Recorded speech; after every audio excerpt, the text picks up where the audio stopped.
is with an appropriate workforce development program by showing the curriculum, by demonstrating the learning objectives, by demonstrating the skills, the knowledge, and the abilities these people will have and do have, and do it in a way that's formalized. And I think this is the real big opportunity for all of us at the moment, to do a formal workforce development program that we can defend, but we can say we're doing this based on science and evidence, and it's going to protect their health and their safety, as well as that of the environment they clean every day.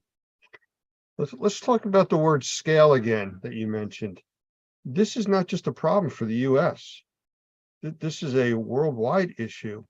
I mean, you're talking about airports, means of transportation, cruise ships, hospitals. This is all over.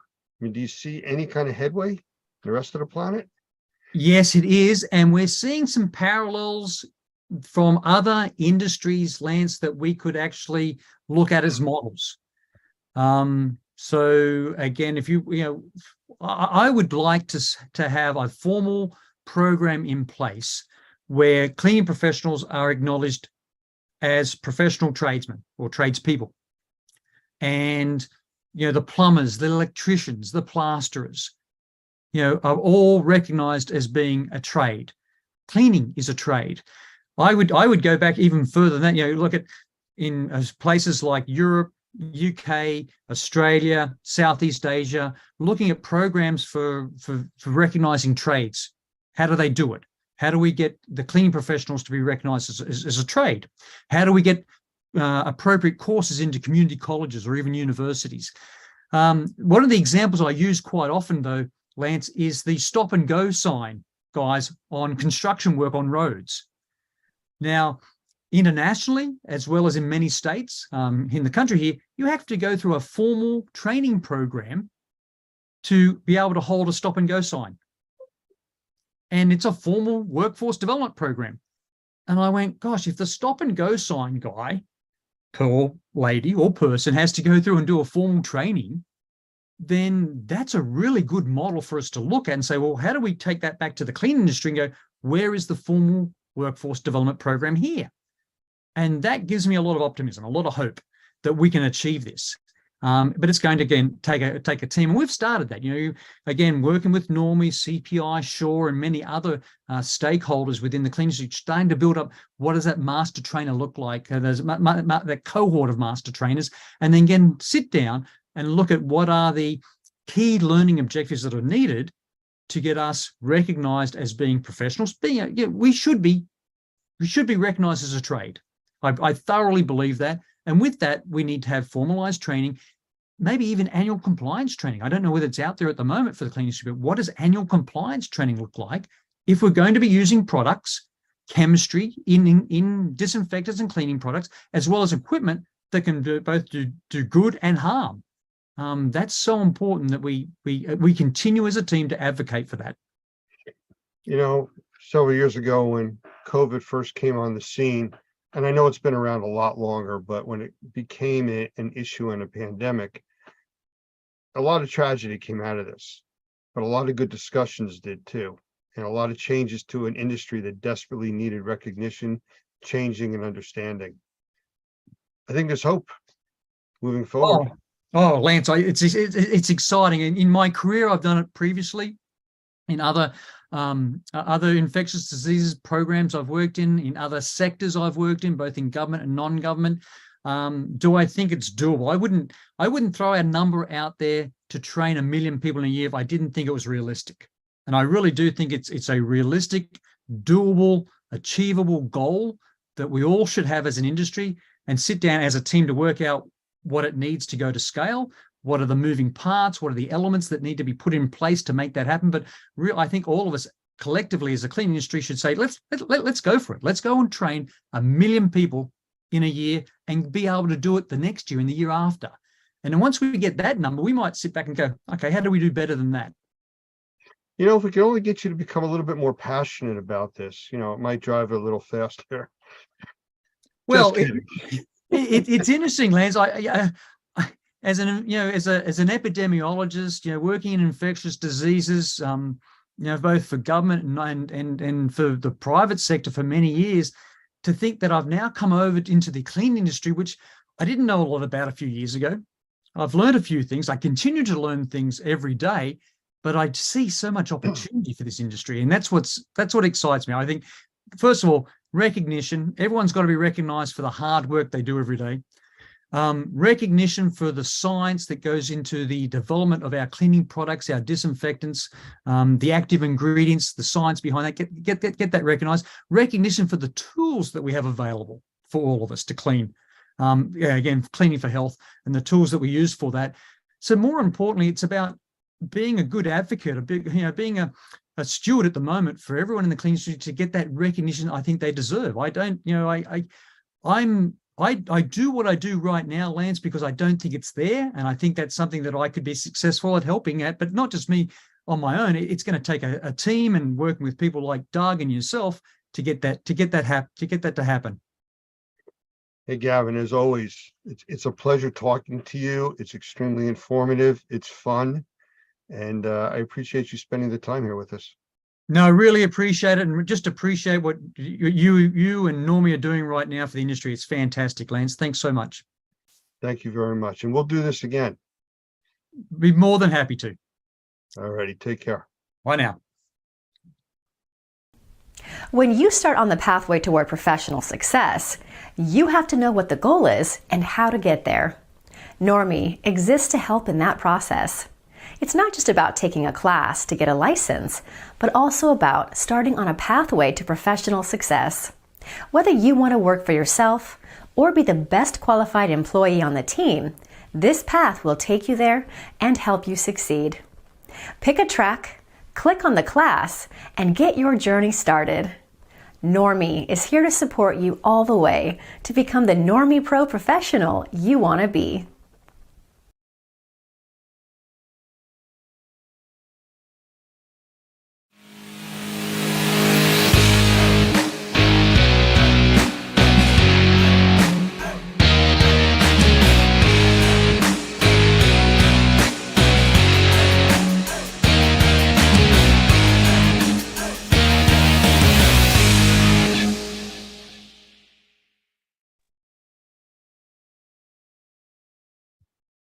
Hi, everyone. Lance here from Normie, and I am very happy today to be doing an interview with two people that I love talking with, especially when they're together during an interview.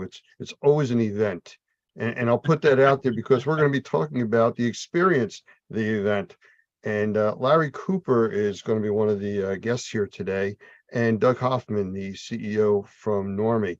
So I'm going to bring them both in here, let them both say a quick hello, and then we're going to get started with the interview. And Larry, as the founder of the experience and the guest here today, I want to start with you. Just want to say a quick hello to everybody.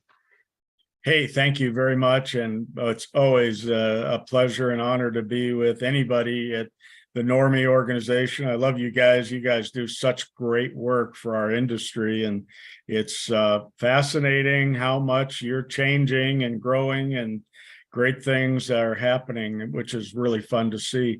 And we've changed a lot too. And so you'll notice that over the next couple of years, we had a company acquired by B&P Media, and myself and my daughters are still actively involved in running the event and putting programming together and having fun. And we're very excited to be part of B&P Media and R&R Magazine. And it really gives us this power that we've been looking for to get more information out into the industry. Because of R&R Magazine, which is Restoration Remediation Magazine, we'll be able to take new information that we're getting at our show and start publishing it right away and have the power to get more information and more science and more creation. And I think it also will have a great opportunity for Normie and Normie members to really excel at all the remediation and restoration you're involved in. Well, that is a great segue, and I'm going to say thank you prior to the segue, but now we're going to segue over to Doug, the executive director of Normie, just to follow up and say hello to everybody also. Yes, hello, glad to be here. And it's so funny because I was just sitting here listening to you, Larry, and I was thinking about how in 2004, when we started, we really had felt that there was a vacuum in some ways in the industry on training that really needed to be filled. And so we kind of moved into that slot and started doing training, of course, for the state of Louisiana initially. And now being the only training provider that's approved for all 5 states that have licensing, and Portland, Oregon now, and some other states that are looking at that. You've been a big part in putting us in a place where we could have an impact on the industry. And so I want to thank you for that up front. But I'm glad to be here today, too, to talk about what I think is going to be one of the most important events this year, and that's the experience in Fort Lauderdale coming up soon. All right, thank you, Doug. Well, I'll tell you what, let's get right into this. And I can tell you that I've attended, I've lost count, 8, 10 of the experience shows, possibly more over the last several years. And I always find it interesting and exciting the way that it just keeps growing and growing. So let's put it out there. Well, what's new for the experience this time around? Well, the best part is we're back at the beach. So, Amen. I should have been a beach bum by profession. I'm really good at that. But we're actually going to be at the Fort Lauderdale Convention Center. We've been trying to get in there for a decade, and we're very pleased to have the opportunity that we've grown enough to be able to have that facility for our learning and opportunities. And then we're at the Hilton Marina right across the street. And just a beautiful, beautiful location. But that's really not what the experience is about. What's new at the experience is that we're continuing to grow our opportunities for education. And we're getting so good at it. We have specific tracks now that we follow. And the cleaning track, the restoration, remediation track, management and marketing. And then we have a general subject, which we bring in a lot of subject experts to help us out. And one of them, of course, is Normie. That will actually be doing a fascinating track for us the second day, all hands on. I'm thrilled about that opportunity. So, what we're really doing is we're providing education, both classroom and hands-on. Our goal is that each attendee, if they're really interested and they're attending classes like they should, even though we're on the beach, we'll bring home 3 or 4 new tools and ideas they can implement into their business right away. And they have subject experts they've met at our show that they can go back and collaborate with and ask questions and just continue to thrive as an industry. Our goal all along has always been probably similar to yours, raise the bar as high as we possibly can so that consumers recognize the professionalism of our industry and the experts that are out there to help out. And the show has done that over the years, and we're thrilled. This is our 44th show, and wow, it's been a great journey to say the least. But we're really excited about some specific areas in this show. And there is a lot going on around restoration and remediation. And we'll talk more about that, but really pay attention to what's happening in the industry. And then the delivery of how you get jobs has changed also. And that always fascinates me and drives me crazy. So let's talk more about that too. Doug, you and I have had a lot of conversations about the experience and things that we plan to do there. Is there anything you can kind of share just a little bit? We can get more into that later, but just kind of the excitement. I think one of the things that we've said to our members, and I've told Larry this many times as well, we've told them if they go to one event a year, this is the event they need to go to. If they don't go to any other conference, they need to go to the experience, either the one in the spring or the one in the fall in Vegas. And the reason is because this is a real experience. I mean, he named it correctly. This is not one of those events where you just go in and wander around and wonder what you're going to do for the next 3 days and eat stale food. This event is all about teaching people how to actually do the work. And yes, the food is good and the entertainment is good, and the exhibition hall is good. But I think Larry has really found the key, from my perspective, really found the key to making an event successful. And that's where you can focus on training and still have the advantage of being one-on-one with a vendor. And you've got time to do that here. It's really, I think your schedule has been phenomenal. And so I'm obviously very excited about doing this again. We've done it multiple times, but I'm very excited about doing it again because I think we're going to have some things that we're going to be able to introduce to the industry that's not been seen before. Some things that I think are going to change the way folks think.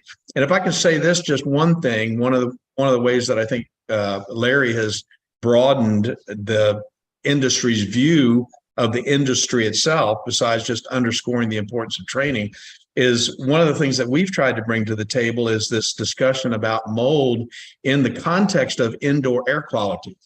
And when you start talking about indoor air quality and you're talking about microbials in general, you couldn't talk about a more relevant subject than how the things that we do in supplementing, and I think in a lot of ways improving, as it were, the cleaning side of the industry, because that's what we're doing. We're actually creating cleaner and safer and healthier environments by cleaning up surfaces and the air of all types of microbials, not just mold. We're talking about bacteria and viruses and other things as well. Larry's got that vision. And that's one of the things that's been exciting with me working with him, is that we've been able together, I think, to really impact this industry and I was going to say push them toward the idea of thinking more about what they're actually doing to people for people's health.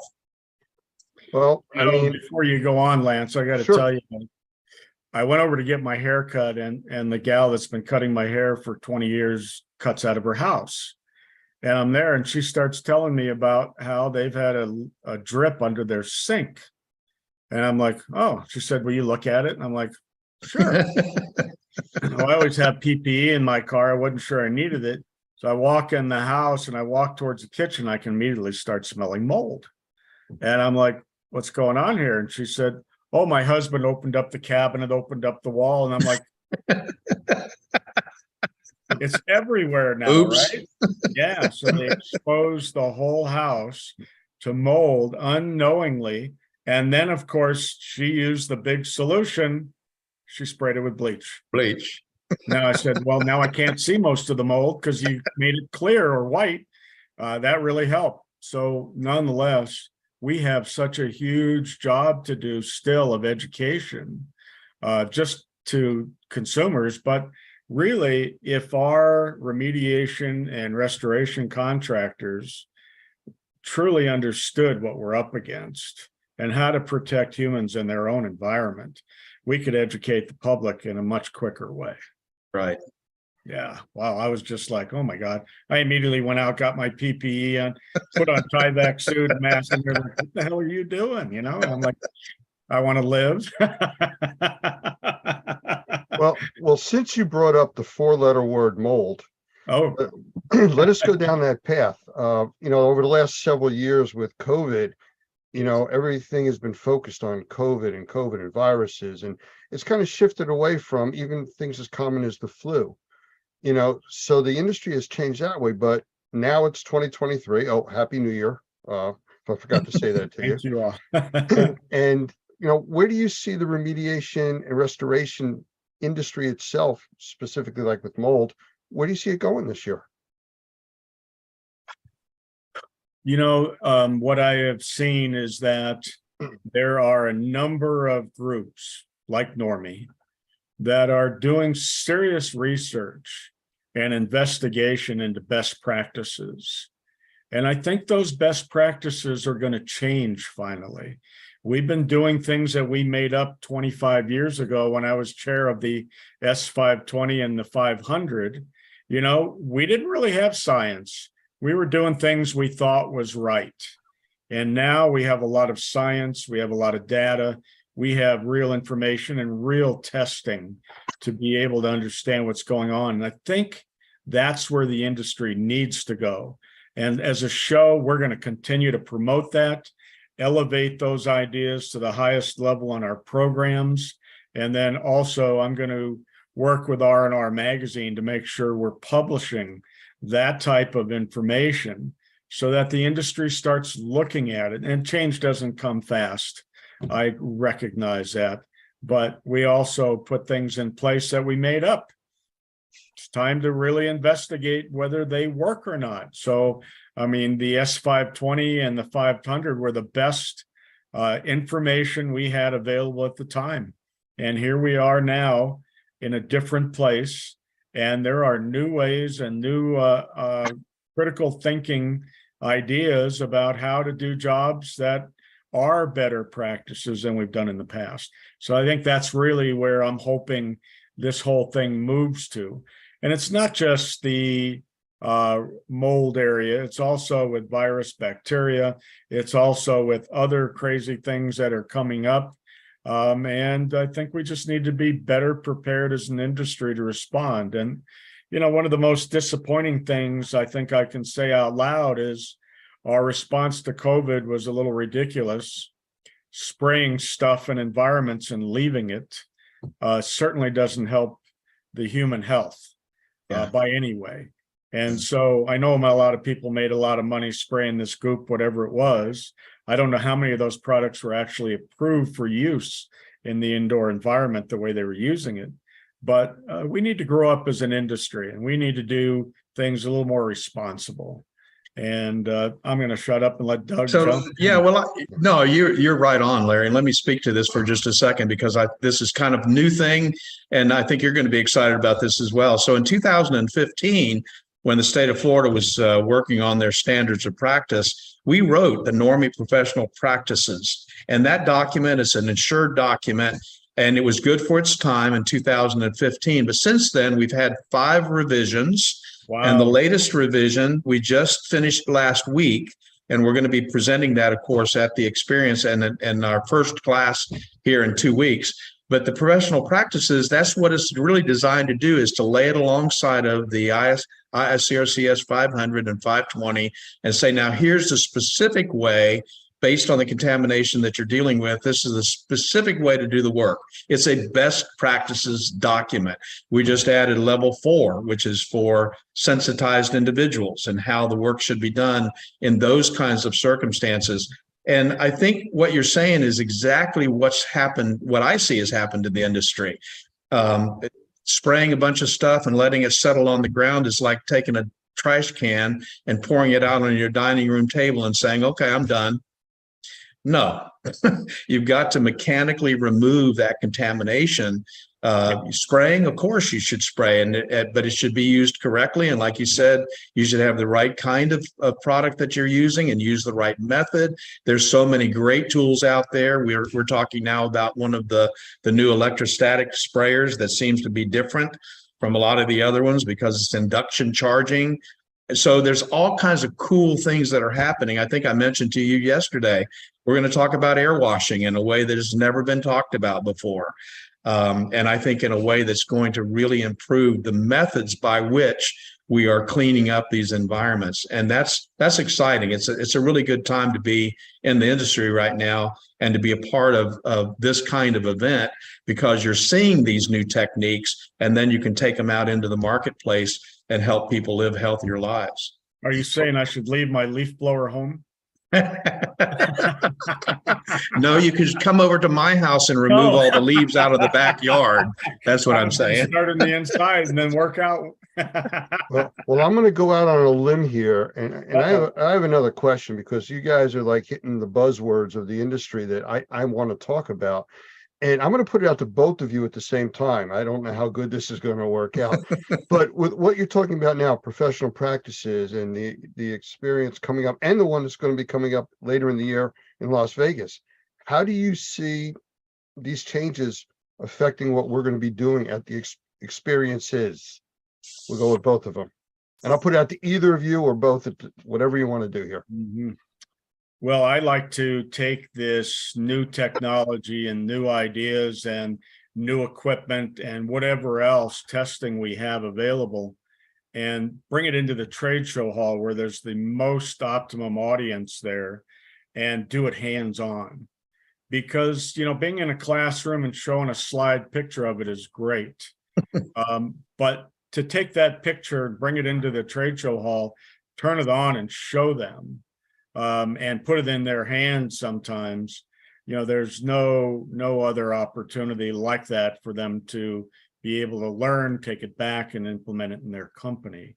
So from our standpoint, especially in Las Vegas, we're planning to build a big house again with other construction areas as well, so that we can do more of this live demo. And we're really looking forward to working with Normie in both locations. Well, and to supplement that suggestion, which is going to, he's done a great job of doing a flood house and demonstrating on all that's done in the exhibition hall. One of the things that Larry was gracious enough to do for us last year in Cincinnati, and then we repeated it in Vegas and going to do it now again in Lauderdale as we improve it, was he gave us a training room where one of the tracks, we would actually have them in the classroom and be able to show them how to do containment, how to set up negative air, how to use an AFD as an air scrubber, all of these different techniques, and how to install doors and what types of doors there are out there. The new reuse zip it. We actually installed a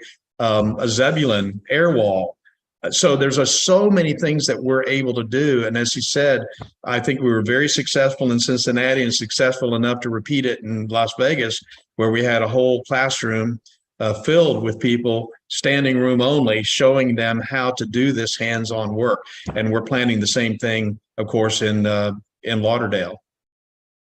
Absolutely. And, we're talking about sensitized people. We're talking about spraying things. And those are the kind of things we need to talk about hands-on also. If you're going to spray and bring out a sprayer, start it up, what are we going to do after it falls? It's all over everything. We need to learn how to clean properly, responsibly, to make sure that we're doing it. And consumers a lot of times don't want to hear about how to do it right. They don't want to pay the extra cost. But we as experts and professionals in the industry need to advise them with the best information available, let them make a decision. And then you as a company need to make a decision if you want to do the job, not following the standard of care maybe that you've created yourself for your own company. So Larry, I don't want to offend anybody, and I know this is going to go on our national television channel, but I say it in class very openly, and I really believe this is true. When you're in business, and you say you're starting a business, you've got to decide right up front, am I going to be a Walmart or am I going to be a Macy's? I'm going to be in the marketplace only looking for the best price I can get, or am I going to actually do it right? And it doesn't really matter so much about the cost. Obviously, you want to be reasonable about it, but the point is that doing it right has to take precedence over doing it cheap. And you've got to make those kinds of decisions. And so I think customers appreciate that, because now they're looking for somebody who is following the standards, following the guidelines, following the professional practices, and they know for sure that they're going to get a job done well. I think that's so important, and a lot of guys don't even think about that these days. When from a liability standpoint, protecting your own company, if you're not following the standard of care, there is no defense. That's right. That's all I'm going to say. Yeah, that's right. It's what we call shifting the liability. I think, again, in our classes, when I was a contractor in the construction industry, I would hire a subcontractor. I made sure he had a certificate of insurance for his workers' comp. And why did I do that? It's because I didn't want to pay the workers' comp if his employee got hurt. Right. And so the point is I shifted the liability from me to him. And that's exactly what the standard of care and the best practices, professional practices, that's exactly what it does. If you do it the way it's supposed to be done, you're shifting the liability away from you. You're no longer a cowboy. You're shifting the liability away from you to the person who's actually written the guideline. There's a very simple statement that quantifies or qualifies, whichever way you want to place it into this, to make that true. And it's to do the right thing because it's the right thing to do. Not because it's the cheapest or I can charge the most for this. It's the right way to do it. Well, and there's one other variable that's really challenging for every contractor out there. If there's insurance coverage, what will the insurance coverage cover and not cover? And so now the insurance company is trying to shift the liability to your company by not doing it the right way. That's Now right. you need to make a business decision. Am I going to take that on? Obviously, we want the work. At the same time, we don't want the risk.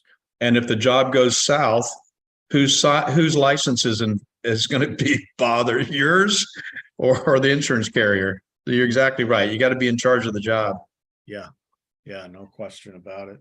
Well, these are all amazing topics that we talk about at the show, and we need to go and delve deeper into it also. And, one of the things that we're going to do at the show is we're bringing in another relationship with RIA, and we've never worked with them before. We're excited about that. But again, what we're looking for is the expertise and level of collaboration through the whole industry. I mean, if Normie and RIA and IICRC and the experience are standing together on issues, that is a big one. There's no question about it. And now we're starting to work with NADCA also. Well, Larry, with that, I mean, without giving away secrets and some of the surprises that you always have for us, There's secrets? Wow. how is Norma going to be participating in the Fort Lauderdale show? The Las Vegas show is too far off to talk about. But what Sure. specifically do you vision, or are you able to talk about Normie and the show coming up? Well, I asked Doug to specifically take a track on the second day and do all hands on in the classroom. So, the experience name is not a mistake. It's on purpose. We want people to experience hands-on. That learning is so valuable. And Normie has done such a great job of transferring that information to our participants. So that's why we have standing room only in your room, because you're doing it right. And we Thank really you. appreciate that. And then Thank we've also asked if you would hold a class afterwards, and I'm not quite sure what class you're going to hold. So let's jump in here also. Yeah, I'll talk about that because I think it's interesting because the hands-on training is kind of going to lead toward that class. So one of the things that we've seen that's a little bit of a vacuum in the industry has been the remediator or the restoration contractor understanding how to evaluate the work that he's doing. And so we put together a certification. It's called Certified Mold Assessment Technician, CMAT. That's a one-day class. It does come with a certification once they take the exam. But the point is that it's teaching restoration contractors how to do 3 different types of assessments. Because oftentimes a remediator or a restoration contractor shows up on site and there's no third-party assessor, nowhere near. And so what that restoration contractor needs to do, or remediator needs to do, is he needs to create a baseline, establish a baseline for the level of contamination that's there. So we're going to talk about how to do that and to assess that environment. Then once he starts the project, he really needs to make sure that he's making progress toward the end point, whatever his goal is, the PRV. He needs to do interim inspections and interim assessments. And that might be something as simple, Larry, you've done this. It might be something as simple as putting a particulate counter inside the containment to find out that you're actually making progress and lowering the particulate counts. It might involve a monitoring program or manometer, some way of making sure that you're under containment and that you're under negative pressure. So that interim inspection process is so important. That's number 2. And then the third time that he's going to be doing an assessment is what we would call a PRE, post-remediation evaluation, in preparation for the third-party assessor. Because oftentimes they might not be an assessor on the front end, but the homeowner or the insurance carrier wants some sort of third-party post-remediation verification. And so if you're a remediation contractor, restoration contractor, you've been under containment, you want to make sure that the job is correctly done, and you want to pass that PRV, maybe you need to do a PRE, post-remediation evaluation, to make sure that all the surfaces are clean, the air is clean, and so forth, before you call that guy in to do the PRV. Because when he comes in, if it's dirty, he's going to leave and charge you another $500 to come back a second time So the point is that we believe that restoration contractors and remediators need to know how to do the baseline, the interim, the post-remediation evaluation, and that's what that certified mold assessment technician training is all about. And that's the training that we're going to be offering at the end of the experience. That certainly makes a lot of sense to me. And, when we were writing the 520, we were up against that challenge of what if there is not an environmental expert in the area? How do you do the post testing or pre-testing? And we came up with something similar in language. So I'm glad that you're following up on that. It is good, though, to have an outside testing firm finish the job. Absolutely. Because it reduces, again, your risk. They're saying it's done. Thank you. Now we're, saying this guy who's an expert saying we did a good job. That's critical to closing the file. Well, and having that, I mean, that's the whole reason the industry is built the way it is, with two professions, the assessor, the IEP, and the remediator, because they don't want that conflict of interest. Right. And so understanding how that assessor is going to do his job just makes the remediation project easier. And I think it's makes it easier to evaluate whether the job's been done correctly or not. So yeah, that's a fun class to teach. Yeah, it is. And I think it's critically important that you're doing that type of evaluation as you're doing your job every day. And you'll learn a lot also about, having containment and having in and out good protocols and a variety of things. Because that's so critical to the success of the job. So I'm really excited to see that class coming. Yeah, it's going to be cool. Looking forward to it. Hey, can I just, I want to confirm the dates. I believe we're talking about May 8, 9, and 10 for the experience. That is And correct. the 11th, Doug, is that correct for the class? That's correct. The 11th will be the class, the CMAT class. Now, our Right. hotel also, we have hotel rooms 3 days before and 3 days after. And you're coming to Fort Lauderdale in May, you might as well stay and enjoy the beach. Right outside the hotel door, you're going to notice there's water taxis. They can take you to any beach you want to go to in the region, which is fabulous. And there's hundreds of restaurants. I walked to the restaurant area last time I was there, and I mean, I couldn't make up my mind which one I wanted to go to. There were so many of them. So they're all right across the street from the beach. And of course, there's so much to do in Florida. It's going to be a great opportunity just to go relax. Absolutely. So if I was asking you to mention to the people watching this that you think they'd enjoy themselves there, I mean, is that a fair statement? I mean, you're Yeah. giving a little bit of what's going on. Is there any more detail you can give us about the hotel or the Sure. things that are going to happen?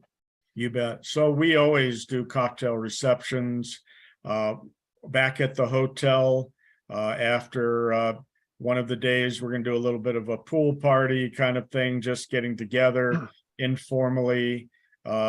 We will have a big reception on the first night right there at the convention center. And so it's a great opportunity to network and meet hundreds and hundreds of other people in the cleaning and restoration or remediation industry. But, we are all there also to relax. And, when you own a business or you're managing a business, it's really critical for you to get away and take a step back and look at what you're doing as a company, and then see what's happening in the industry. The one great thing that I learned going to conventions in my career when I was running a cleaning and restoration remediation company was that when I would go to these conferences, I would learn the latest techniques, the latest innovations and new ideas, and I'd bring them back and put them right into my company as quickly as I could, because we were leading the field all the time. And all of our competitors were like, what the heck are they doing now? And trying to figure out how we're doing it, why we're doing it. And they'd actually come to us to learn how to do it. And that helped us lead the field in our area, which also allowed us to charge a little bit more. But that was my own goals and the way that I ran my business. Education to me is paramount in running a successful business. It was mandatory in our company to be certified and to attend classes. And it really made a big difference. And, ultimately, if you're larger than a MAPA operation, you have several people out on location, who is it that the consumer's talking to? They're talking to one of your technicians who needs to be very educated about the standard of care in the industry and understand all of your own techniques so they can explain it clearly to your customer. I can tell you, we were doing a large commercial job in downtown Denver, big job, and I wasn't there. And the CEO of the company comes out, and we're restoring 100,000 plus square feet. And he starts asking difficult questions. And my lead technician stood there and answered all of his questions and was able to cite information from S500, 520, and what he learned in his classes about how we're doing our processes, how the drying is taking place, how we're always monitoring to make sure we're doing things correctly. I'm not there. They've got to be able to stand up on their 2 feet and answer the questions in the right way and feel comfortable enough to be able to do that. That's really critical. It is, Larry, and that's one of the things we are going to talk about in our class, and not only the CMAT class, but also from our booth, because we got a nice sized booth there in the exhibition hall as well. And that's our new firm membership. We've got a program now where companies can participate in being able to train their guys in a certified mold worker program, and they can train them absolutely free online. And those guys get trained in exactly the same way as a remediation contractor would get trained, just the modules that are appropriate for them, because there's some of the higher level business models and law models that they don't necessarily need. But the point is that this firm membership, which is what we have developed, I think is going to really change the industry for these guys, because now they've got an in-house training program that they can send their guys to anytime they want, 1 in the morning if they want to. And keep them educated, because you're exactly right. The guy in the field, the technician that's talking to the client, better be talking the same language as the sales guy, and the same language as the person who answers the phone, and the same language as the person who's licensed. And I think that's a big step in the right direction. Absolutely. I agree with you 100%. I want to throw out something about the experience show. And I mean, what it means to me going to the experience, and I'm just going to give it out as very short little statements. And if you guys want to add on, please, or correct me on this. When I think of the experience, it's hands-on learning. And I got to look at my list: networking, learning about new products, rock concerts, had to throw that one in there, food, beaches, and fun. What'd I miss? No, the rock concerts are really critically important. Absolutely. I'll tell you, one of the things that I think is one of the most important things to me is the networking. I have made such great relationships, and thank you, Larry, for doing that. You've been the one that's been the catalyst in most cases. You'll say, "Hey, come here, I want you to meet somebody," or you'll bring somebody to us. "Hey, you guys need to get together. You think the same way." And I'll tell you what, that networking for me, the opportunity to be among some of the industry leaders and to be able to sit down with them and have a cup of coffee and talk about what they're doing with their business. I don't know how in the world you could ever exchange that, because some of them live in New England, some of them live in California, some of them I would never see if we didn't get together at one of these events. So to me, that's one of the biggest advantages of this whole process. Well, and I'll tell you that we have left specific time this show so that we could have good networking time. And if you come to the show, you need to take advantage of the people that are there. You need to meet as many people as you can. Go out to dinner with a bunch of them. Go into the bar or pool or wherever they're hanging out and just meet people. I mean, one of the things that made us successful as a company is sometimes we would get jobs that were too big for us. And I could call my competitors locally or wherever they were and say, "Hey guys, I've got this job, will you come help me?" And here they come. And we were able to process jobs much larger than our capability because of those relationships that we made while we were out at these type of shows. So I'm going to focus on another word, Lance, food. I wouldn't say I was exactly a foodie, but since I live in Louisiana, I've sort of kind of become one. And I mentioned earlier about these conferences that have stale food. I'll tell you, Larry does a great job of putting together an event, and the food is usually fantastic. And I know people aren't going to come to the event just for the food, but they won't have to leave because of it either. Now that's Well, I don't know about not coming for the food, but I've kind of enjoyed going there for it. You know, I'll tell you something funny. There is the last day of our show is the day that's the most challenging to keep people there. And so I always put some of the strongest programming on the last day. You got to be there. But then in the trade show hall, I feed everybody lunch. I want them to stay. Well, the first year we did it, my wife's looking at me like, "You're doing what?" And she gave me this budget I was like not able to achieve. So I served hot dogs. I got to tell you what, man, the guys were so freaking excited about it. But, you know, all the condiments and stuff, these hot dogs were about this high, you know, and I'm like, what are you guys eating? But anyway, we don't do hot dogs anymore. That's funny. Hey, real quick, if somebody wanted to find out more information about the experience coming up, where do they go to look? Experiencetheevents.com. We have a brand new website we just launched. We're getting better and better at it, and a lot of new information in there. We'll be adding to it continually.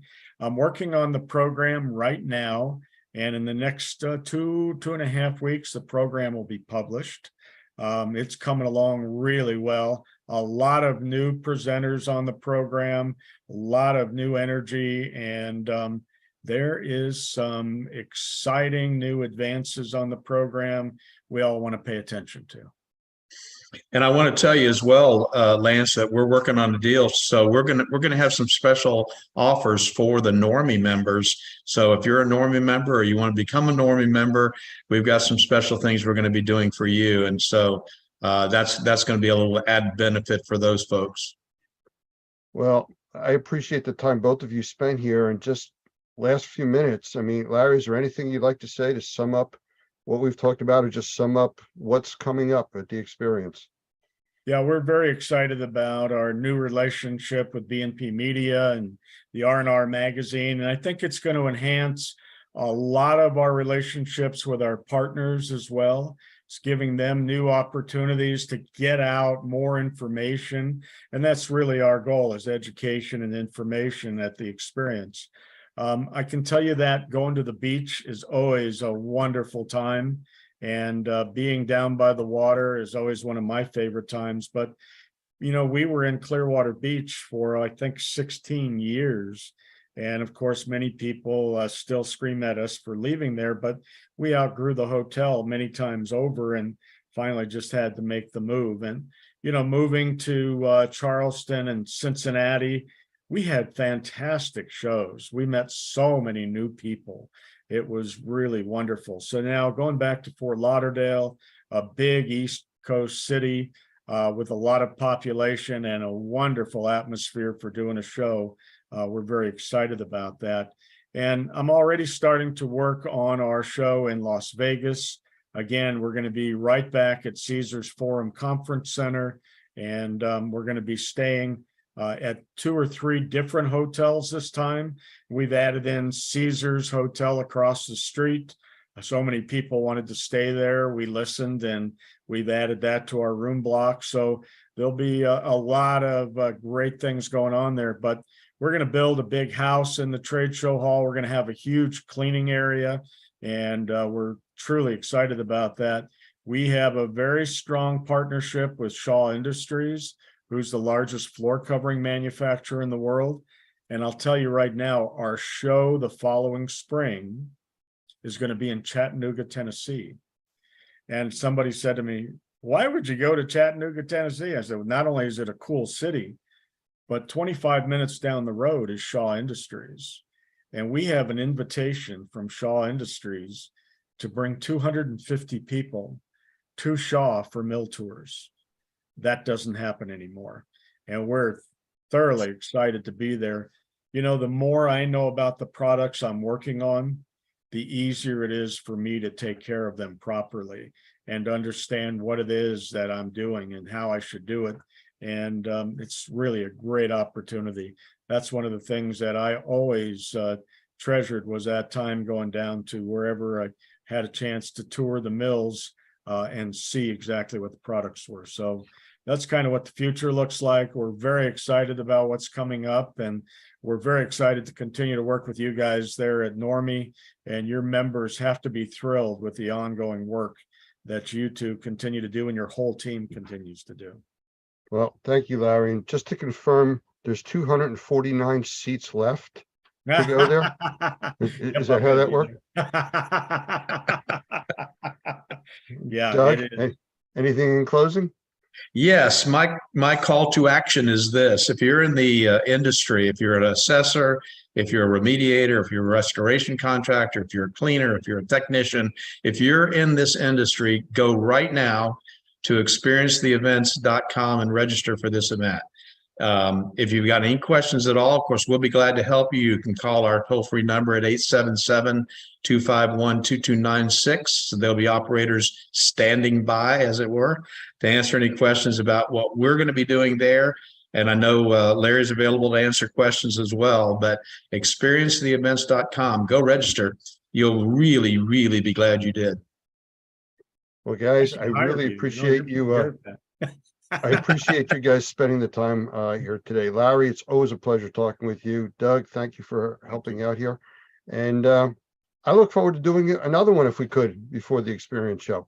We would So love as we that. get closer, maybe we'll do that. But You know, thank you the other both. thing we should talk about next time, Lance, is the way you get jobs nowadays changed so much compared to when I was in business. And we should talk about that and really put that on the table for people to understand all the different areas and options that are out there. I think that's a great idea, Larry. And thank you so much, but by the way, for being here. It's always fun to talk to you. But I think there's a lot of things we can talk about to help our guys understand how to get that business that's out there, because you're exactly right. It's changing. It has, absolutely. Thank you all. I hope you have a great year. Can't wait to see you May 8th through 10th in Fort Lauderdale. Absolutely. Thank you. Thank you. Bye, guys.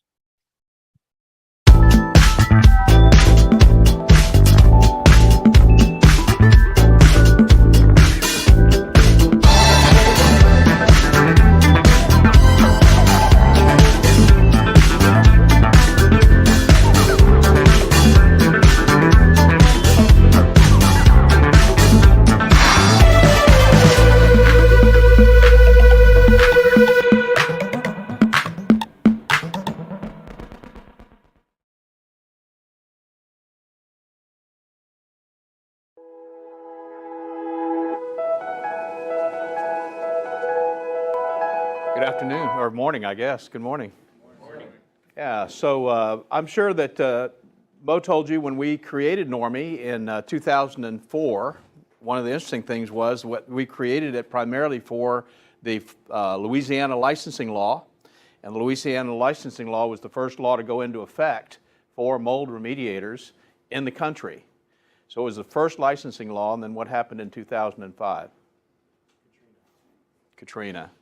And so we were right there able to help, I think, a lot of people with some of the issues that were of a concern to us. I'm not sure if he talked about the difference between the IICRC and us, but they come from the business more from we're not competitors, by the way. As you know, if you're an IICRC person, you get continuing education credits off of this class. So we work together. We just look at the industry differently.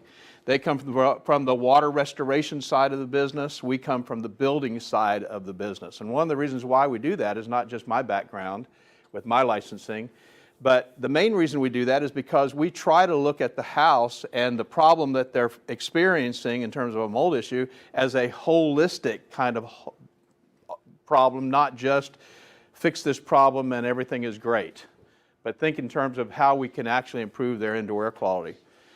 So when I was moved to New Orleans in 2002, I was actually doing some of the things that you guys are doing now and some of the things that we would recommend that you do in terms of ongoing IAQ management, which is what we call our sanitization protocol. how you create an environment in which mold won't grow. And that was really based on my book, Mold-Free Construction, which you have access to if you have the Normie app. We do have an audio version there, so you can just listen to it. Might put you to sleep, but you can listen to it if you like, because it's on iTunes and on Audible as an audio book. But the sanitization protocol really does improve people's indoor environment, so you have the ability to do that. And I just want to tell you about somebody that I met when I was in New Orleans. I was doing some trade shows, and and a radio program, and I got a call from a lady. Her name was Laura DeRocher, and she had 4 children. And her youngest child, who was 8, had some very severe sinus issues. In fact, as she was talking to me, she had, of all 4 of her children, the other 3 had constantly been to the allergist every month. Now think about that for a second. Every month, for years, they had been to this allergy doctor. And she had found some mold up in the kitchen area over one of the cabinets, and she was concerned about how that might be affecting their kids, because she heard me on the radio and she knew that mold was an indoor air quality problem. She'd never really thought about that before. It's mold, you know, how could it affect my children's health? But she was putting 2 and 2 together. She was saying, maybe there is a problem here with this mold that I'm seeing. So I went out there and I did the assessment. It took the sanitization protocol. It was not the amount of mold or the type of mold, or there wasn't a moisture problem that actually was causing the mold. It was actually a HVAC problem with the relative humidity. So we did the sanitization protocol, put it in place just like you see it today, exactly the same protocol. And she was really excited because in about a week she was feeling better. Her kids seemed to be feeling better. She wasn't sure. But the interesting thing that she told me when I was there visiting her was that her little child, the one that was just a few months old, they had scheduled that baby for surgery, sinus surgery. And she said, we've decided to kind of put it off because things seem to be going better. We'll see how this goes. Well, interesting story to kind of shorten everything up. About a year and a half later, maybe 2 years later, I got a call from her and she said, I got to tell you an interesting story. She said, first of all, I got a phone call from my pediatric physician, the allergist. He was concerned that we had switched doctors because I haven't taken my kids to the allergist in almost a year.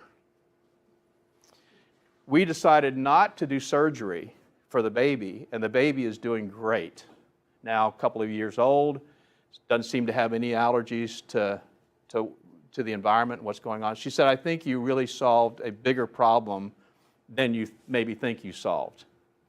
The reason I'm telling you that story is because we hear that story over and over and over and over again. Maybe not quite as dramatic, but we hear that story over and over and over again. You are in a very, very important industry.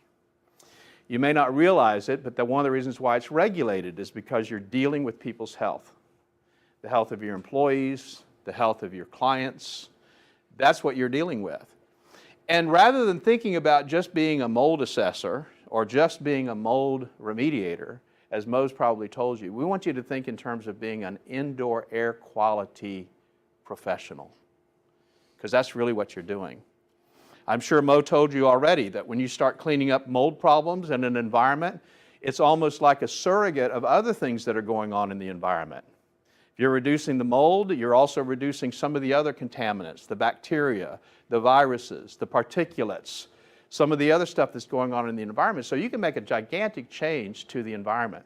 So our goal is for you to really think in terms of becoming an indoor air quality professional. And this is really the first step. If you haven't thought about that before, this is really the first step in that direction. And I'll tell you the other thing it'll do for you. I've been in business a very long time. I used to tell people I was self-unemployed in the construction industry. Been in business a really long time. And what you want is you want to edge in the market that makes you different from everybody else. And it's not about price, let me tell you.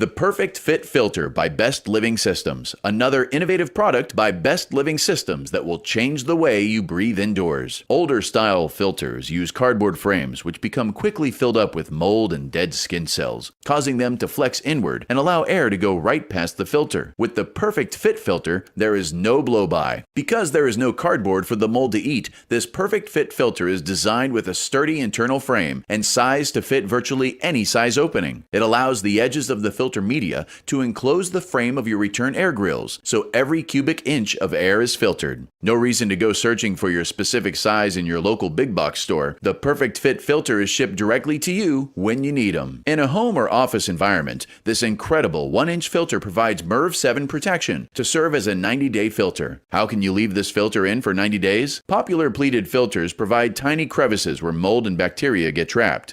Because you are bringing to their nests dead skin cells and other organic materials, the microbes find a safe harbor, an environment where they can grow and reproduce. This is called bionesting, and the Perfect Fit Filter reduces the possibility of these microbes contaminating the air we breathe. Because the Perfect Fit Filter is rated with a MERV 7, the industry standard for 1-inch filters, it does not restrict airflow or put unnecessary strain on your air handler. The Perfect Fit Filter, now available by monthly subscription and free shipping at perfectfitfilter.com. The Perfect Fit for people who like to breathe.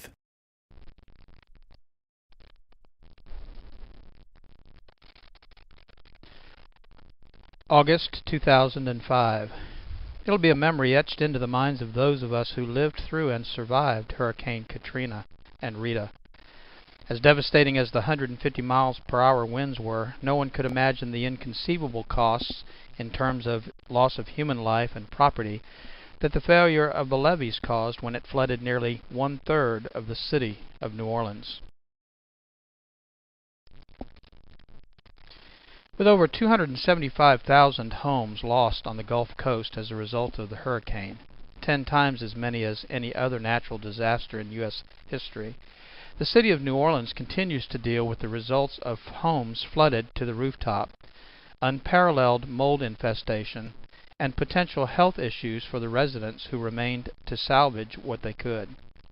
Information and misinformation has been mixed together, and vulnerable property owners have been faced with the daunting task of trying to sort out the truth. And so the lessons are clear. Prepare when you can for whatever flooding might occur, not only for the potential, but for the aftermath. And whether a natural disaster or the result of someone's mistake, anyone and everyone can suffer the devastating effects of flooding.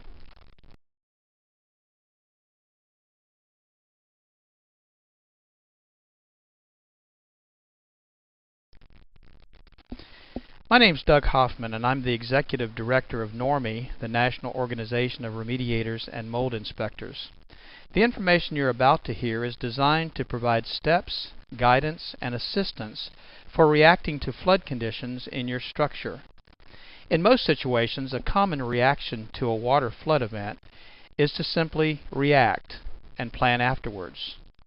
Tunnel vision or over-focusing on the emergency can, at times, distract or omit safety concerns, and poor planning can leave you to fend for yourself after the storm is over. Caution and common sense should always be employed before any action takes place, and I hope this presentation will help you focus on the real issues both before the potential flood and consider the solutions available to you in the aftermath. Without a plan, the results of a water flood event will be worse than you've imagined, so there are several things I'm going to ask you to consider during these first few minutes we have together.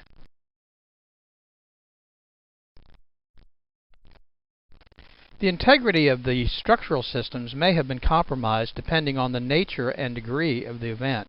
In all cases, if you are unsure of how to proceed or to create a safe environment to work in, contact a professional to assist you. A major concern in flooding situations are the utility services. Wet or submerged electrical devices, outlets, and wires can energize the area you're working in. The risk of electrical shock, burns, or even death must be eliminated before proceeding. This may require the power company to deactivate your service. And of course, natural gas and propane sources should also be protected, secured, or deactivated. This would include pilot lights, heat sources, and gas storage tanks.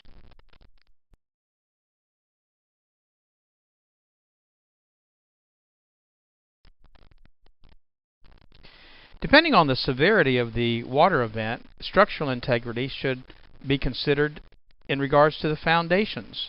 Foundation support could be weakened or damaged, allowing structural collapse. And with the utility and structural concerns addressed, the next major concern is the source of the water. Common sources of a water loss are as follows: a broken or leaking pipe from a drinkable water source, sewage or septic lines, groundwater, or a combination of those sources. And of course, you have to be concerned about the sewage and septic lines when you consider some of not only the sources, but the problems that could result after a flood. A general rule of thumb would be to consider any water that you would not drink as being contaminated. This would include water coming in contact with chemicals, human and animal waste, debris, and other unknowns.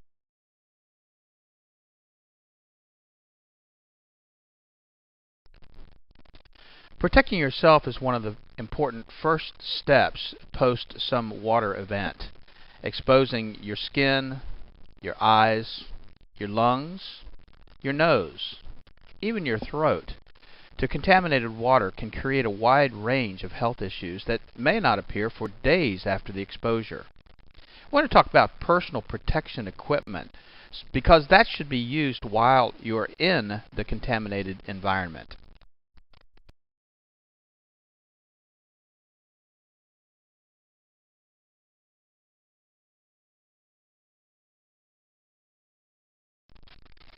Personal protection equipment can include a wide range of items, including boots, clothing, gloves, goggles, and even a mask.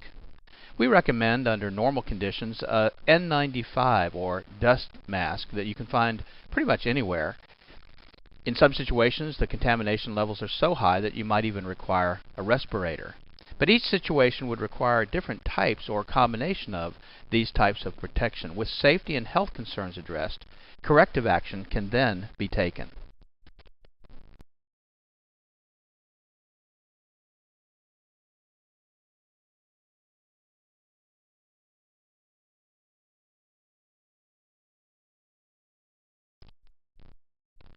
One of the most important things to consider with respect to corrective action is time. Time is your enemy. Once materials get wet or contaminated, damage and additional contamination growth is exponential.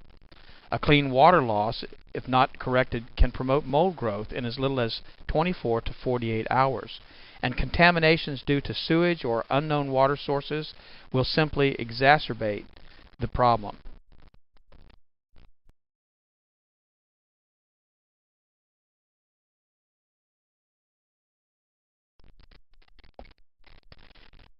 Drying materials and surfaces in the least amount of time should be of the utmost urgency, and oftentimes power is not available, and so having a generator available will be a great source of power for some of the tools that you'll need to dry out the areas that have been flooded. Unfortunately, this may require removal and discarding of flooring materials, wallboard, and furniture. Many material and items can be salvaged depending on the contamination source, the time of exposure, the cost, treatment available, and resources. But a flood affecting a widespread area could reduce the available resources for that area. Not only do you not have electrical service, but you may not have access to floor fans or heaters or dehumidifiers or even an ozone machine that might help eliminate some of the potential contamination that you'll be dealing with after a flood.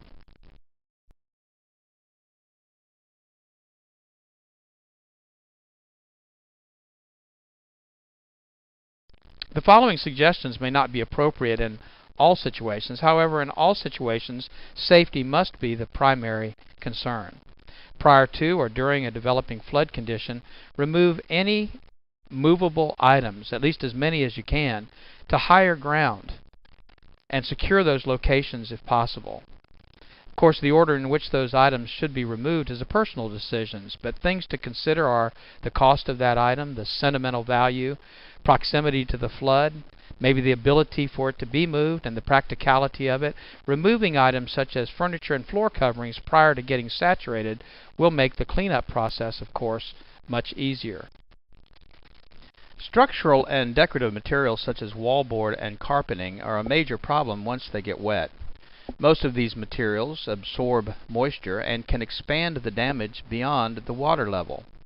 Wallboard and other materials such as pressboard or OSB oriented strand board allow water to travel in an upward direction well above the water line. An example would be wallboard in as little as 1 inch of water can wick or draw moisture upward several feet. This also creates a problem inside the wall cavity which cannot be reached or cleaned. The rule of thumb is to remove the wallboard a foot to a foot and a half above the highest identified wet area of the wall. This will allow access for drying and cleaning building materials in the wall cavities. Up to this point, we've described different conditions, causes, and precautions. In the next section, we want to describe pre-planning and corrective measures.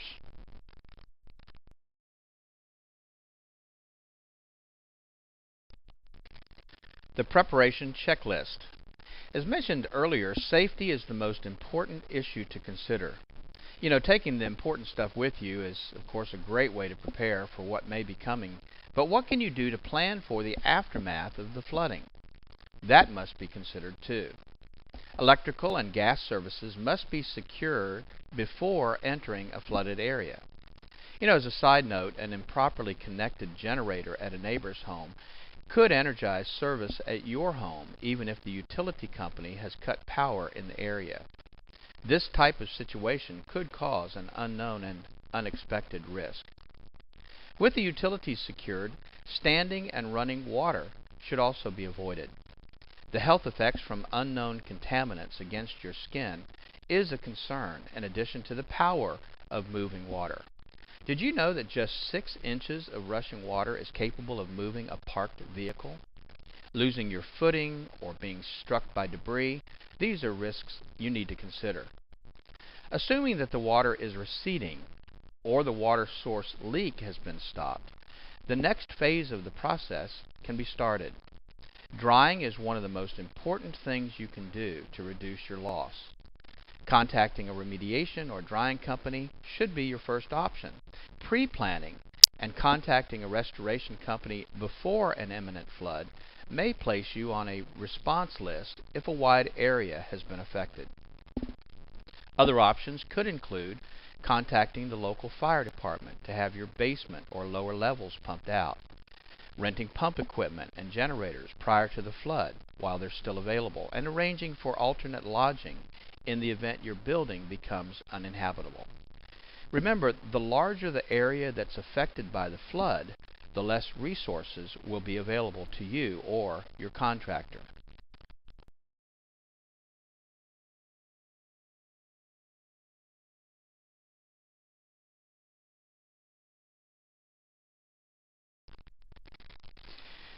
Here are a few internet resources for finding qualified contractors and some definitions we think you should know to protect yourself. NormiePro.com is a great resource for you to find certified mold assessors, inspectors, remediators, and other indoor air quality specialists, and you can find those certified contractors by your zip code. ServiceMagic.com is another great resource for construction contractors throughout the United States, and you can find them by the type of work they do and by your zip code. And then, of course, EnvironmentalExpert.com. To avoid being taken advantage of by a contractor during a flood emergency, understanding the following construction terms will be helpful. Licensed. In many parts of the country, having a license to do certain types of work is not necessarily a measure of that contractor's competency. Sometimes it simply means that they have government approval to work for a fee. Certified. Certification is often offered by certifying agencies, a specific organization that recognizes the skills, training, and the ability of the contractor who is certified. Being certified does not necessarily imply that the person certified is actually licensed to do the work. Insured. A contractor stating that they are insured is a pretty general term and could simply mean that they have auto insurance. Special types of insurance are required for specific types of work. For example, general liability insurance is not appropriate as coverage for mold remediation work. Qualified. A qualified contractor has been trained to perform certain types of work. However, they may not have the required insurances or licenses, or may not even be certified to do that work.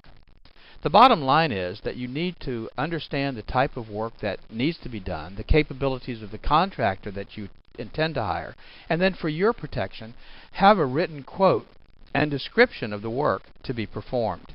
Make sure that the contractor that does the work is licensed by the municipality in which he's working, that he has the proper type of insurance, and request a certificate of insurance evidencing that specific type of insurance for the work he intends to do, and make sure that he's trained, either qualified or certified, to do the work for which you're hiring him. Keep in mind, using a contractor that's not appropriate for the work being performed may preclude you from any insurance claim, and you may give up your legal protection. If you cannot obtain a contractor, your only option may be to do the work yourself. With the decision to do the work on your own, we must stress that safety must be the main focus of your efforts to clean up after a flood.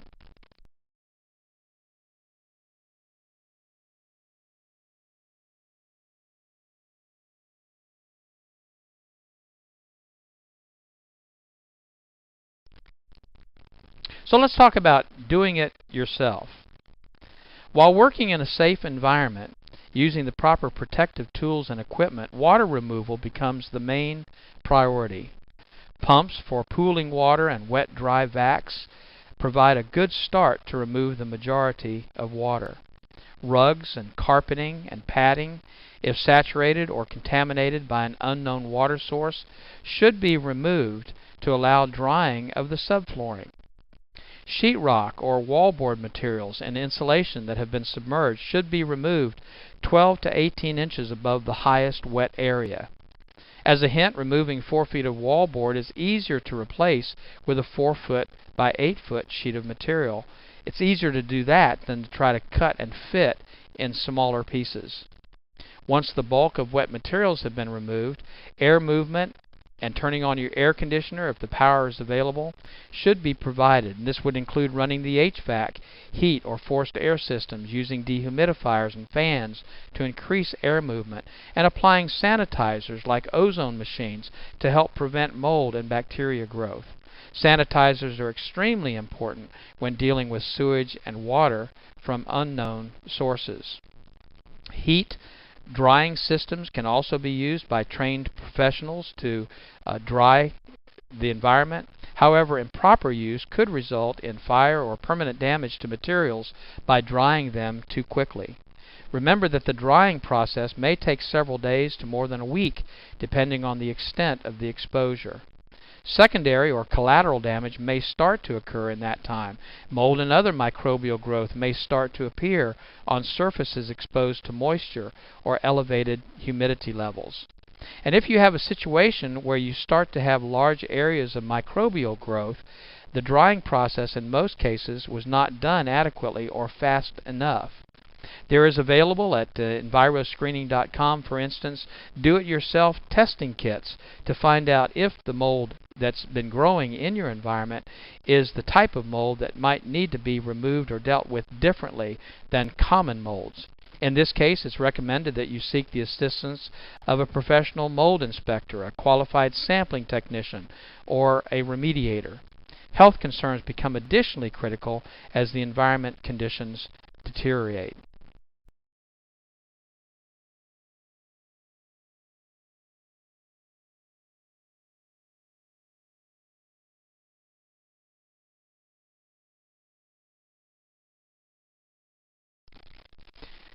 In regards to mold licensing laws, there are currently only 4 states that have mold licensing laws in place. Texas and Louisiana, of course, have their mold licensing laws in place. Florida has their licensing law in place, but it doesn't go into effect until 2010. And then just this year, the state of Maryland put in place their mold licensing law. The important thing is that you check the qualification of the indoor air quality specialist or the mold inspector or the mold remediator or assessor in your state to make sure that they are licensed, certified, and insured before they begin any work.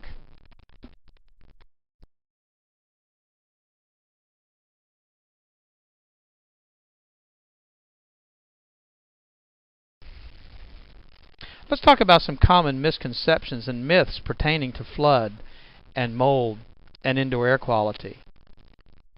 Oh, bleach kills mold. How many times have you heard that?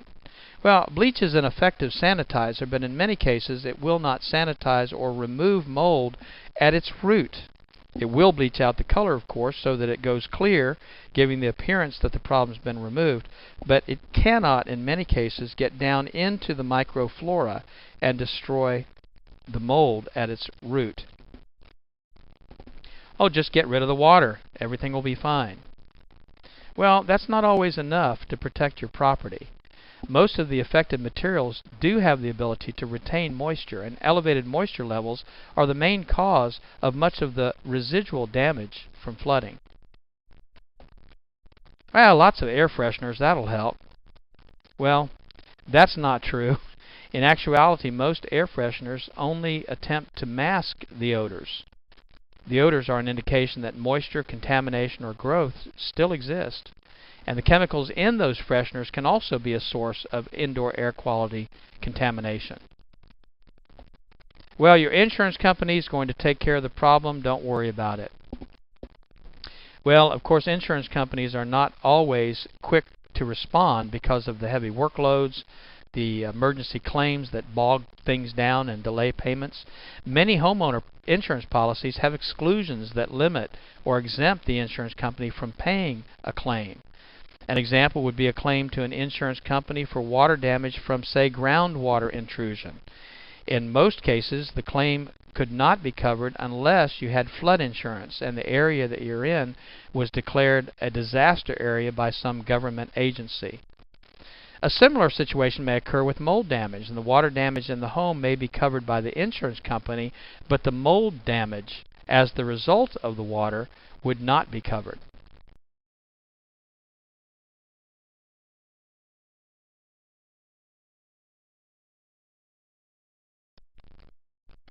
Here are several resources that may provide you with some additional assistance. Of course, the FEMA and the EPA government websites are good resources for more information about how to contact those agencies in an emergency. And also at the normie.org website, we've located a lot of resources for you, articles in regards to antimicrobials, information about mold screening kits, and other things that we feel will be helpful to you. We highly recommend that you seek professional assistance when dealing with a flood, mold, or indoor air quality issue. And please remember that the information that we have been providing to you is really for your information and not intended to replace professional training and assistance. I want to personally thank you for taking the time to listen to this overview. I am hoping that you will benefit from the resources we've made available to you, but also from the training that we offer industry professionals to help you through the process of getting things back to normal. It's my hope that you will never be faced with the issues we've discussed, but if you are, you will now be better prepared. Thank you.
Hey there, my name's Doug Hoffman. I'm the Executive Director of NORMI, National Organization of Remediators and Mold Inspectors, and I'm so excited to be able to share with you information about our new certification, the Certified Remediator for Sensitized Individual. And this class is actually led by one of our new senior trainers, Michael Pinto, who's been in the sensitized individual field for many, many years. And I'm just going to turn it over to him and let him talk to you a little bit about why this class is so important for anybody that's in the industry. So, Michael, it's all yours. Thank you, Doug. I appreciate that very much. Just want everybody to know that the reality is that you're dealing with sensitized individuals, whether you know it or not. Anybody who's in the mold assessing and or remediation field, some of the people that you're coming across indicate that they've been made sick by mold, or they, as you do your occupant interviews to understand what's going on in the home, you may find out that they're talking about symptoms. Now, we are not doctors, but what we are professionals that are trying to help resolve some of these issues. So what this particular class does is three things very specifically. It helps turn you into a better remediator. There's absolutely no doubt about that. You can be a good remediator, you can be an average remediator, but this will help you be a better remediator, and that's just good across the board. The real issue, though, is that for sensitized individuals, it's a necessity. You can't miss the details. The second thing that the class does is expand upon some of the things that just get missed in a general sense in regards to following the IICRC S520, the mold standard. Most people know about conditions 1, 2, and 3, normal fungal ecology, and visible fungal growth as condition 3. What gets missed is that whole condition 2, deposition of airborne spores. And that brings us to the third thing as well, is how much money are you leaving on the table when you're doing a partial remediation and focusing on removing the source material, but you're not even investigating or offering to do some of the whole house cleaning or the cleaning that is necessary to take the condition 2 parts of the office or the home and bring that all back to a normal fungal ecology, rather than just the area that you contained to remove the mold in the basement or the mold under the sink or the mold in the bathroom. So all of these things come into play in the NCRSI course, but the biggest thing is it makes you a better remediator across the board. And I'm excited to be one of the instructors, not the only instructor, but one of the instructors, and just share some of these tips and tricks over the course of the 2-day class. So we hope to see you there, and you can check the NORMI schedule and the best training system schedule for when the next course is. Looking forward to seeing you either online or in person. Thank you, Michael, and I'll look forward to seeing you at the next class. Absolutely, Doug. Bless you.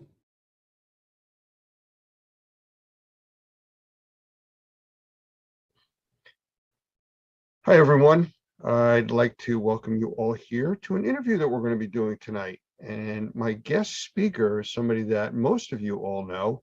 It's Mo Zuluaga. He's one of our senior trainers, a good friend of mine, and we have him here in the room. I will let him do a little bit of an intro of his own background because it's too diverse for me to try to explain. So Mo, a little bit about yourself before we get started. Well, first of all, thank you. Well, for those of you that don't know me, I've been in the restoration industry now for a good bit over 20 years. And before that, I was an engineer for General Electric, for that in the military. And keep going back, I guess, been all over the country and spent some time outside of the country as well, working in Central America, lived in the Caribbean. And as you can tell by my name, my parents are from South America, from Colombia. So I've had a chance to be kind of all over the place and work all over the place. And now I'm happy to be here in Florida and call myself a Florida boy. And I plan on staying here. And I don't think anybody can get me out. So, and happy to be here with NORMI as well. So life has brought me here, and I'm in a happy place. Well, since you're so happy, let's talk about some serious stuff. Let's do it. because we get a lot of questions during and after our CMA CMR class, which is one of the ones that where you specialize in teaching, and actually you do it in English and in Spanish, depending on the class that we're running. But I know that we're always getting these questions about technology and what does somebody need to start and what kind of equipment should I buy, and is there differences in moisture meters and air pumps and on and on and on. I think the moisture meter side of it is something that we get the most questions about for people in both the remediation and the assessor side because of the type of work that they do. So I'm going to put you on the spot and see if you want to talk a little bit about moisture meters and some of the differences between them and what you do with them. Sure. Actually, that's a great question, Lance. One of the interesting things about the class is we talk about in several sections of the class, we talk about one of the most important decisions that we need to make as remediators is we need to make a decision as to what equipment we're going to purchase, what we're going to use. And, I always push hard on the concept that you need to make the decisions based on the application and exactly what the specifications of the equipment are, because for an equipment or technology to function properly, the most important thing is that the operator must know how it works.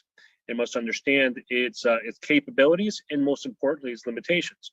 And a lot of the times we kind of just go right into using the equipment and because somebody shows us how to use it, and we might use a small bit of the capabilities, but one of the things that is rarely taught from person to person is really what the limitations are. So I tend to talk about quite a bit about that in class. When we get into the whole moisture mapping section of the class, and I do explain a little bit about how moisture meters work and how they don't work and the things that you need to know. And that's one of the questions that I get repeatedly thrown at me time after time after class, where somebody will call me, listen, I know that you spoke about this in class, and it's a little complicated for me to just grasp in the 5 minutes that you were able to talk about it. Could you give me a little bit more? As a matter of fact, I've pulled I do have a file here that I can pull up with some pictures of moisture meters, and I'm going to open up here while I talk to you over the next minute, which has some pictures that I've done just to have this sort of conversation with some of the students. So as I pull this up, one of the things I am going to say is that when we go through the process of selecting equipment, it is incredibly important to know what exactly is it that we're trying to accomplish. What is the end goal of what we're going to do with that equipment? So in moisture meters, that is, we're going to measure moisture somehow, or at least that's the concept. And one of the things that the first question we need to ask is, where are we going to measure it? What kind of material are we going to measure? How accurate do we need to be? How thick is that material? Those are all things that we need to take into consideration because not all meters are made the same. And Mo, with that, there was a discussion that I was involved with recently where somebody was talking about moisture meters and they all have different scales. And that was confusing to say, well, it's this percentage. Well, that's a different way of grading on this device compared to another device. So I don't know if you're prepared to talk about that, but if you get a chance as you go through them, I want to toss some of that in. Absolutely, will do. All right, so I have this little file open as a Word document that I have with the images. So what I'm going to do is I'm going to go ahead and share it if that's okay. Sure. So I can show some of these pictures and try to get the concepts across a little bit better. So let me go ahead and do that.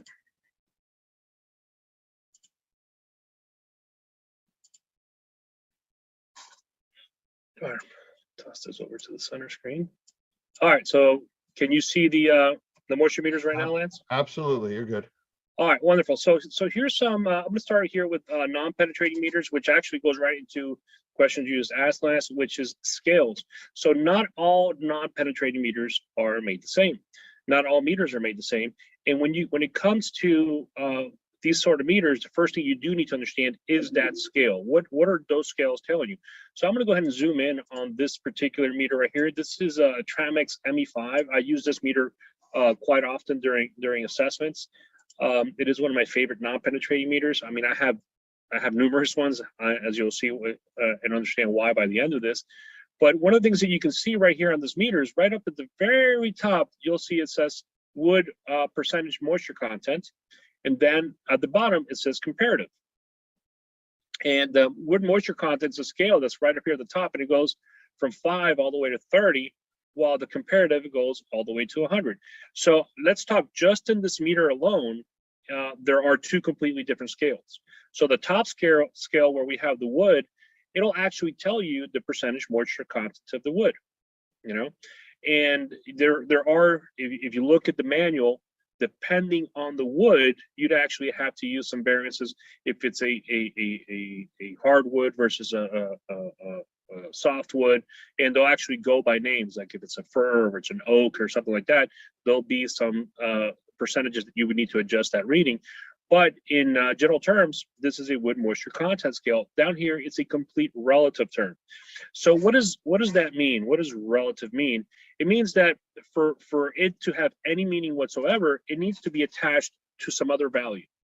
And so what we learned in class is that before we can go take any readings where we believe the area to be wet, we need to go to a dry section of the home and take up a reading of the same material. So if it's wood, it's going to be of the same type of wood. If it's drywall, it'll be drywall, flooring, etc. So we can get what's called a baseline or a dry standard, and then that's what we're going to use to compare. That's the relative number we're going to use. So on those different scales that you were mentioning, for example, this meter right here, as you guys can see, goes up to 100. If I was using, for example, a Delmhorst Navigator, the new one, it has a scale up to 300. So as you can see, 300 is not a percentage. 300 is just a number, and that's because the sensitivity of that particular scale, you need a wider range to be able to get the numbers that you want. It's a different different system that it uses. And so the most important thing is that you understand as a user which is the best, which is the form that the way that your meter works, right? What are the scales in your meter? What do they mean, and what do they represent, and how do you properly read them? How do you work with your meter during different materials? As you can see in this particular meter, you have different materials, wood and timber. Do you have one that's a shallow depth? That's because sometimes you have layered materials and you want to just grab the top layer, or you want to stay away from a metallic background, because that's one of the things we'll be talking about, some limitations of these meters, and a metallic background might cause a limitation. Drywall, plaster, masonry. So this particular meter definitely has different scales. The important thing to understand is, except for the wood meter, those are all relative scales. Okay, those are all something you have to compare to. As you can see, this meter will tell you over here just how deep it goes, and you'll see in the wood that it does show percentage moisture content. And that's what I would say. This is a great example of saying we need to grab the most simple tools that we have, which are wonderful technology, because a lot of the times we don't see these simple tools as technology because they've been around for a while, and we need to understand those. You know, one of the things that you just mentioned real quick was the manual. And so many people that I talk to don't even know there is a manual. Sometimes you have to go online to get it or download it. And that's one of the most important things you could have for these types of tools. You really need to understand it. I've gotten calls from numerous people that were either en route to a job or on a job site that have called me and said, how do I do this? How do I use this machine to do this? You got to know this stuff before you go out. I mean, use it in your own home, you know, learn it, use the manual. Absolutely. Habits that we now have in the industry or the people that have gotten used to understanding these concepts is the having these manuals right on your phone, right? So we have them on cloud storage. So anytime, and I actually reference manuals all the time when I'm in the field, and there's a particular function of the meter that I might not have used in a long time, and I might know, but I might want to refresh her just to make sure that I don't miss anything, because as you'll see, there are definitely different types of meters, but having those manuals available to you at a moment's notice is incredibly important, and it's a good practice that everybody should actually take on in their business and their daily use. So I want to show you. So this is meter number one. Let me show you something else. So here's some of the things that I discuss with students when they call me with these questions. And one is that comparative range, as you mentioned. And that comparative range can change from meter to meters. So we need to understand it. Understanding what how far those ranges go, right? So as you can see, the wood moisture content go up to 40%, and this particular meter up here went up to 30. You need to understand those because questions can come up. If you think about it, if somebody's looking and somebody's analyzing a project that you're doing, and they're used to seeing one particular type of meter where their scale is considerably higher. So for example, on a non-penetrating meter, you can have wet be pretty high, pretty 68, 98. Other meters might be lower. So if they're used to seeing their meter and they think that your number is too low and that does not mean that it's wet, then you need to be able to explain that and say, well, my meter works in this form, and here's the scale that it works, and here's what the numbers mean. And if you don't do that, if you don't understand that, it might be a difficult conversation to have with somebody else that also doesn't understand your meter because they've never used it before. As you can see, the same company can have another completely different meter. This is also by Tramix. This one is really designed for concrete. And this one will have concrete moisture content, okay, and also for drywall. So this is a very specific meter, and these meters are excellent meters to use for very specific times and different projects. So if you really want to know what's going on with certain type of materials, you might need a very specific meter to do that. Just so like I said, having a set of meters to be able to tackle different problems that come on is very important. Just like you can see for concrete as well, I might actually want to know the actual concrete slab, how much the relative humidity is in it, how much moisture content is in it. I might need to tap into it and use a different type of meter with a different type of plug that allows me to be able to determine this. Because, for example, once we remove floors in some of these projects, before we can reinstall the floors, we need to make sure that we've actually correctly dried that concrete slab. Because if we don't, then we're going to have issues with the new flooring when it's installed. So once again, understanding our meters, our limitations, our capabilities is important. And I think limitations is one of those things that we definitely need to focus with each one of our meters. Hey Mo, you mentioned a bunch of different types of meters, and I know over the years I've used combo meters. What I mean by that is a meter that will also do relative humidity, temperature, moisture on surface as a pinned or pinless. How do you feel about those? I've gotten mixed, opinions from people over the years. Well, actually, I have a picture of one of those here. I'll jump a couple of pictures just to show you. Whoop, here we go. So this one is by Protimeter. Everybody pronounces that a little bit different. That's how I pronounce it. So if I pronounce it differently, forgive me. So Protimeter is a multi-use meter. So it does have a thermal hygrometer. It has a pin moisture meter. It has a non-penetrating moisture meter included as well. And it's a really good meter. It really is. There are some drawbacks. There are some drawbacks to having a multi-use meter. One of them is obviously your meter is done and you've now lost all your meters. That's one. In the past, some of these meters that had all the functions did not have each function wasn't top notch. You'd have two of the functions that were top notch and the third one was okay. And I'm a big believer in having really good meters for certain type of projects for each one of those functions, whether it be a hygrometer. So you need to understand what application you're doing. But obviously times change, technology improves. Some of these meters are really good. This particular meter is really good. The kit comes with all kinds of accessories to measure different things, to be able to tap into wood, to be able to go past these little pins over here to go past the drywall and be able to measure and see if insulation is wet. You have multiple meters that do this, like that Delmhorst Navigator that I mentioned also is a good combo meter. My biggest drawback with combo meters personally is that, a lot of the times they have a lot more functions that I need on my projects. Number one, and number two is if I lose that meter, I've now lost all my meters, and it's not something that I really want to face on a project. Well, that was one of the things that I had seen over the years that you had just mentioned about the sensitivity of the meters, that you give up some sensitivity when you have all these different devices combined together. It's really good with one or two things, but a few of the other ones aren't as good. And of course, the other thing is if something happens, you drop the meter, you break it, you've lost everything, Absolutely. And you know, the other one is they are pricey. They are pricey to have a combo meter.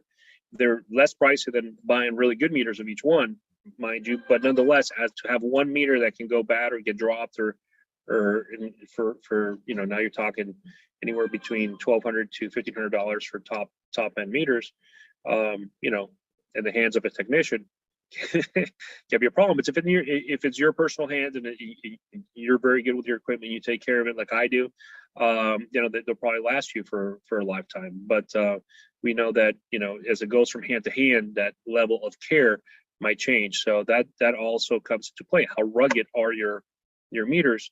And that's one of the things that I look for. I like rugged equipment. I like the equipment that I can take on a construction job, and it's going to make it to the end of the day. So that's important to me.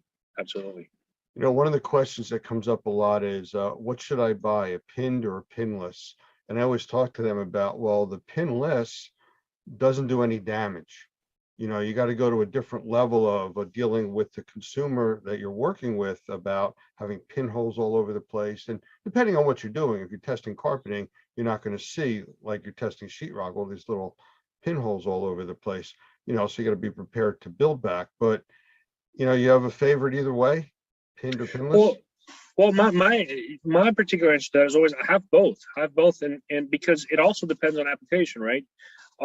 You do a lot of assessments. You've done a lot of assessments in your time, and during an assessment, it is you know, in an assessment, a lot of the times you're not really looking to poke holes into a drywall, because like you're saying, you're creating damage to the drywall.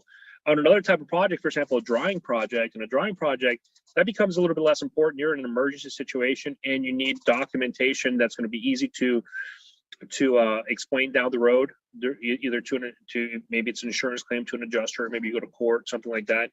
And in that case, a pin moisture meter is definitely going to be a lot easier to explain, because it's showing you some moisture content versus a relative reading. And relative readings can be one of those things that's difficult to explain or people to grasp in a short amount of time. On the other hand, both are great. So one of the things that I tend to do is I start with non-penetrating, and then I'll document the edges, the far corners. So once I get to the far corners, I'll document them with a pin moisture meter. I've gotten really good at taking those pin moisture meters in areas where you're not going to be able to see those little holes. You know, there's ways to do that.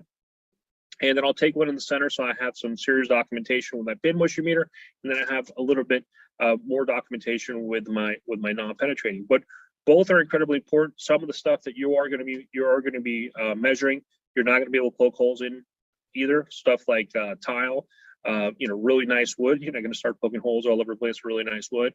So they both have a place in it, and sometimes I use them both because, as I mentioned in class, I never trust any piece of equipment or any measurement by itself. I want to be able to compare it to other things and be able to say that makes sense. What I'm seeing makes sense, because, like I said, they both have limitations. And one of the limitations of the non-penetrating meter is that it's not really measuring moisture. It's using RF signals. Most of these are using RF signals, and depending on what's behind that drywall or in front of the drywall, you can have readings that are incorrect. For example, if you have a pipe, if you have wood, if you have actually some wallpapers actually have metal in them, and you'll detect it higher. Pin moisture meters give you a little bit a little bit more of I guess an accurate reading in those type of situations, but they can also have issues where they don't go as deep because the pins on those moisture meters tend to be really, really short. As a matter of fact, one of the tips that we talk about in class is if you have like a thick piece of wood, like a 4x4, the proper way to measure that is to drill 2 stainless steel screws right into the middle of the wood, 2 inches, and then you measure with your moisture meter to those screws. So now you have an accurate measurement into that wood because the pins are too small. So like I said, all this equipment has limitations and it has capabilities, and we just need to understand each one in each application that we use. You know, it's funny, one of the classes I was watching as we were doing in our water class, they talked about drilling screws into a wood floor from underneath. and taking samples like that with the big caution, don't drill through the floor, Yes, come up on the other side. We're a Absolutely. little too far there. and by the way, we've all done that where we got a little too far. So it's just be very, very careful. So I would say from what you've described here and the types of technology that's used, I guess the next level to go to would be moisture mapping, and how that's done and how this equipment plays into moisture mapping an area, and different ways of doing it. Right, and there are different ways of doing it, and that's where, once again, selection of equipment depends on what you're doing. Depends on the level of equipment that you need. One of the meters that we see here is a very economical meter. This is one of the things that we'll find at Home Depot for $30, $40, $60. And we're putting it next to another meter that's $500, $600. For certain things like moisture mapping, they could be excellent tools. That your meter does not have to cost $1,200 for it to be functional for your operation. One thing is very different when you're doing an assessment and when you're actually doing a drawing job. They both require a moisture map, but the level of accuracy in that reading is not the same for each project. It's not the same. During an assessment, we're really looking that it's hitting that threshold, that it is wet. In drawing, we're going to want to measure every day the actual progress, and we want to be very exact with those numbers. And we want to have equipment that can read really fast readings in between each reading, so it can adjust quickly to its environment. So that's one of the things that is probably different from economic meters to others. Expensive meters tend to have electronics in there that react a lot quicker. So in moisture mapping, let me I guess I could use the same page here to talk a little bit about moisture map. I'll scroll down to the bottom, and then I'll get back to some of these little other tools that we get a chance to that we use in moisture mapping. So I'm going to explain the way that I like to do moisture mapping. This is the most common way that I'll do moisture mapping. And what I'll do is I'll use a little bit of drawing. So forgive me, I'm not an artist, and I'll just try to explain to you graphically exactly the way that I would do it. So if I had, for example,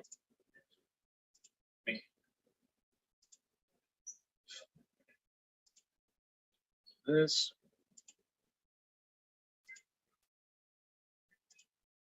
So if I had a wall that kind of looked like this, and we'll call this wall right here wall A, wall B, and wall C, and I would actually label them. So let's go ahead and do that.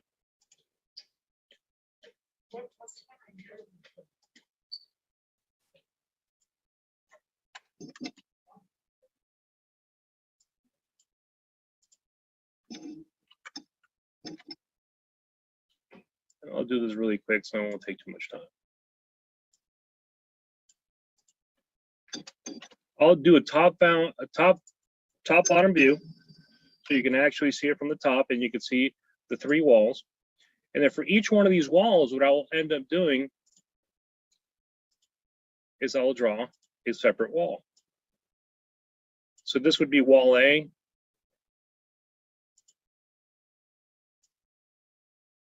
Wall B. Move the filter, please. Okay.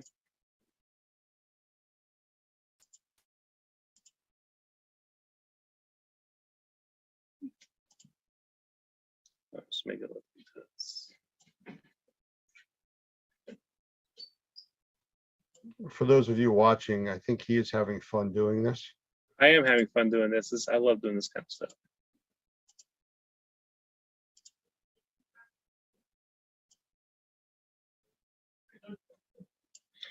So this would be the areas that, for example, we would, in wall A, I'm a wall B, and if this continued all the way to wall C, I would do it, but I'm just doing it so we don't spend too much time drawing here.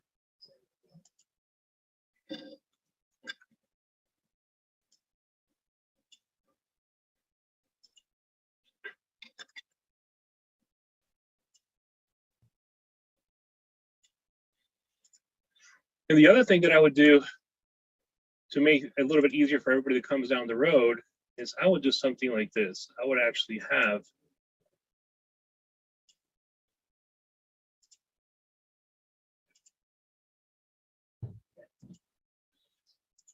a piece of blue tape across that wall. And about every 16 inches, I would put a vertical line. And so that would be the first section would be A1, A2, A3 across that blue tape on that wall. So, and I hope I'm explaining myself correctly. If for some reason I lose you, please let me know. And below each one of those sections, every 16 to 20 inches, I would take a moisture measurement as to exactly moisture content on that wall, or the reading, depending what type of meter I'm using, and the height that it went to, and I would document it around that blue tape. So on A1, I would put day 1, it would be the moisture content and the actual reading, and I would do the same thing on day 2. And what this does, it actually shows the sketch of the property. So if I had a whole property that was wet, I would probably, it wouldn't be these 3 lines, it would be the actual sketch of the whole property. And for each wall would have a front facing picture, which shows me exactly how it was wet as I found it and as I measured it. And you could write right here and take pictures as well. And on my sketchbook, I would actually write on the picture what the moisture content was at that time. So that's one of the ways that I would do a moisture mapping. You can simplify this. You don't have to go as in depth as I go sometimes. And sometimes I keep it very simple. One of the things that you can do is, depending on your application, as an assessor, you can actually use the blue tape to go ahead and outline your moisture map area. And I do this quite a bit, for example, on ceilings. When I have a patch of a ceiling that is wet, I will go ahead and outline it, and I will lay and sometimes I'll mark it right on the blue tape exactly what I saw. And what that does is, for anybody that comes after me, whether it's a mediator, it's an adjuster, it's anybody, they can really quickly see the areas that I found to be wet. So I'll actually moisture map it with my tape, document it with pictures. If I'm able to, I'll do what you see here, which is a graph or a sketch of exactly the area from 2 different angles. And the whole concept, everything that I do regarding this, and the reason I take a little bit extra time is, I always ask myself is, if I was in court in front of a judge and the judge had nothing to do with the restoration industry, how can I easily explain to him or show him exactly what was going on here? And that's always the basis that I take on my approach of either writing a report or doing a sketch or trying to explain something, because the reality is that we're not always going to be talking to people who completely understand restoration, who completely understand mold assessment, indoor air quality, any of these issues. And so it all ties together, from understanding how your equipment works, selecting that equipment, using it properly, being able to explain it, and then documenting the results into something like a moisture map. It all comes from basic thing is, we need to understand why we do the things that we do and how our equipment works. Very simple things.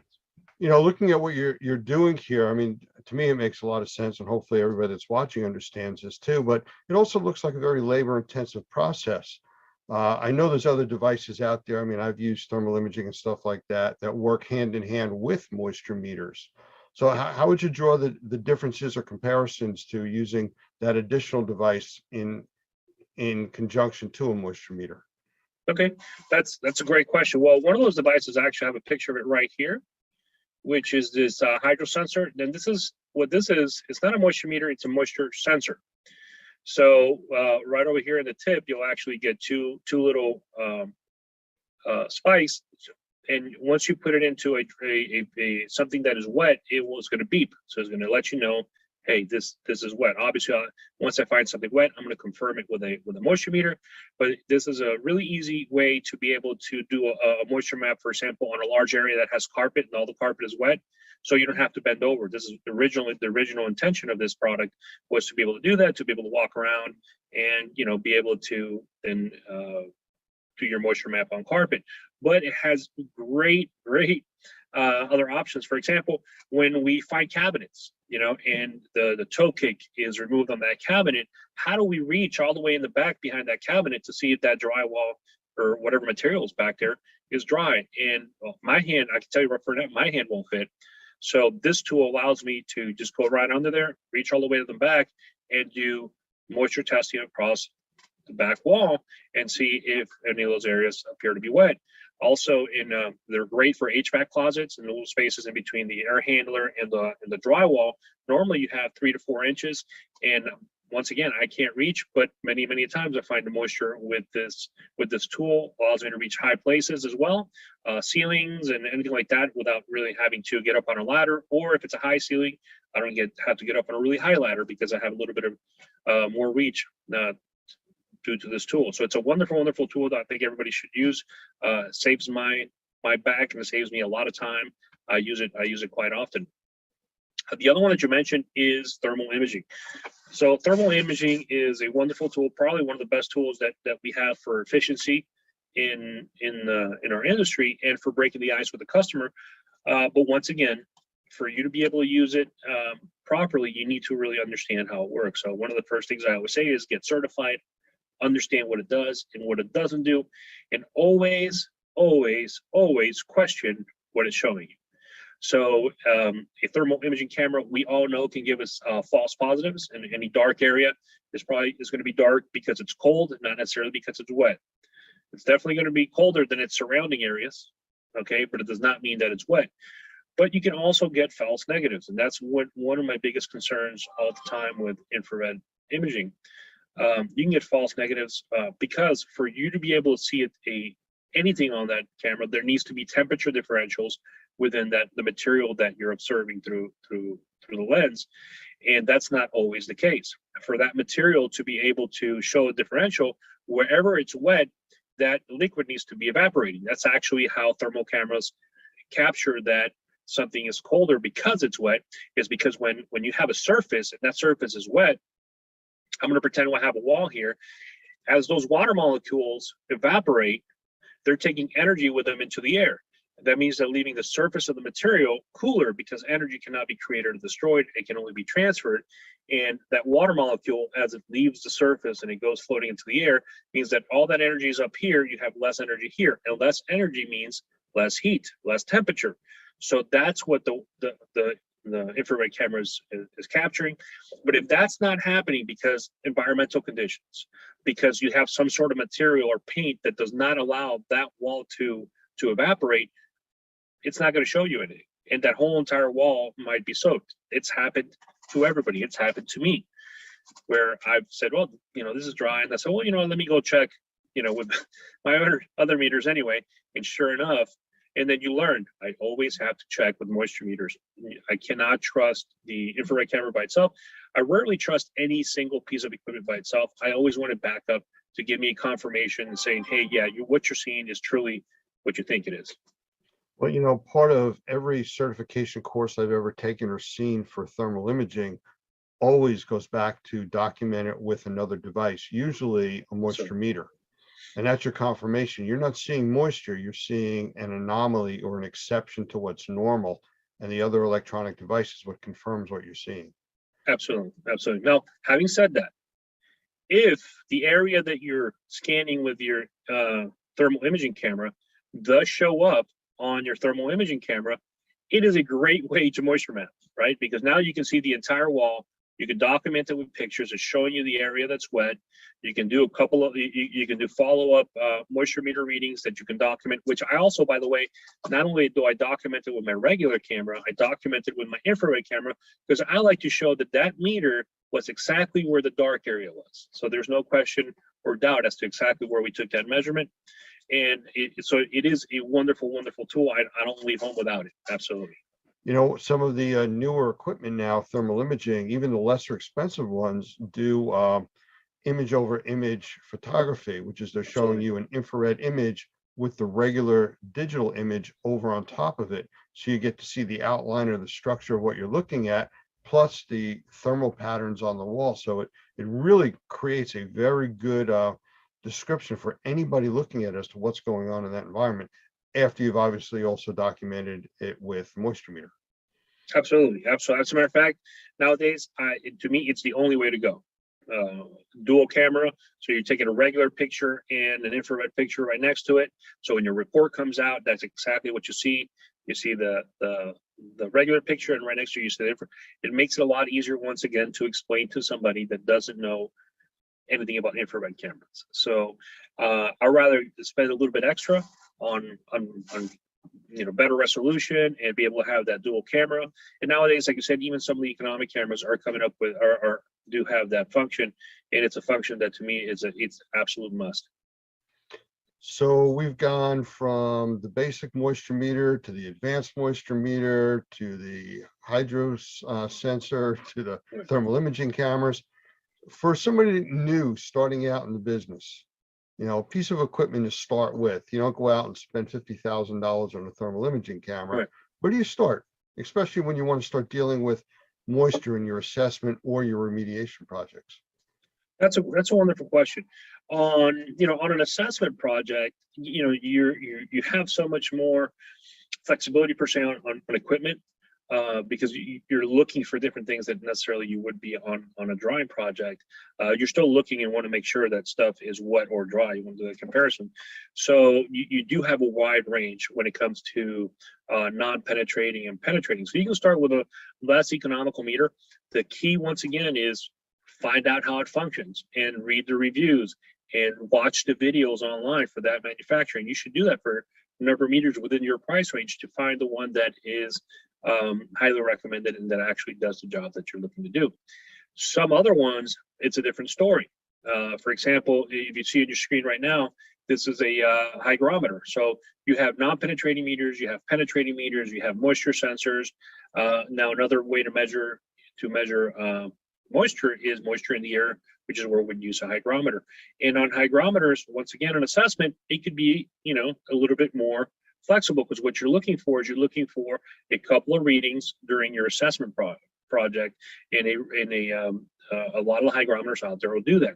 If you're in a drying project, for example, there's very few hygrometers that can stack up to the requirements of a drying project. This is, for example, one that would. This is a one that I like quite a bit. It says Phoenix, but I believe now the manufacturer is Vaisala.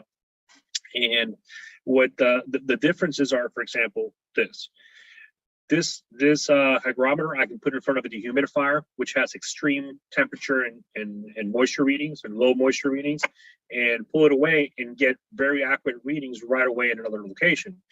Other hygrometers, less expensive hygrometers, you're going to have to wait a number of minutes to be able to get an accurate reading per location. So hygrometers tend to be one of those things that the better you get, the better it's going to be for you for efficiency, because you don't have to wait all that time for the sensor to be able to adjust. Better sensors also tend to last longer before they become calibrated. So those are things. The newer hygrometers that are high end, you can also change the sensors. You can buy just a new sensor and put it in. So depending on the piece of equipment that we're talking about is dependent more on my guidance. So as to penetrating and non-penetrating meters for assessment and an infrared camera, I might say, listen, here's some baseline products that I think were great. They highly recommend. For example, FLIR makes I think it's the MR40, which is a penetrating moisture meter. It's a pen. It looks like a pen. It has a little flashlight on the other side. And I think it's $60, $70, $80. It's really inexpensive. And I think it's a wonderful moisture meter for assessments. Wonderful moisture meter, especially because it is so light that I can stick it pretty much anywhere, on a wall, on a ceiling, and it will stick and keep my reading, which means that I can document the picture with pictures a lot easier. I don't have to have my hand up, especially if I'm on a ladder or anything like that. It becomes dangerous. I don't have to hold it sticking to the wall and taking the picture. I can just stick it to the ceiling or to the wall, take a step back, take a picture up close, take a picture from far away, and it does a wonderful job. With a hygrometer, I would say definitely do your homework, get a little higher end, make your life a lot easier. And on a thermal imaging camera, one of the economic ones now is the C4 or C5 from FLIR. Those do a wonderful job. They do have their limitations. One of the things that I don't like about it is that the battery is not external, it's an internal battery. So once that battery starts degrading, basically your infrared camera starts degrading, because keeping it charged does become a headache. You have to have it connected all the time, but that happens over time. That doesn't happen immediately. The higher end cameras, like for example, the E series, the E6, E8, I really like those cameras. They have, batteries you can swap in and out, so it's a lot easier to always have a piece of equipment that's functioning. You can have multiple batteries. they do have the drawback of a higher cost. You're probably looking $2,000-$3,000 for those cameras versus $500-$600 for a C5 at this time. Very cool. Well, we have a few minutes left. I don't even know where to start to say. Would you want to sum up what we've talked about other than come take the CMA CMR class, or one of the advanced classes? But, how would you sum up tonight, at least for the folks watching? Actually, I have a pretty easy way to sum this up, okay, which is what we talk exactly in our classes, is when you make a decision to move forward into an application, to say assessment or drying, if that's what you do, know what your application is, know what you need, and then go study the equipment that's out there and choose your equipment based on that need, not on pricing, okay, not on Bobby told me this is a really good piece of equipment, they have it on sale at John Don or Answer or wherever it is. Just do your homework, read the manuals, understand what it is that you're doing, understand how your equipment works, and most importantly, understand why you're doing it. What's the purpose of you using each piece of equipment, so then you can properly document that purpose and properly express that purpose through your documentation to somebody that has absolutely no clue what it is that our industry is about. That is if you take the whole entire idea, that is the basic idea of what we do. Take really complicated things and make it less complicated, make them simple, so somebody that doesn't know what we're talking about can learn it in a quick and efficient manner. And the way to do that is you need to understand every step of the way, and most importantly, understand how to properly use your equipment. Well, thank you, Mo. Actually, I'll ask you to stop sharing your screen for a moment so people can see who you really are. Absolutely. Go ahead and do that. All right, there he is. Well, I want to thank you for your time. I think we're going to have to do this again and maybe pick another type of equipment, maybe air pumps or Matterport or some other equipment that I know that you use and you're familiar with, and do some more segments on this. Absolutely. Sounds good. So thank you for your time, and we look forward to possibly another segment in the near future. Hey, thank you for having me. Have a wonderful night. You too.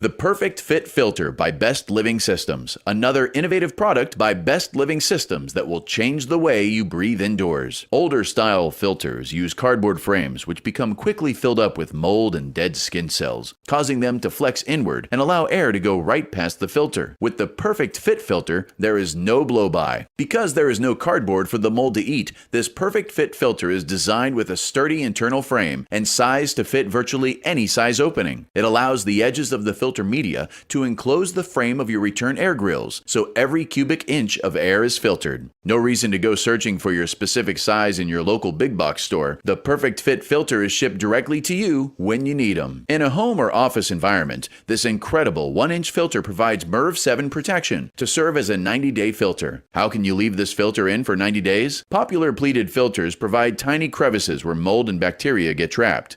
Because you are bringing to their nests dead skin cells and other organic materials, the microbes find a safe harbor, an environment where they can grow and reproduce. This is called bionesting, and the Perfect Fit Filter reduces the possibility of these microbes contaminating the air we breathe. Because the Perfect Fit Filter is rated with a MERV 7, the industry standard for 1-inch filters, it does not restrict airflow or put unnecessary strain on your air handler. The Perfect Fit Filter, now available by monthly subscription and free shipping at perfectfitfilter.com. The Perfect Fit for people who like to breathe.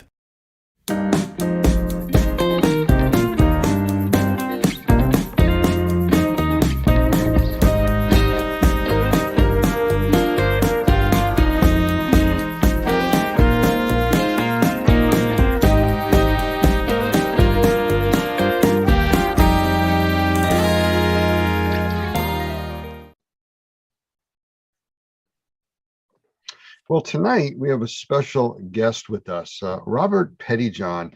Now I met Robert, I don't know, several months back. I believe it was in Treasure Island, at a class that we had going, and very, very interesting gentleman. And you'll see as we start talking tonight, just the experience that he brings with him to the table here. But I can't do him justice. I was actually reading through some of his, I guess, designations and certifications, and there's so many of them. I gave up trying to figure out what some of them even were. So I'm going to let him tell you a little bit about himself. But Robert, I just want to bring you into the room and say, just kind of let everybody know who you are and a little bit about your background, and we'll go from there. First of all, it's a real honor to be sitting with you on this phone call tonight. You have impressed me from the very first time we met. And of course, the whole Normie organization is so impressive, and I'm very thankful to be here. And it's another step in this whole progress that you and I go through in our life, how we meet people and they influence us one way or the other. And I'm very, very thankful that my friend Scott Mitziff, with whom I serve on the board at the IICRC, introduced me to you guys and told me about Mr. Hoffman and about Mr. Adams and the tremendous relationships that y'all have got going on down there. And I'm glad I opened the computer and looked at and talked with y'all. This fits very nicely in my personal and professional development. And I'm very thankful for that. Yes, sir.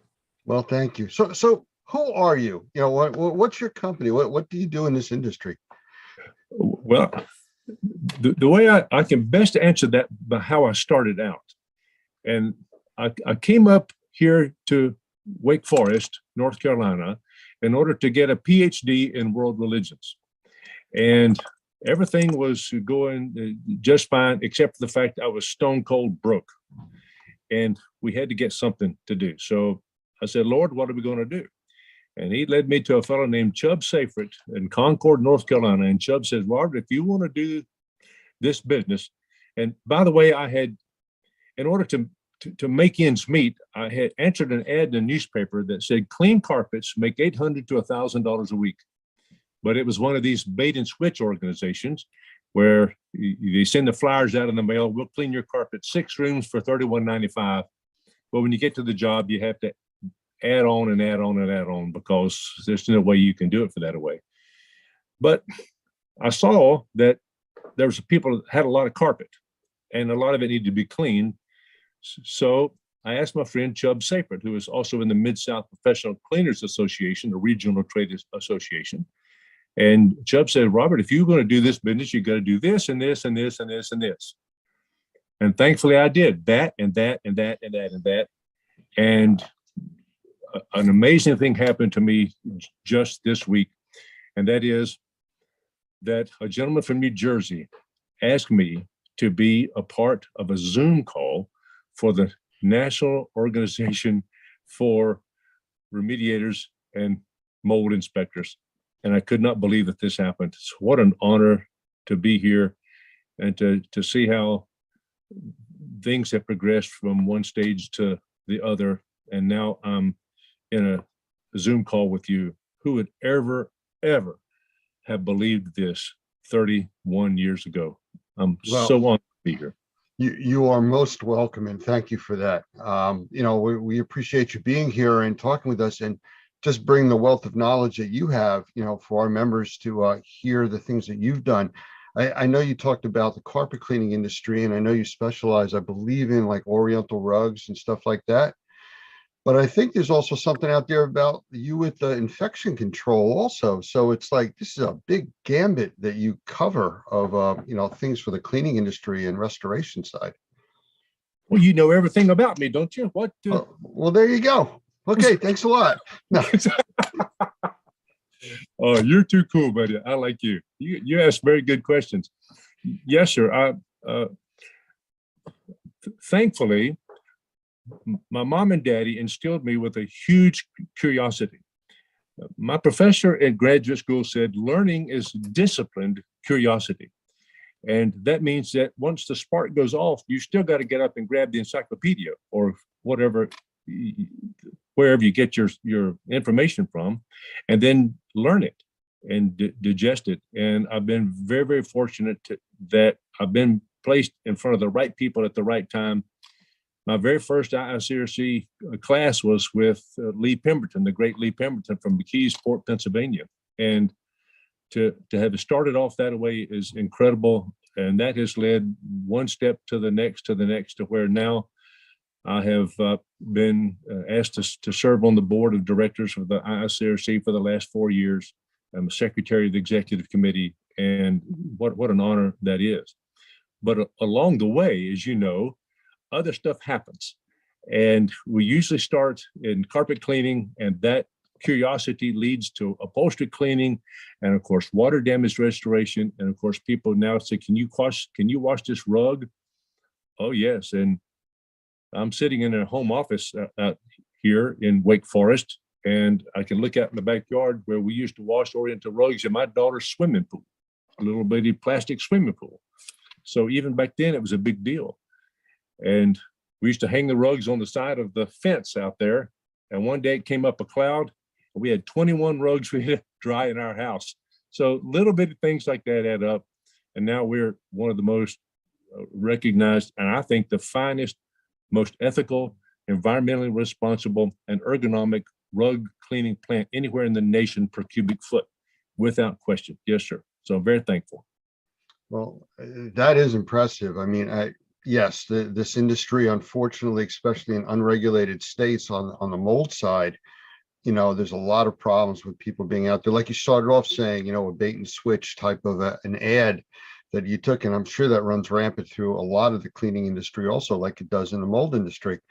And, you know, to hear you talk about the way that you try to keep this industry on the up and the way that your company operates, that's what we're looking to do. We really want people like you involved in this industry and pushing it forward, keeping it, I'll use the word clean, you know? Yeah, I had no idea that we were going to bring this up, but I was just on the phone call with my friend Penny Trelau from out in Australia. Just a little while ago, we were on a little Zoom call because we both serve on the IICRC S400 and the S410 cleaning and infection control committees. We're helping to write that standard. And she says that there are people all around there who want to fog something into your house and then walk out as though they've done something very special. But no, that's not the guys at Normie. And that's one of the things that attracted me to you guys, is that this is not the National Organization for Shortcut Schmaltzes. This is for remediation, dadgummit, and inspecting the way it ought to be done, for mold particularly, because there's a lot of people out there getting sick because it's not been done right. So if I said that you have a passion for this industry, I think it's kind of an understatement to hear you talking now. Okay. Let me tell you something. And one of the reasons that this has evolved over the years, of course, my mom and daddy taught me to do something the right way. That's a big deal.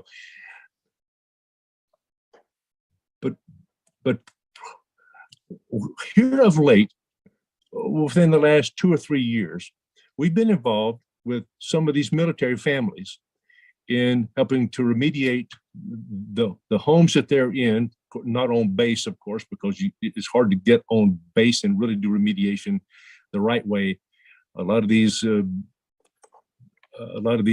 people who run the housing on these bases really aren't interested in doing it the right way right now. That's going to be changing. It is changing very, very quickly. But being into their homes where they've had to move off base and helping them clean and decontaminate their stuff that was involved in this mess in these houses. And thankfully, one day I was up in Kalamazoo, Michigan, meeting and speaking with my dear friend, Dr. Michael Pinto, and he put me on the phone with a lady named Shelley, who was involved in this military mess about 10 or 12 years ago, the very first lady to prove in a federal court causation between mold and brain injury. She is the one who proved in a Dahlberg standard that this thing really happens. And she turned me on to another lady who was going through some problems there at Camp Lejeune. Her name was Lindsay. And I went down to see Lindsay, and immediately saw the horrific circumstances her kids and her family had been placed in because of this mold business, and really became a passion of mine, because goodness, these are folks who are defending our country. And her husband even told me he felt better in old nasty Iraq than he did in his own house. That's a deadgum shame. And we're working to correct that mess. You ask very insightful questions, by the way, and I appreciate that, Lance. You're amazing, son. I see it's kind of getting your dander up there a little bit, but it's questions that have to be asked. And we've done a lot of work on military bases also. We've done training on military bases. And we have our environmental task force, which is a nonprofit. We've actually donated equipment to people that live in really bad housing situations on those bases. So we've been involved with this for a while. So I understand what you're saying, but you said something very interesting there, and it's a little off track from where we were going, but you mentioned about causation of brain injuries. I was doing some research between last week and actually this weekend, and found there's some legislation and rules out there from the ADA, American Disabilities Act, that actually covers breathing and environmental conditions causing substantial breathing issues, which would qualify as a disability under the ADA. So, and again, I'm not an attorney and I'm just reading it for face value, but it's interesting that all of these things are starting to come together as people are looking for multiple disciplines, if you want to call it, and everybody's starting to find the same thing, that there's a lot of correlation between molds and bacteria and illnesses and in the environment that people used to ignore. Lance, you're right on, man, and thank you for your interest. My professor said that learning is discipline, curiosity, and you have that within you too. You go find the dadgum answer, and that's very impressive. But I've cried with these girls, man, at their home and watched their children undergoing these night terrors. When a lady gets mold going on in her brain, it causes some swelling in her brain, and that affects the pituitary gland, that affects things that ladies go through on a regular basis. And for many ladies, it's caused them to where they can't have children. And that is a dadgum shame that that's going on. But yeah, thanks to organizations like NORMI and the IICRC and the S520 and the standards that we produce, things are, there is good news ahead if people are willing to accept it. Absolutely. Well, in an effort to keep your blood pressure down a little bit, I'm going to change gears here a little, and let's go into another topic a little bit. Give you a little bit of a break there.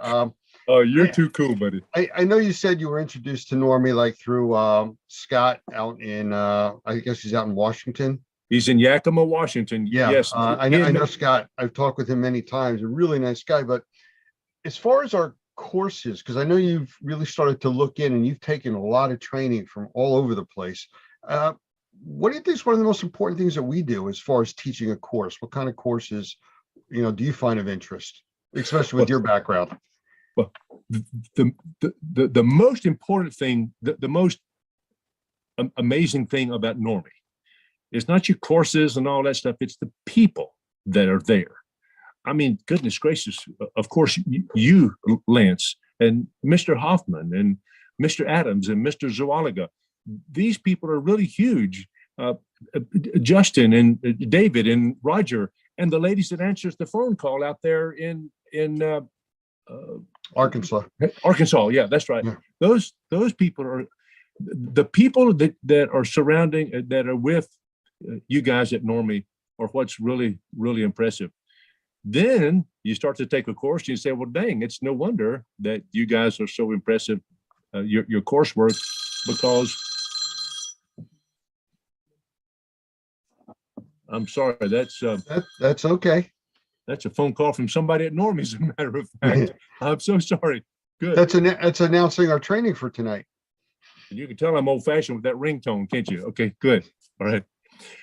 But you mentioned the courses, and to me, the most important course you guys teach down there, I'm sorry, but this is my opinion, is this mold remediation for sensitized individuals. Why is that? Because if you can do it for the sensitized people, you can do it for anybody. So if you can gear your program up in such a way that you're cleaning now for the most sensitized individual out there, then you're going to pass every clearance test. You're going to pass every important evaluation that goes on in somebody else's home. Plus, you don't know whether somebody is carrying that dreaded HLA gene in their body. We don't even know that. So if we take a chance and we miss something that we should have gotten, well, shame on us. That means you've not done it properly and you've not done it according to normie standards and regulations. And that's what's impressive about you guys. So to have somebody like Dr. Pinto, Michael Pinto, come down and lead that course is just unbelievable. That's a pivotal course. It is a good course. It's a very good course. I've seen him teach it, and I know it's not cheap. I know that. This is one of the most expensive courses y'all have got. But if you can do this, you can do anything. Well, you got the two rock stars teaching it. You got Michael and Doug both teaching that course. Unbelievable. Yes, sir. Yes, sir. Wow. So, what a thrill. Well, let's talk about certifications. Like I started when I was introducing you at the beginning about, the different things that you have, and education wise, there's a ton of stuff that you do and that you're trained in. And I don't know if you want to ramble off a few of those, just kind of some of your background enhancements. I know you said you were first starting for a PhD in religious studies, but you've like morphed into a whole nother direction. Well, when you,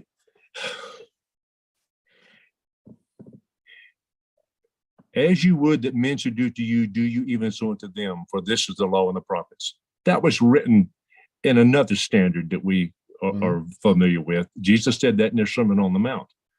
But when you look 2,000 or 3,000 years earlier than that, what Moses was involved with in Leviticus chapter 14 about the mold remediation, it's been in there since almost the beginning of time and recorded religious history anyway. So this is a huge deal. And thankfully, I've got a proper background for this mold business in our cleaning. Of course, we're certified triple master cleaner at the ISRC, but that's a big deal.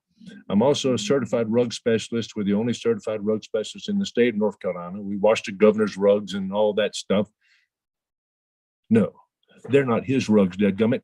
They're the citizens. They belong to the citizens of North Carolina. So I'm taking care of your rugs out there. Don't worry about that. We're also certified water law specialists, one of about 125, 150 in the country of that. If you're going to do a flood on water, you better know what you're doing. So getting involved with the Restoration Industry Association, Pete Consigli and these guys who taught this class the way it ought to be done. I mean, that was tantamount to a college level thesis we had to present to get our certified water law specialist. That was just really very, very huge. And the same way it is to become a certified master rug cleaner and certified rug specialist, CRS. That was a huge, huge thing to do. And now to be involved with Normie is just another.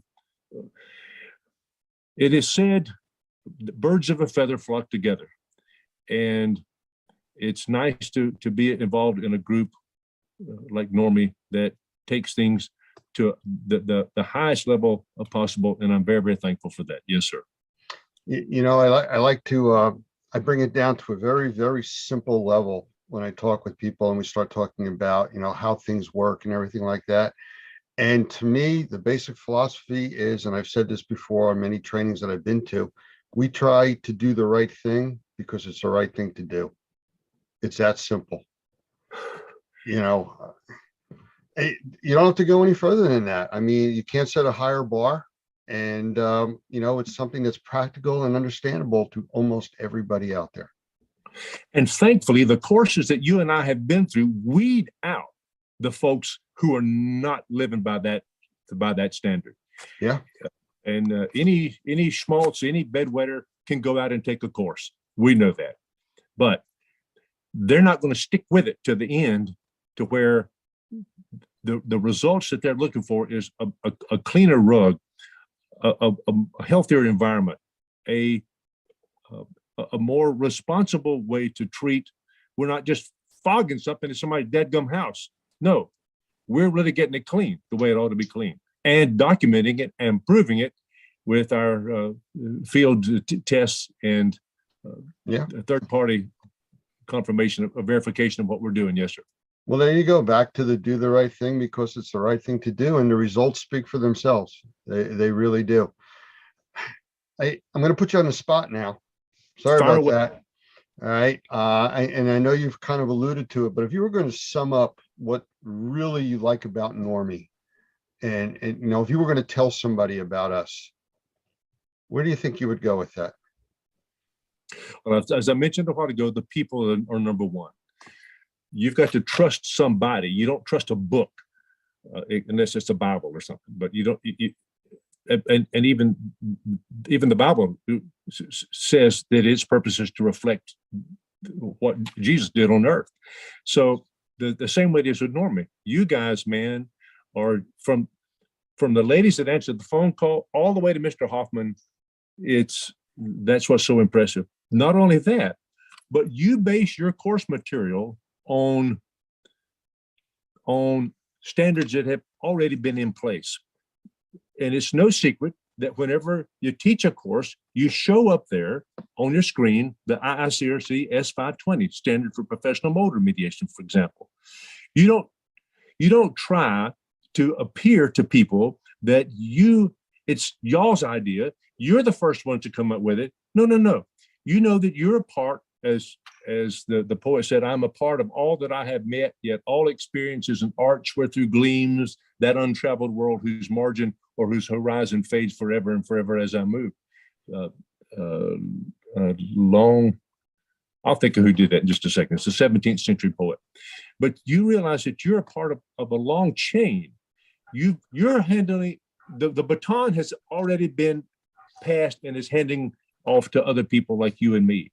And we cannot drop it because so many people's lives, so many people's well-being, and even our companies depend on it. And for crying out, our reputation.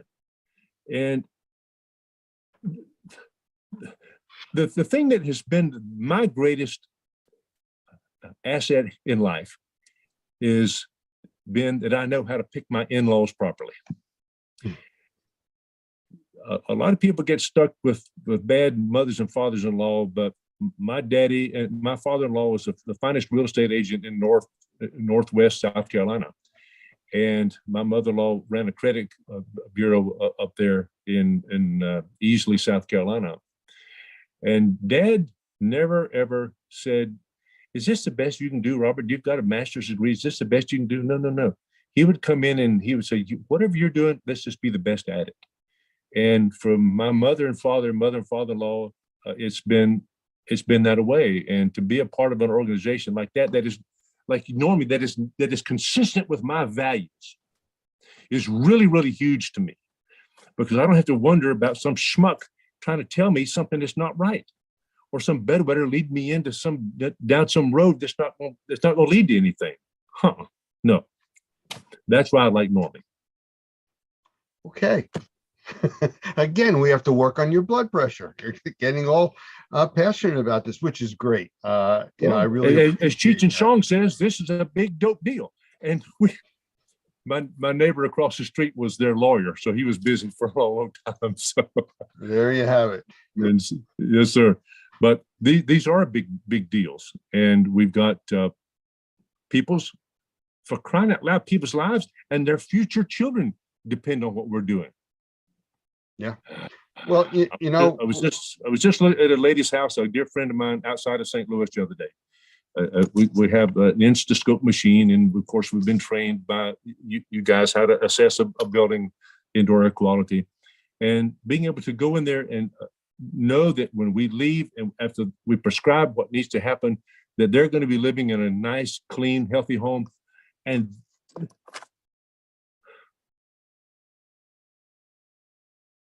that is really important to me. Yes, it is. What? It's just- You see, I gave a talk to a bunch of real estate agents the other day. About 200 were on a call. My dear friend up here, Brian Pate, allowed me to address. He teaches all the real estate people in North Carolina, and I got on there and I told him that a clean air, a clean and healthy environment is the new view. They used to be able to stick you out when you're buying a house. They take you to the window and look out there. Just imagine your kids playing. Just imagine the garden growing and all that. No. The important thing now is just imagine you living in your sanctuary where you can go home and take the mean old nasty dirty things that you've come in contact with in your life during the course of that day and come to your sanctuary and heal and get better. My friend Jeff Jones in Oklahoma City says that when we get stronger, not while we're lifting weights, but while we're asleep at night and our body's rebuilding itself. Well, that's why, as you guys say in your class, that we breathe 3,000 gallons of air every day. I mean, 20,000 breaths is the average. God, exactly right. So we're focused a lot on urine. So how many times do you urinate during a day? 9 or 10, maybe? And so how much water do you drink? I don't know. But you breathe in and out 20 to 23,000 times a day. Far, far, far more important. Yes, sir. So Doug has an expression he uses for that. He says, you either have a good filter or you are one. And it makes sense. You know, Robert, I've really been enjoying this, and I'm sure that our members are too. I would love to have you back as a follow-up. Maybe get a little bit more into the infection control side and everything in another interview. If that would be okay with you. Oh my goodness, yes, I got a lot of cool things to say about that. The coolest is the primacy of cleaning. We go in there with spraying this stuff and want to decontaminate everything in the world. But no, if you clean it properly first, you are way ahead of the game. And isn't that what our mamas and daddies taught us to do a long, long time ago? Yeah. And isn't it what, I'm going to show you this thing here. Isn't it what Doug tells in this book right here? Yeah. You keep it clean and dry. This is one of the most pivotal books, I think. I know it's kind of fuzzy. I don't know. That's okay. It's this mold-free construction 2.0 to the title of it. Everybody in the nation ought to own that copy, in my opinion. Absolutely. And they ought to be connected to you somehow, by George, to get your New Jersey influence. Because if you do what a guy from New Jersey says, you're okay. I had a call from somebody in New Jersey today too, speaking to me. So it was kind of interesting. He thought I was from down south originally. I said, really? With my lack of accent? Yeah. Okay. So, but listen, Lance, y'all got the best tomatoes and the best corn on the cob anywhere in the country up yonder in New Jersey. Yes, we do. Man, it's the Garden State. That's what they call it. That's true. It's not all Patterson and Passaic. No, of course, it was also 9 degrees out yesterday morning, but we'll go beyond that. But hey, Robert, I really appreciate you spending the time here with us. And I definitely want to get you back so we can talk more about the infectious disease control side. And there's so much more to talk about. Yes, sir. And what an honor to spend some time with you. You ask good questions, by the way. You're like a doctor or something. I thought I was going through a physical or something. You're really good. Well, wait till next time. Oops. Okay. Robert Pettyjohn, thank you very much for being here with us. Okay, dear friend, it's an honor. Thank you, my friend.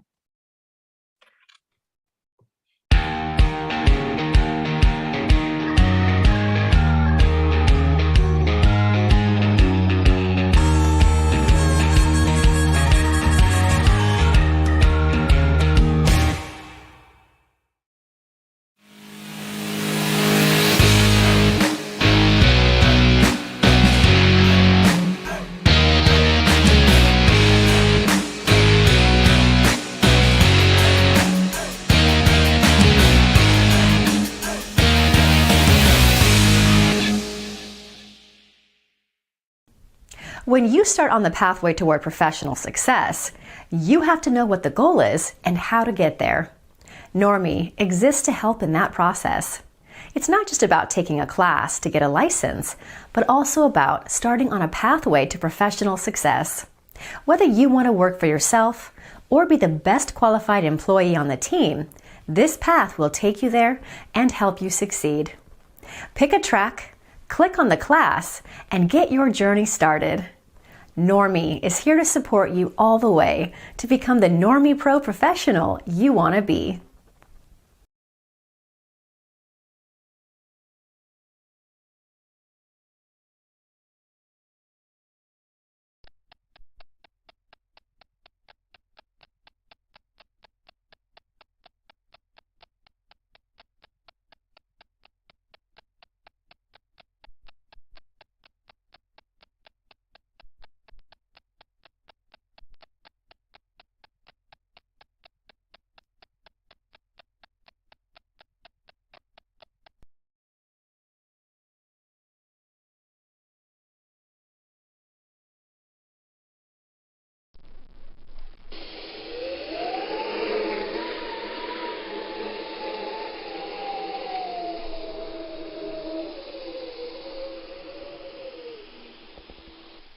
Hurricanes.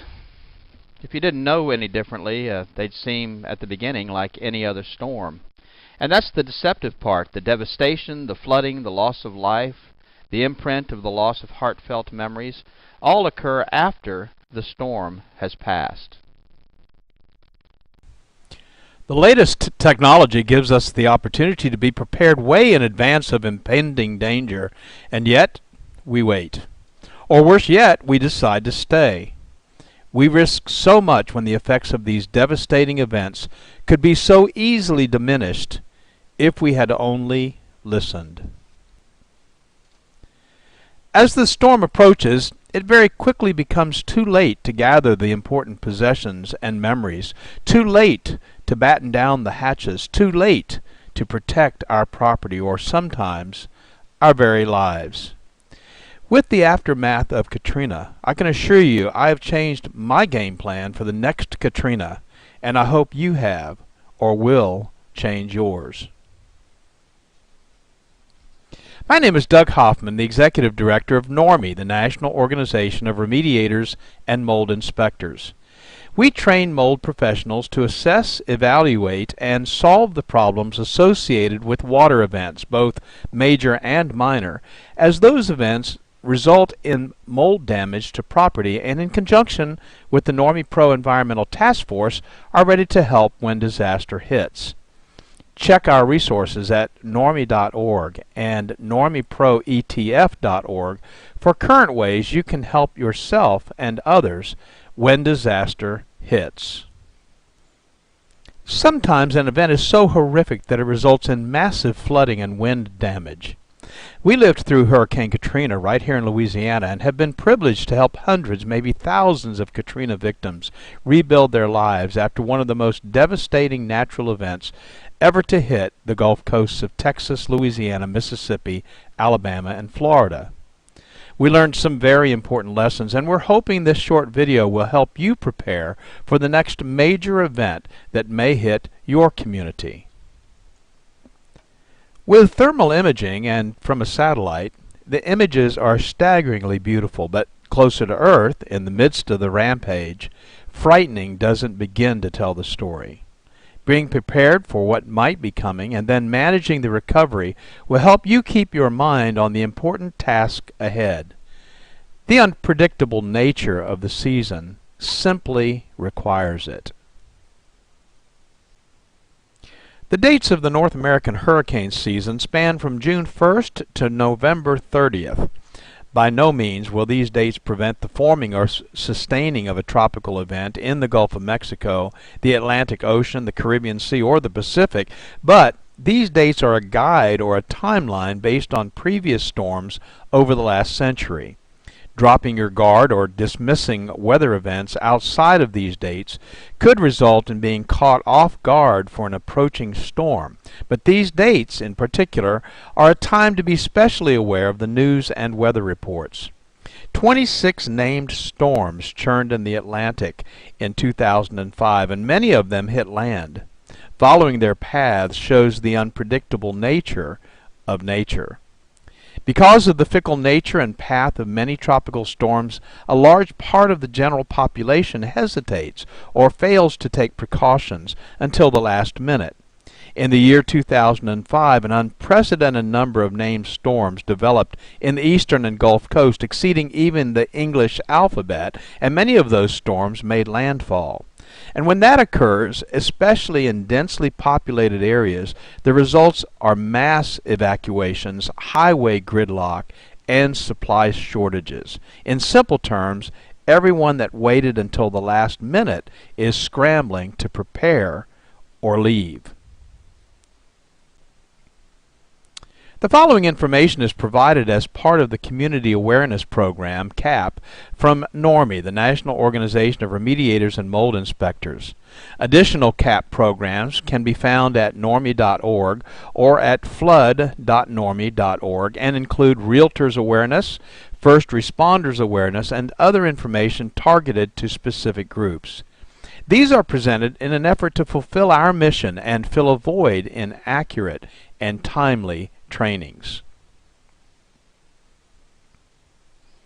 How often have you seen news reports about the long lines at hardware stores where residents of areas prone to tropical events are waiting in lines for hours to purchase plywood or other needed supplies?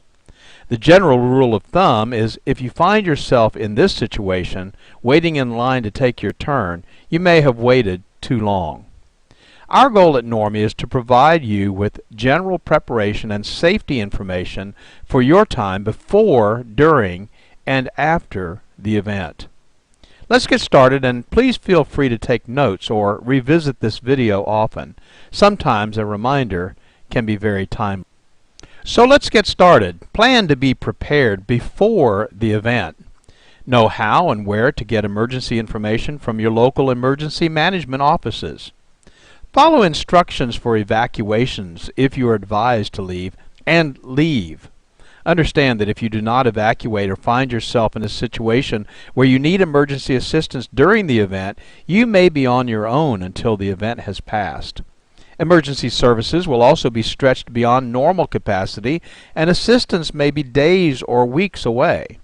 Remember that people that choose not to evacuate when instructed to do so are either victims or survivors. Neither title is as a result of good planning. When you do evacuate, if you have carefully planned your evacuation route well in advance of the evacuation and you know where you will be staying, life will be much easier while you are displaced. So if you are not prepared to fend for yourself for an extended period of time, consider relocating prior to the event. If you have the time, tidy up the house, wash and put away the dishes, clean the coffee pot. When you return, you'll feel better about this kind of detailed planning in advance and appreciate the preparation you've made for your return. And of course, traveling during the event is not advisable in most cases. Some of the following information are recommendations from FEMA, the Federal Emergency Management Agency. And they suggest, before the storm, make plans to secure your property. Permanent storm shutters offer the best protection for windows. A second option is to board up those windows with 5/8 marine plywood, cut to fit and ready to install. Tape does not prevent windows from breaking.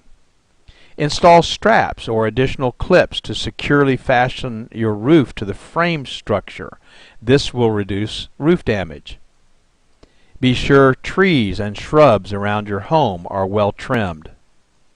Charge your cellular phone and refill your meds. Clear the gutters and downspouts of any extra debris that could become airborne. Secure your boat. Consider a safe room, a place where you will not be hurt by broken glass or structural damage. Take your outdoor furniture and put it indoors. Get evacuation information, which is readily available, and get a local shelters list. Where can you go if you need to? If you can't get out quickly enough or you get stranded because of traffic, where can you go? In regards to evacuation guidelines, there are really just two categories: what you should always do and what you could do if time permits. As my dad used to say, if you prepare for time to permit, it will. This list gives you these two priorities to consider. Always keep a full tank of gas in your car if an evacuation seems likely. Gas stations may be closed during emergencies and unable to pump gas during power outages. Plan to take one car per family to reduce congestion and delay. If time permits, gather disaster supplies and put them in a kit stored in your home. Always make transportation arrangements with friends or local government if you do not own a car. If time permits, make sure you've got sturdy shoes and clothing that provides some protection, such as long pants, long-sleeved shirts, and a cap. Always listen to battery-operated radio and follow local evacuation instructions. And if time permits, let others know where you're going. Always gather your family and go if you are instructed to evacuate immediately. Knowing your family is safe will give you a great peace of mind during the uncertainty of the events that might follow the storm. If time permits, secure your home. Close and lock the doors and windows, unplug electrical equipment such as radios and televisions and small appliances such as toasters, microwaves, leave freezers and refrigerators plugged in, or if time permits, empty them so that there'll be no risk of damage being done to those freezers or refrigerators. You should take some precautions on your way out. Leave early enough to avoid being trapped by severe weather. Plan to then follow recommended evacuation routes. Do not take shortcuts. They may be blocked. Be alert for washed out roads and bridges. Do not drive into flooded areas. And stay away from downed power lines. And of course the question always arises, when should we evacuate? Well, you should evacuate under the following conditions. First, if you are directed by local authorities to do so, be sure to follow their instructions. If you live in a mobile home or temporary structure, such shelters are particularly hazardous during hurricanes, no matter how well fastened they may be to the ground. A Cat 4 hurricane can remove the entire roof of a commercial structure, so what do you think it could do to something as light as a mobile home? And of course, you've always got the added concern of tornadoes. If you live in a high-rise building, you should evacuate. Hurricane winds are stronger at higher elevations, so your safety might be jeopardized if you decide to stay. If you live on the coast or on a floodplain near a river or on an inland waterway, flooding might be the biggest concern because a storm surge of some kind always precedes a hurricane. The Gulf Coast of Louisiana and Mississippi experienced anywhere from 15 to 40-foot surges, enough to totally wipe out the coastline for several miles back into the non-water frontland. If you feel you're in danger, you should leave. And if you have health issues that might need emergency or regular attention, you should go to a place where your concerns can be addressed readily. So what if you decide to stay? Well, you definitely want to listen to the radio or TV for information, so be sure to have plenty of batteries for both. Secure your home. Close the storm shutters, secure outdoor objects, and bring them indoors. Turn off the utilities, if instructed to do so. Otherwise, turn the refrigerator thermostat to the coldest setting and keep the doors closed. This will ensure the preservation of frozen foods for some time following the storm should power not be restored for a long period of time. Well, frozen foods could last for a couple of days in the freezer, even without power. Turn off propane tanks. Avoid using the phone except for serious emergencies. Moor your boat if time permits. And store a supply of water for sanitary purposes such as cleaning and flushing toilets.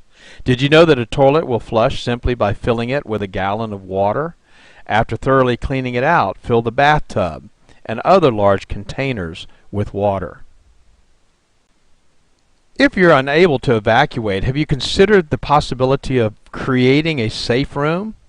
If you don't have one, follow these simple guidelines. Make sure that you stay indoors during the hurricane and away from windows and glass doors. Close all the interior doors besides securing and bracing exterior doors. Keep curtains and blinds closed. Don't be fooled if there is a lull. It could be the eye of the storm, and the high winds could pick up again. If necessary for your own safety or that of your family, take refuge in a small interior room, closet, or hallway on the lowest level, but where flooding won't be a concern.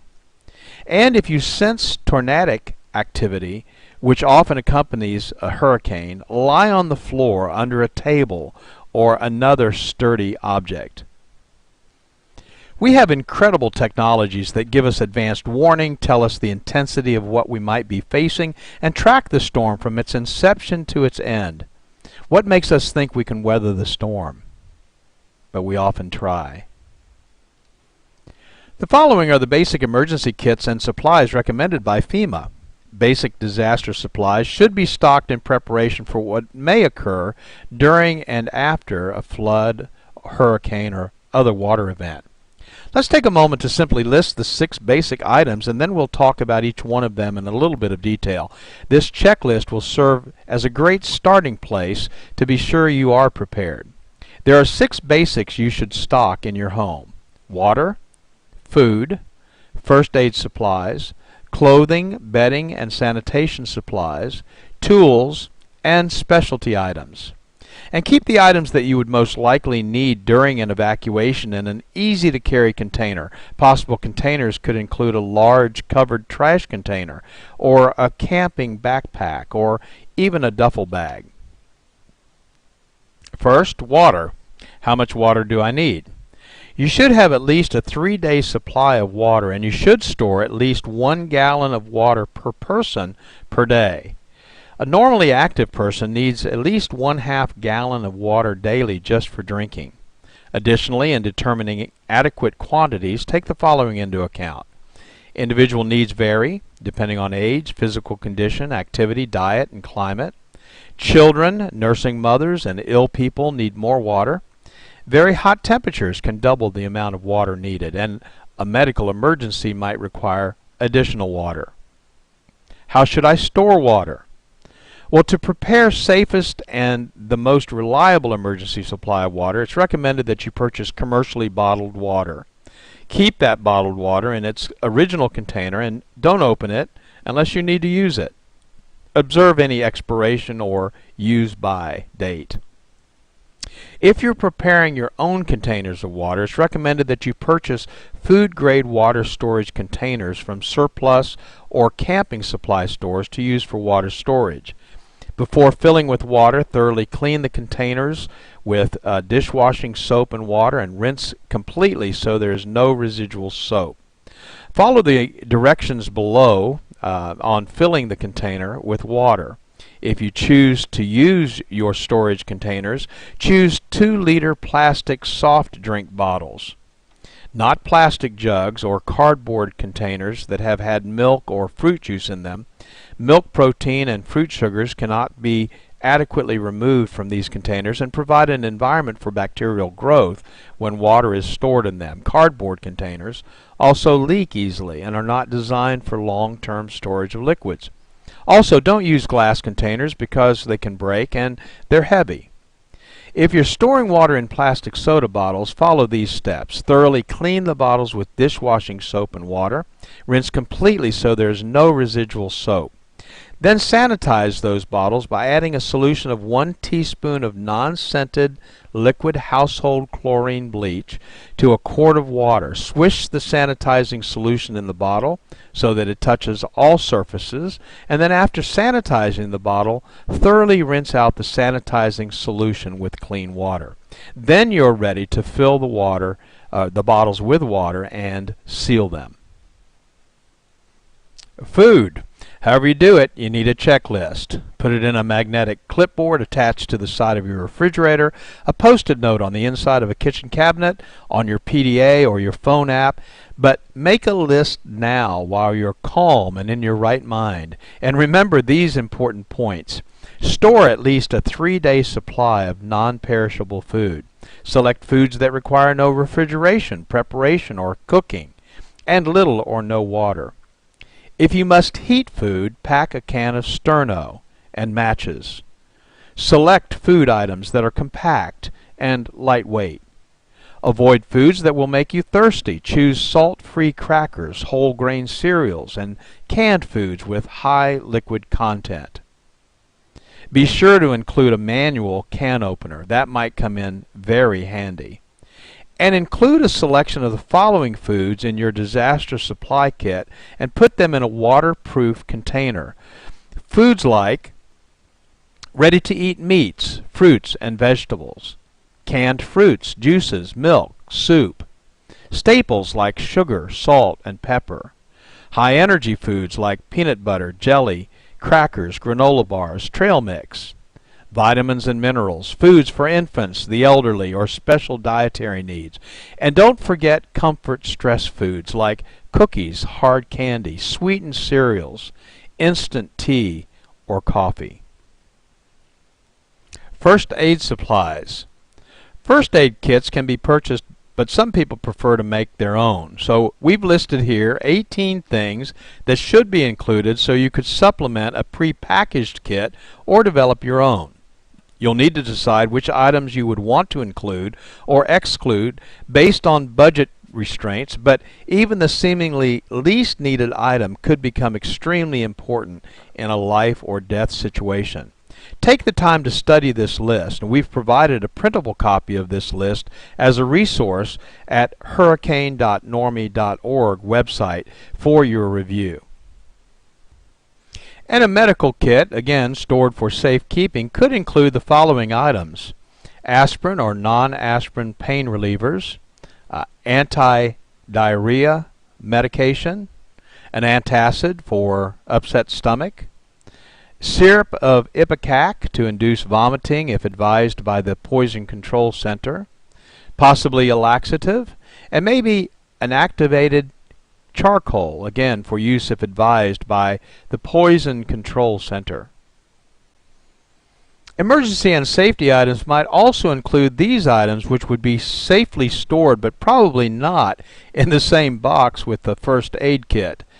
Gas cans, ice chest or two, disposable cups, plates, eating utensils, and paper towels, black trash bags, vinyl gloves, maybe moistened cleaning towelettes. Again, having these items far in advance of an impending storm is simply the best way to avoid having to find them in an emergency and when you might be in panic mode. And by all means, take the time to contact your local American Red Cross chapter to obtain a free basic first aid manual. Clothing, bedding, and sanitation supplies are extremely important, and especially if you live in a cold climate, you've got to think about warmth because it's possible that you would not have heat. So include at least one complete change of clothing and footwear per person. A light jacket or coat, long pants, a long sleeve shirt, sturdy shoes or work boots, and of course waterproof would be preferred. Hat, gloves, and scarf, rain gear, thermal underwear, blankets or sleeping bags, and sunglasses.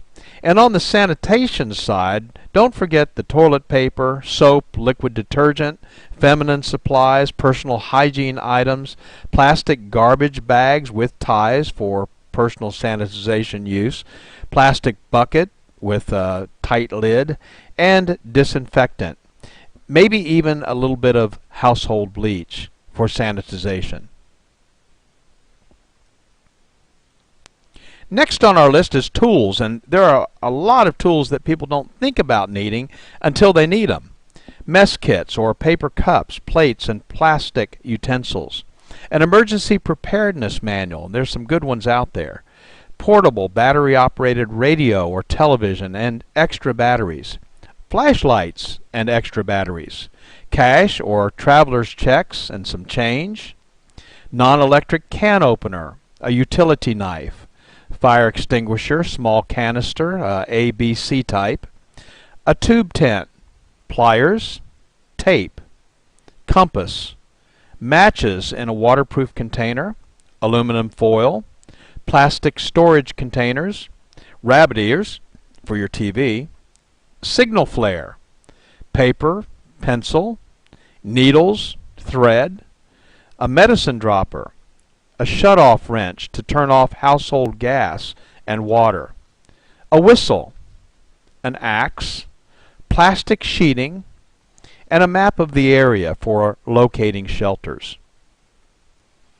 And finally, specialty items. Remember family members with special needs such as infants and elderly or disabled persons. For baby, formula, diapers and wipes, baby food, bottles, powdered milk, pacifiers, and maybe medications.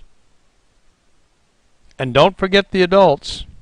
Heart and high blood pressure medication, insulin, prescription drugs, denture needs, contact lenses and supplies, extra eyeglasses, hearing aid batteries.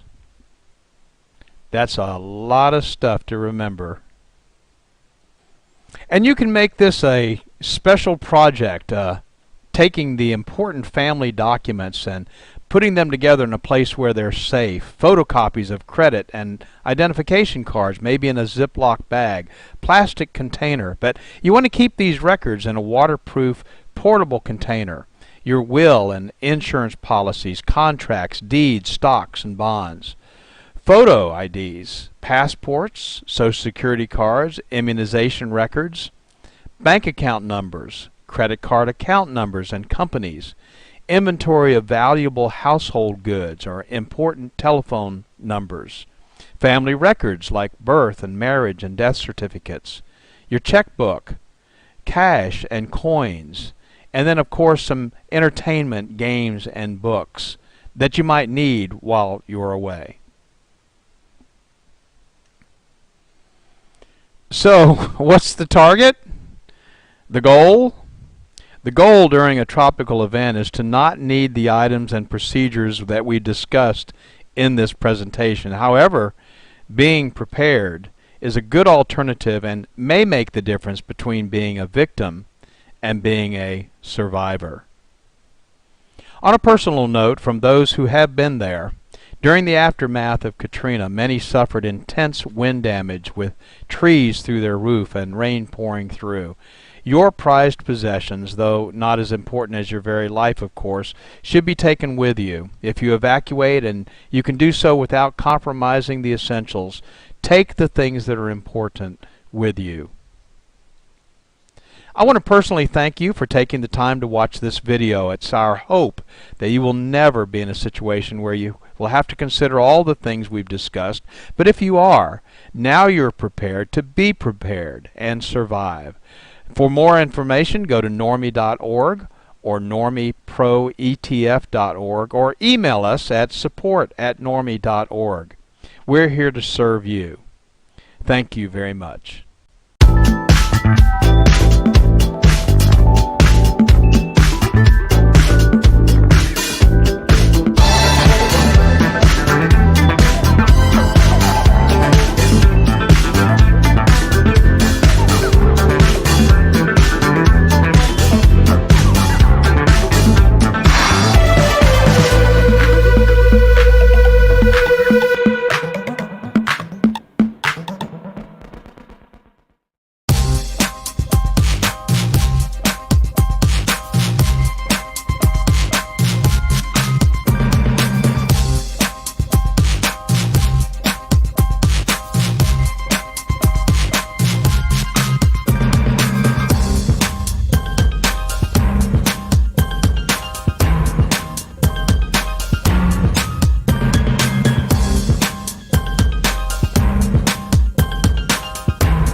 Hi, everybody. I would like to introduce you to my guest tonight, and it is Jeff Cross, who is the media director for ISSA. And for those of you that have heard us talk over the years about CleanFacts magazine and the ISSA magazine, he is the man. So, Jeff, you want to come in and say a quick hello and tell us a little about yourself for those folks that have not met you yet.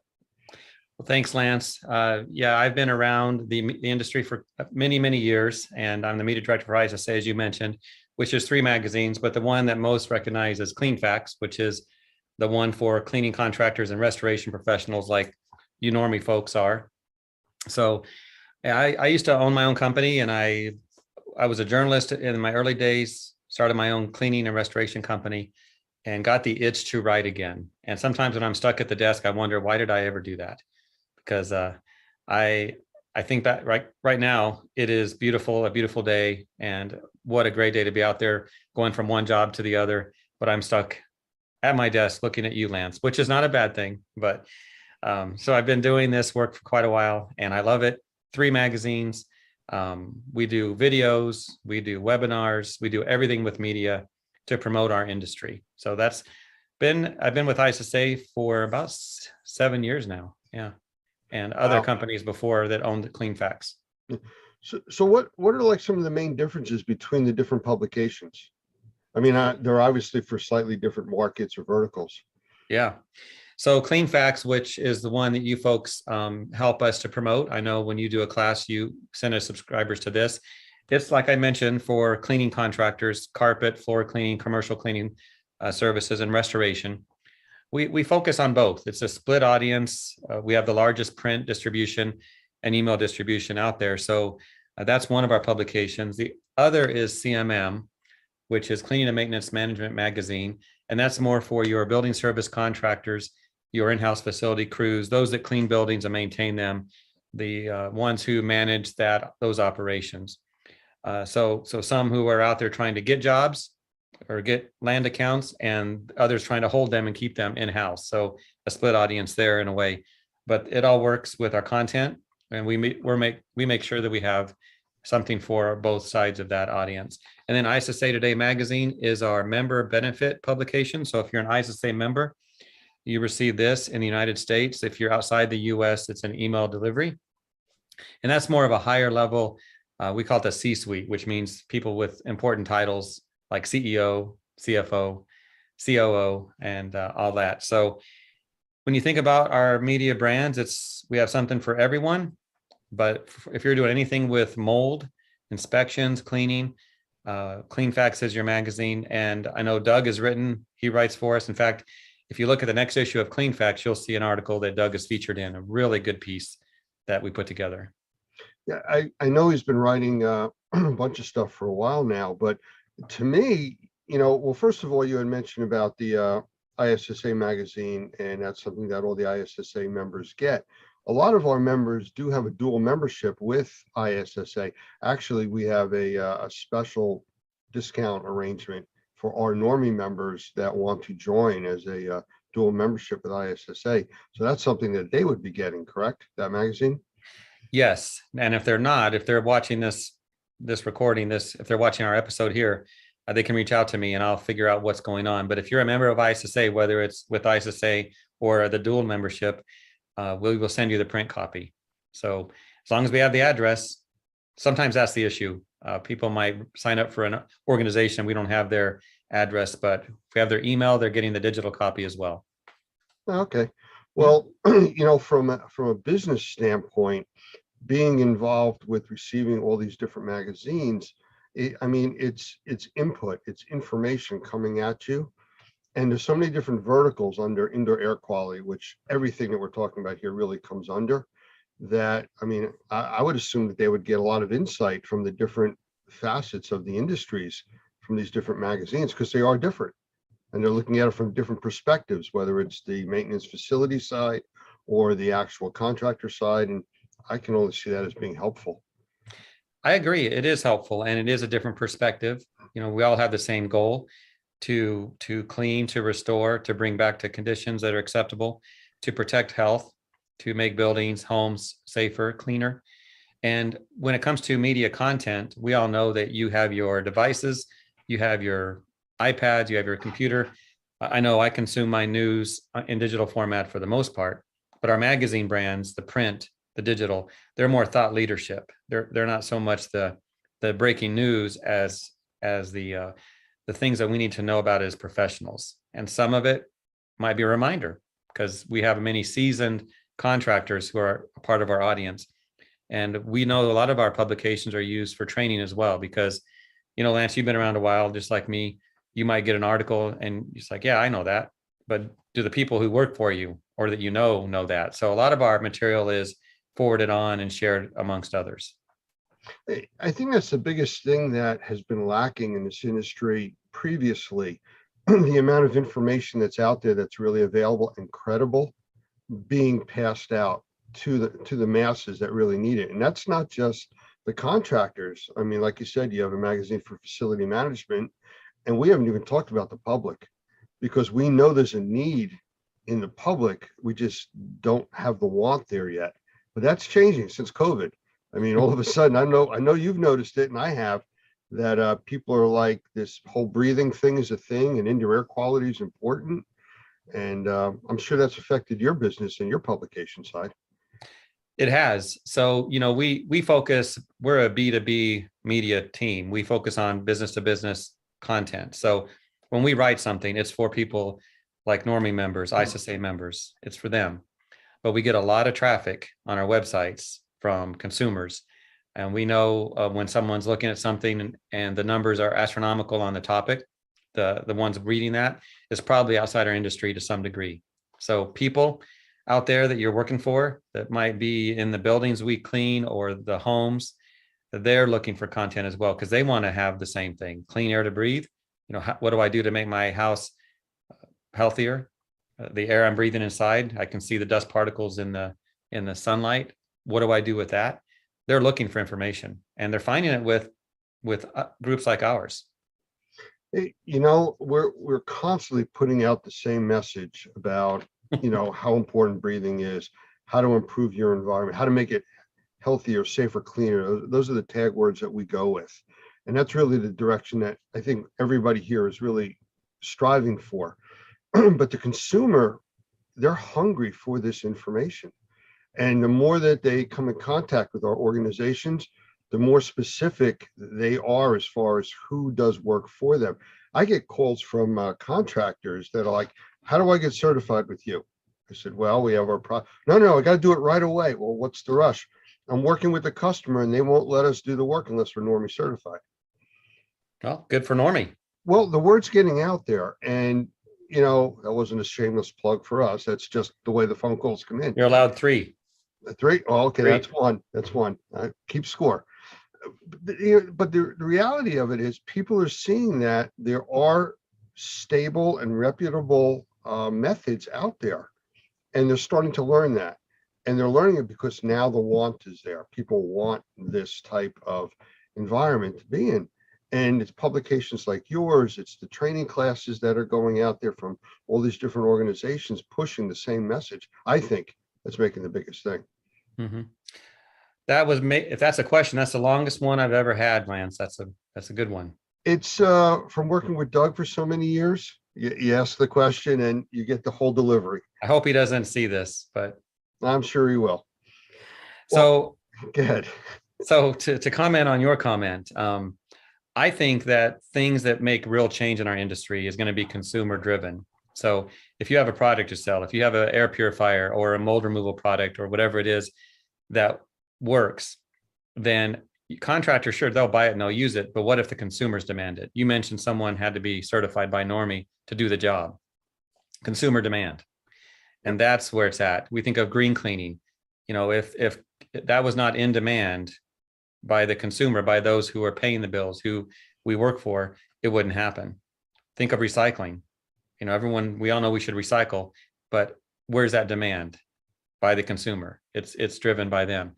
So that's cool that someone called you and needed to be certified. We had that with ISSA as well. When the pandemic started, we have our GBEC division, and we had people saying, I need to be certified right now. Like, okay, here's the process. No, right now has to be done. Well, think about it before, hopefully you're a member, got certified, or is a member now, but any professional out there that might be watching this, you got to plan what you're doing and be ready instead of being reactive to the demand by the consumer. But I think that's it, Lance. Consumer demand. And I think Normie's probably been successful because people are aware of what you're doing, and thus the professionals need to be part of you. Yeah, I absolutely agree. But you mentioned something a minute ago about GBAC, and a few weeks back we did an interview with Gavin, and he's a big player with the GBAC side. How does that affect the magazine production that you guys do? I mean, what kind of involvement is GBAC with what you're producing? Well, having Gavin on with, on our videos and stuff with his Australian accent has helped tremendously. Yeah. But besides the accent, and he's proud of that, by the way, Gavin writes for us, and Patty Ollinger, our executive director, writes for us as well. And we have Michael Diamond now, who's part of our team. We're using these experts to write, to be on video, to provide content and quotes, to help the industry out. The reception's been great. They know what they're talking about. I'm not the expert. I'm the journalist. I'm asking the questions. And they, a journalist who doesn't know the answers is probably a better one. So that's where I'm at. I asked them to provide the content. Like that interview I did with Doug and Gavin for the article that's coming out. I asked, 8 questions or so. And the content that we have in that article is fantastic. So it'll be in two of our magazines, actually, ISSA Today and Clean Facts. So when you deal with issues like clean and disinfecting and remediation, all of these things that are high level, you want the very best experts. And I think that's what we have with GBAC. They've been with us a few years now, and they're doing great work. And of course, we work with Normie as well, and the training you folks do is great. I've nothing but respect for the programs. And the thing is, people have to embrace it and take it and use it and tell their customers about it too. Well, that's the biggest thing. And the word spreads. And again, that's why I mentioned the call, but we get a lot of calls like that. And usually they pass them over to me because that's some of these, crisis. I need to be certified now. Well, that's nice. We'll see what we can do to help you out, but there's only so much we can do because of our requirements. But that's something that does happen quite a bit. But I do have a few other questions for you, and then I think we're going to switch this around a little bit. We're going kind of a different direction, but yes, I understand that ISSA is approaching a 100-year anniversary, and I mean, you don't look a day over 99. So, I'm sure you could give us a little insight as to this 100-year path that they've gone on. Sure. I look very young because of the makeup. When you're on camera, you have to have someone put the makeup on you. So there you go. And you look great too, Lance, by the way. Thank you. Yeah, thank you. And I love your office too. Very fancy. That's why you get all those phone calls. That could be it. There's nobody behind me answering the phone. That's the problem. Right. That's why they're all It's coming empty. to me. Yeah. Yeah. So ISSA we celebrate our 100-year anniversary next year. So if you want to send a present or something, I'll let you have my address. So that's always welcome. Okay. But it started with 7 companies. And I think the first trade show was in Missouri in 1923. So it started with a few people getting together saying, hey, we need some collaboration. We need to unify the industry. What can we do? And so about 100 years ago, they got together and ISSA was formed. And over the years, it's grown. So it started with those few members. And over the years, people recognize the value, because really, what is a trade association for? It's to provide member benefits, and we have a laundry list of those, but also a place to be heard. We have our government advocacy department. We have a way to speak to leaders out there in the world, and we want to make cleaning a better place, the industry a better place. So it started small, and since then, now we have 10,500 member organizations. And you think about what that means. We're not talking about people, we're talking about companies.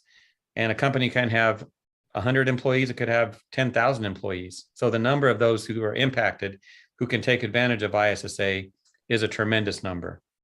And we're also global. We have offices in Australia, in Korea, Italy, and we reach the masses. We have offices to help with that. So I can't remember how many countries we're in, but it's significant. We're global as an operation. And we're always looking to provide whatever people need. whether it's through media, I get an idea from a member. Hey, what about this topic?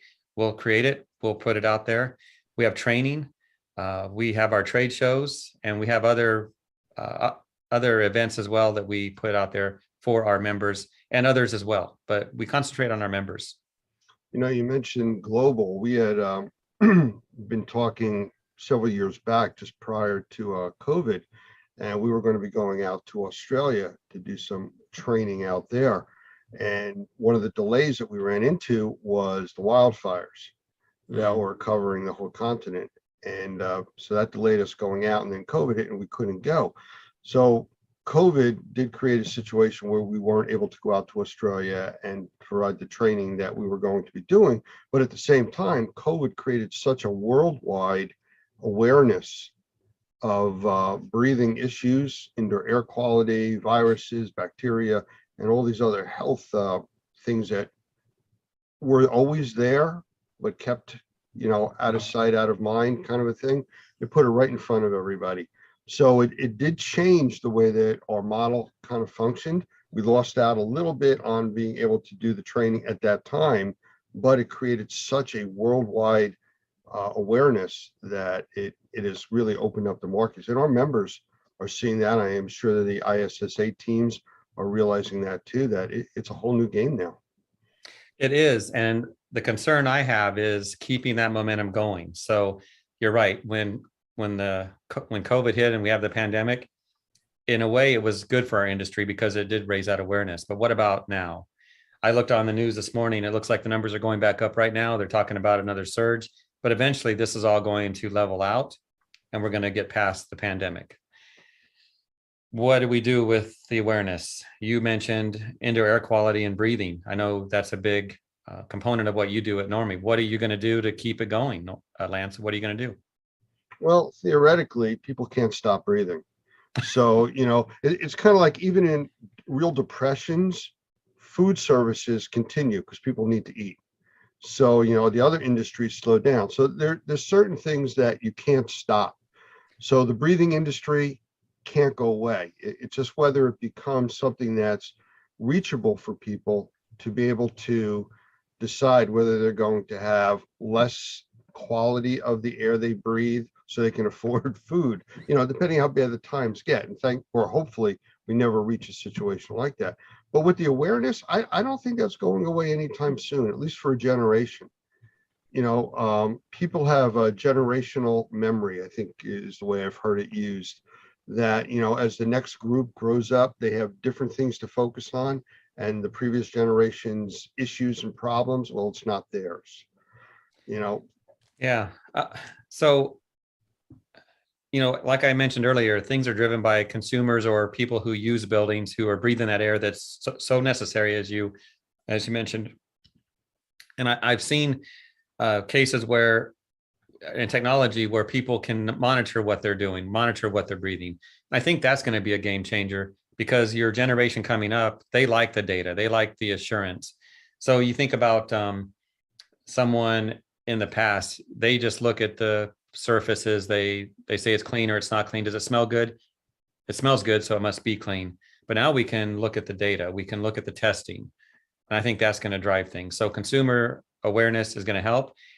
And I see your point about it's going to be around for a generation, but how quickly we can forget when things are put aside. That's my concern. We don't want to lose that momentum. So we got to keep that going.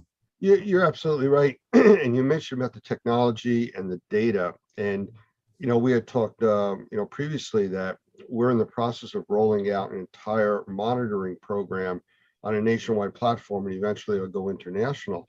But it's about monitoring data at locations and making that data available to the people that make adjustments and decisions monetarily as to what they do with their indoor air quality, plus the public.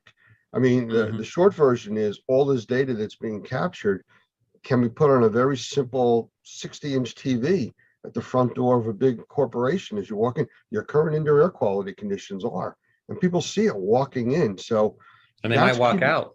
And walk out. Yeah. No, that's absolutely correct. It's kind of like the restaurant that you go into that all of a sudden the health department's gone in and given them a C rating instead of that A+ rating. It's like, maybe I'll go eat next door, you know?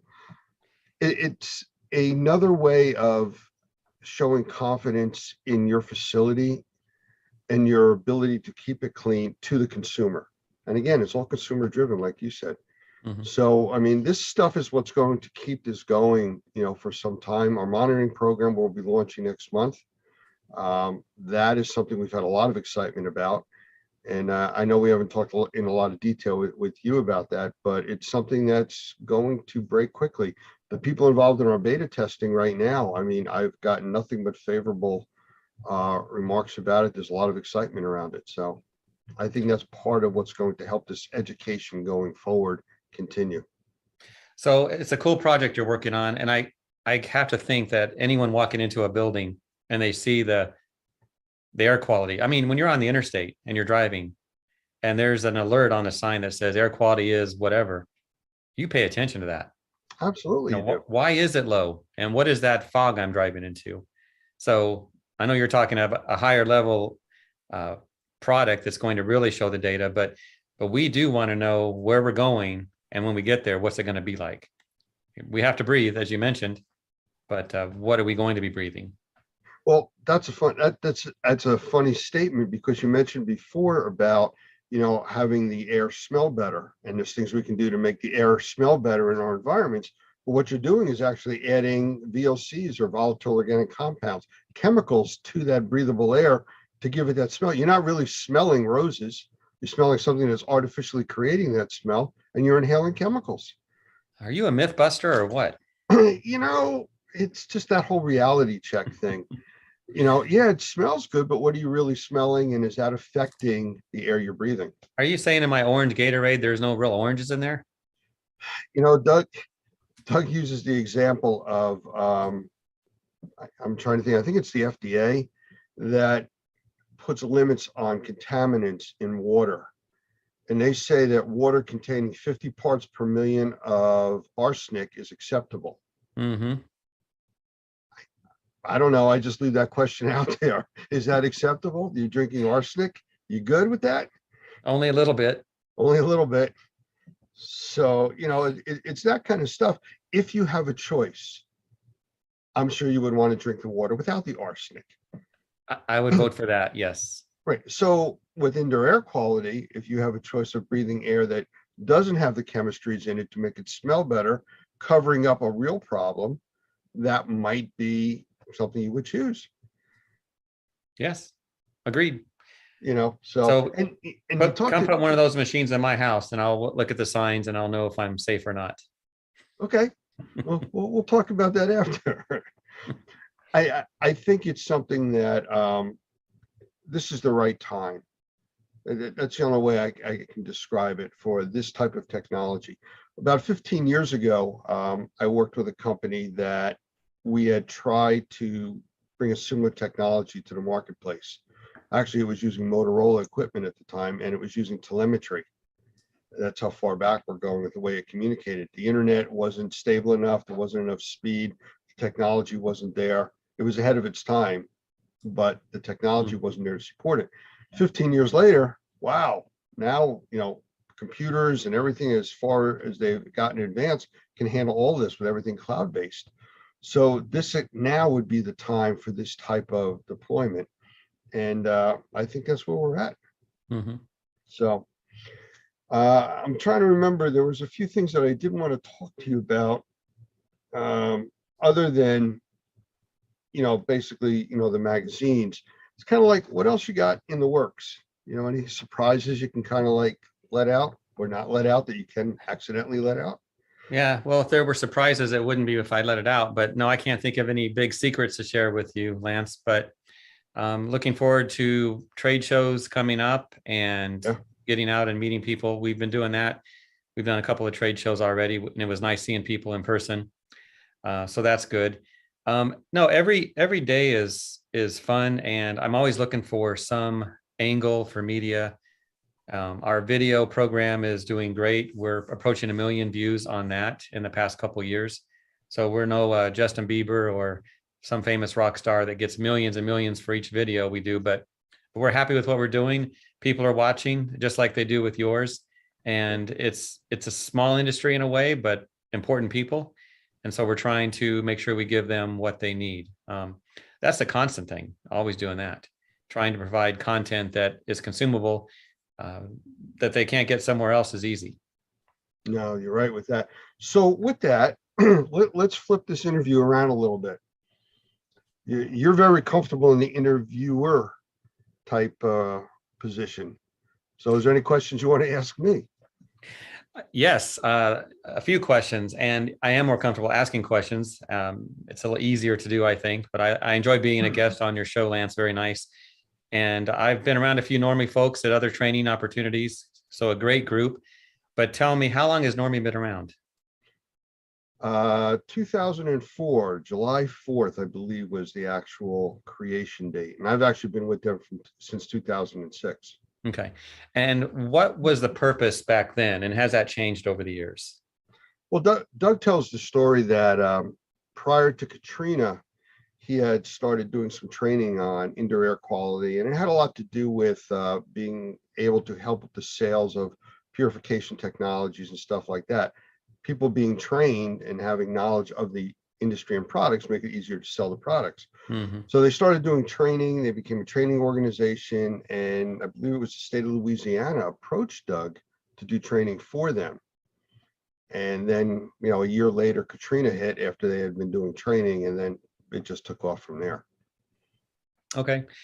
So thinking about the training classes you've been doing, how have they improved? Someone looking in, why would they choose Normie? Well, the training, I mean, just since I've been on board, which is 16 years now, I mean, it was a lower level, intro level into doing indoor air quality and mold assessment, and then touched on mold remediation after that. And that's expanded out by need and want.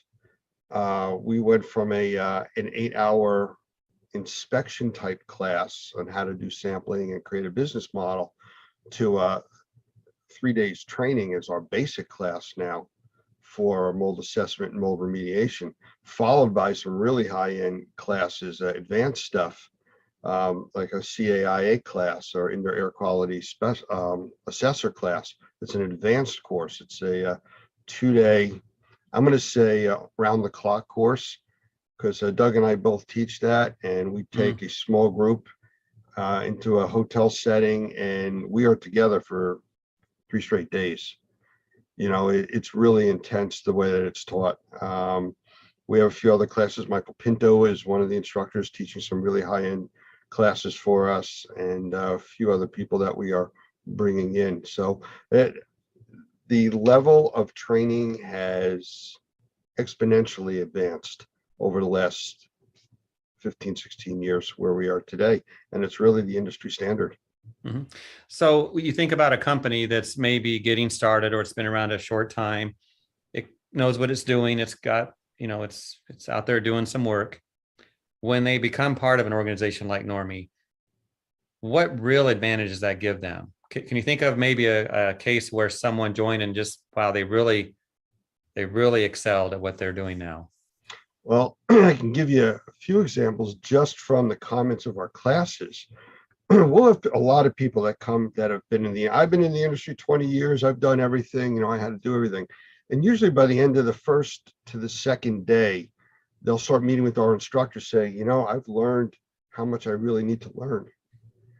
It's a different set of eyes. They're looking at the industry when they come to Normie. And there's a reason for that. Doug, who actually has created the direction of Normie, has a very, very strong building background. He was a builder. He still has his building licenses in, I believe, Florida. And we look at the industry from a building science perspective, not from a water loss or an event, not from what college classes you've taken, but from building science. And a lot of people that have been out there doing this work never approached it from that specific side. And they start to see that, well, yeah, the building is kind of like a living creature, that as things change in the building, so does your approach.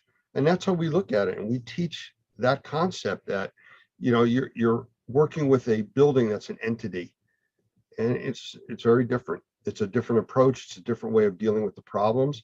And people are very surprised when they see that and say, I never thought of that.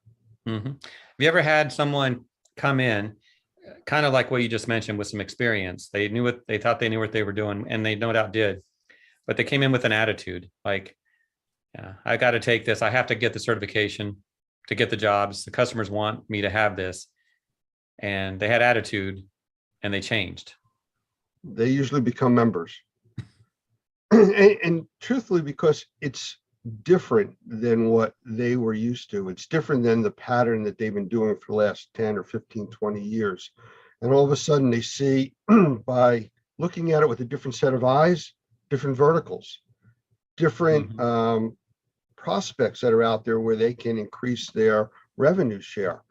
I have a good friend that owns a very large air conditioning mechanical contracting company. And for years, I talked to him about indoor air quality. And he's like, I stay in my lane. We're really good. We're a multi-million-dollar company. We stay in our lane. COVID hit. And he started getting the phone calls about indoor air quality and filtration and opportunity, and proactive stuff. And he called me and I started talking to him. He is fully on board. He sees that there's an entire new market out there for indoor air quality. And it changed his perspective of what they do, which they do very well. And now they've added to it. They've enhanced their product offerings because of looking at it differently. So, I mean, yeah, it's very positive when people come to us like that. Yeah. Indoor air quality as an acronym has been around a while, but it's really meant something with the pandemic. Let's talk about mold. Mold is in your name. Yeah. Normie, mold. Water damage is not. What do you do with those who want water damage training? At the moment, we're actually approved to teach the WRT class. So we do offer that. We have the instructors from the IICRC. They actually come in, they teach that. And we just take that and we go from there with building science to the next step and go, well, your next option would be mold remediation. You've done your water drying, mold is another aspect of that, but so is bacteria. You get all different types of water losses that create all types of, I'll just say in general, pollution problems within the environment. So you go from the water drying to the next piece of mold to bacteria, then you get into more, again, back to the indoor air quality, the bigger umbrella, just the starting point that you're at. So my last question is, what is going to happen next? What's the next big thing for Normie? You're doing training, you have products coming out. What's going to move the needle for you folks? Well, it's already moving. And again, I'm beating the same drum, but as we're educating, we do that sometimes. Yeah, we're educating the public that it's not just about seeing mold on the wall. I've been asked the question, is that good mold or bad mold? I said, do you want it there? They go, no. So that it's bad. It's that simple. Yeah, there are different types, but we're dealing a lot now with sensitized individuals. That's become a very, very large piece of the market share. It's estimated about 20% of the population is reaching that classification of sensitized individuals. 350 million people in the US, it's about 70 million people that fall into that category. It's a very large piece, and it requires a higher end of training. You need to know how to deal with these customers and their projects differently than you would from a regular mold assessment or remediation project. That's a big change that's coming. This monitoring program, very big change to the industry. It's going to be awareness. It's the awareness shock factor, I guess, equivalent to asking somebody, how many times a day do you take a breath? Well, I don't know, a few hundred times. I said, how about 20,000 is the average? No, and you see that shock factor on them, that all of a sudden the reality of what is really happening is there. So the monitoring is giving them a live view, an understandable knowledge base of what's going on in their environment. And now they have the ability to control it. So like that shock value of we spray chemicals to cover up the smell, to how many breaths a day do you take, to now having control over your environment and managing how many breaths you take and the quality of air. That's big, and that's going to continue. So circle back to the sensitivity issue. Sensitivities to what? Well, the The 70 biologicals, million. the biologicals are the common thing. Oh, I'm allergic to pollen. I'm allergic to dust and dander, mold. You know, The things like triggers. that. I'm sorry. The triggers. Yes. That was it. The basic triggers. But now with the awareness of everything else that's going on, you had mentioned earlier about, you know, spraying something or using chemicals to make it smell better.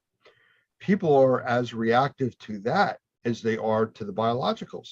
The chemicals that are in there, chemically sensitized individuals. And that's also part of the sensitized program of how do you clean somebody's environment or make it better without making it toxic on the chemical side. You know, the off-gassing products that'll off-gas for a year or two. You know, formaldehyde increased in all the products that we're bringing into our homes, furniture, carpeting, things like that. That does affect people. And, you know, it's how to help them, which is this whole new industry.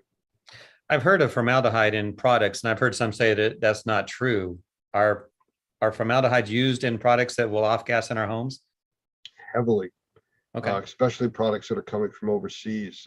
There was a big recall several years back on flooring that came from China, and it came in through a discount firm, and it was heavily contaminated with formaldehyde, where the floors after being installed had to be completely ripped out. So yes, it is a thing. FEMA, I believe, had an issue with the emergency trailers that they brought in for Katrina. They were contaminated with formaldehyde. And I'm saying contaminated, not like somebody sprayed formaldehyde in there, just the materials that were used to build it were treated with formaldehyde as preservatives, but they continue to off-gas and the trailers were unusable. And that can be monitored. That can be detected through technology. Yes, it can. Actually, the monitoring program that we're doing has a formaldehyde sensing module in that. So it will give you ongoing readings of that. Well, that's a huge number of people that are potential clients of Normie members or ISSA members, because you can't ignore that. No, and you know, it doesn't have to be a chemical that's going to appear on, you know, the periodic table. It could be something that's simple, just by putting, I don't want to say too many people, but a larger number of people in a room that's not designed for that many people. We're not bringing enough fresh air in, so your CO2 levels go up, not carbon monoxide, carbon dioxide, where that's just a product of people breathing. Well, you start getting very high levels of that. People get headaches, they get tired, you know, so those are things that are very easy to control now if you know there's a problem. Sure.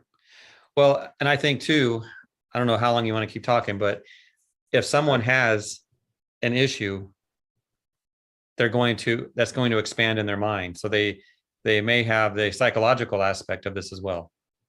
Well, absolutely. And you see that with your readers.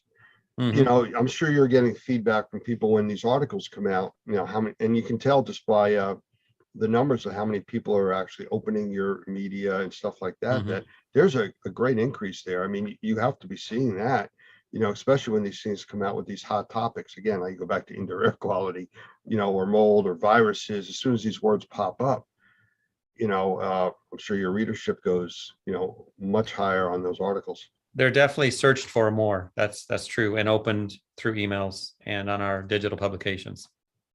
Yeah. All right. Well, I'll tell you what, we've chatted a bit. I've interviewed you, you've interviewed me, you know, unless we pull somebody else in the room. I think we're good for now, but I've enjoyed this. Yeah. We may have to do this again, and we'll do the dual interview type of thing here. Well, and from this conversation, Lance, we need to do something in media about that 70 million people. Absolutely. The opportunities Absolutely. there, the need for training to address those concerns. Yeah, I mean, and it is true. I mean, I'm sure anybody that's going to be seeing this has to know somebody that has allergies or is going for allergy shots, or for some reason their breathing condition has changed or their health has changed recently. It could be as simple as the new carpeting they brought in the house, you know. Yeah, So, that kind of yes. person, there's one 30 feet from me. So Yeah, there you we go. all do know someone. Yeah. All right. Well, I All right, Lance. appreciate you being here. Thank you for taking the time. And again, it was enjoyable. And Yeah, thank you. hopefully we'll get some really positive feedback from our members about this and more people taking on to Clean Facts. I only want the positive. Don't tell me the negative. No, there tell me won't everything. There's not going to be negative. So stand by a second, would you? Yep. The Perfect Fit Filter by Best Living Systems, another innovative product by Best Living Systems that will change the way you breathe indoors. Older style filters use cardboard frames which become quickly filled up with mold and dead skin cells, causing them to flex inward and allow air to go right past the filter. With the Perfect Fit Filter, there is no blow-by. Because there is no cardboard for the mold to eat, this Perfect Fit Filter is designed with a sturdy internal frame and sized to fit virtually any size opening. It allows the edges of the filter media to enclose the frame of your return air grills, so every cubic inch of air is filtered. No reason to go searching for your specific size in your local big box store. The Perfect Fit Filter is shipped directly to you when you need them. In a home or office environment, this incredible 1-inch filter provides MERV 7 protection to serve as a 90-day filter. How can you leave this filter in for 90 days? Popular pleated filters provide tiny crevices where mold and bacteria get trapped. Because you are bringing to their nests dead skin cells and other organic materials, the microbes find a safe harbor, an environment where they can grow and reproduce. This is called bionesting, and the Perfect Fit Filter reduces the possibility of these microbes contaminating the air we breathe. Because the Perfect Fit Filter is rated with a MERV 7, the industry standard for 1-inch filters, it does not restrict airflow or put unnecessary strain on your air handler. The Perfect Fit Filter, now available by monthly subscription and free shipping at perfectfitfilter.com. The Perfect Fit for people who like to breathe.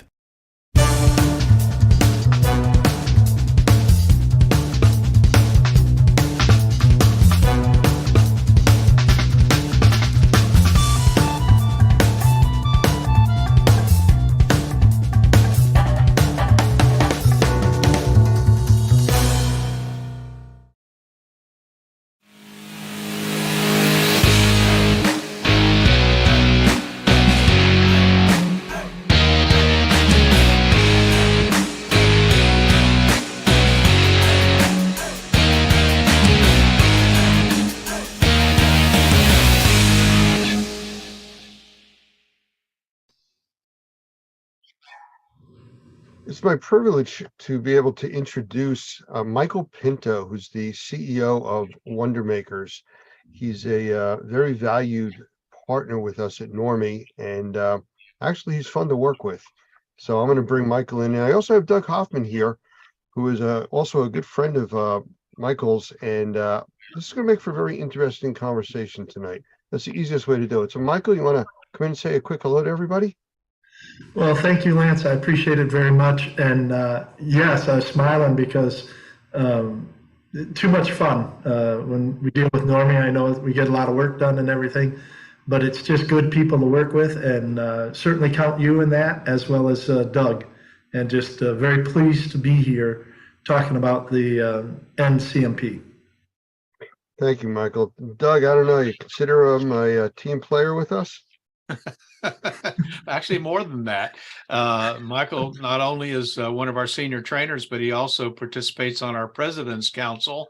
I have a tremendous amount of respect for him and for his experience, and I think he brings something to us that we wouldn't have otherwise. So I'm grateful that he's become a good partner and a very good friend. So I'm glad to be here tonight, and I think this is going to be fun. Absolutely. Thank you, guys. You know, one of the things that I've seen Michael bring to the group is we've elevated the level of training that's available to our members. We have the basic training and the stuff that's very popular, but we now have these more advanced courses that really gets to or above the professional level, if you want to consider it that way. Now, knowing Normie and all of our initials that we use for our classes, I do want to talk to Michael about the NCMP. which is the Normie Certified Microbial Professional. So, Michael, I'm going to ask you, what is that? What is that all about? Well, quite honestly, this is a continuation of a certification that was originally offered by the Restoration Industry Association. And early on in the mold remediation industry and the arena, and I'm going all the way back to like 1999, 2000, 2001, thereabouts, it was our assessment at Wonder Makers that there had to be more for some people in the industry than just a technician level and a supervisor level, and not that those are bad places to go for training or anything like that.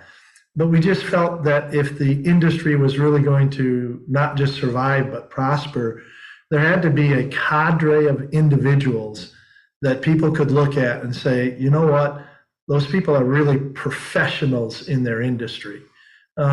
Very similar to, a master carpenter or, an engineer or somebody who's got some real experience. And that's what we tried to do at Wonder Makers when we developed the certified, originally it was certified mold professional, but now with Normie, it's the certified microbial professional course.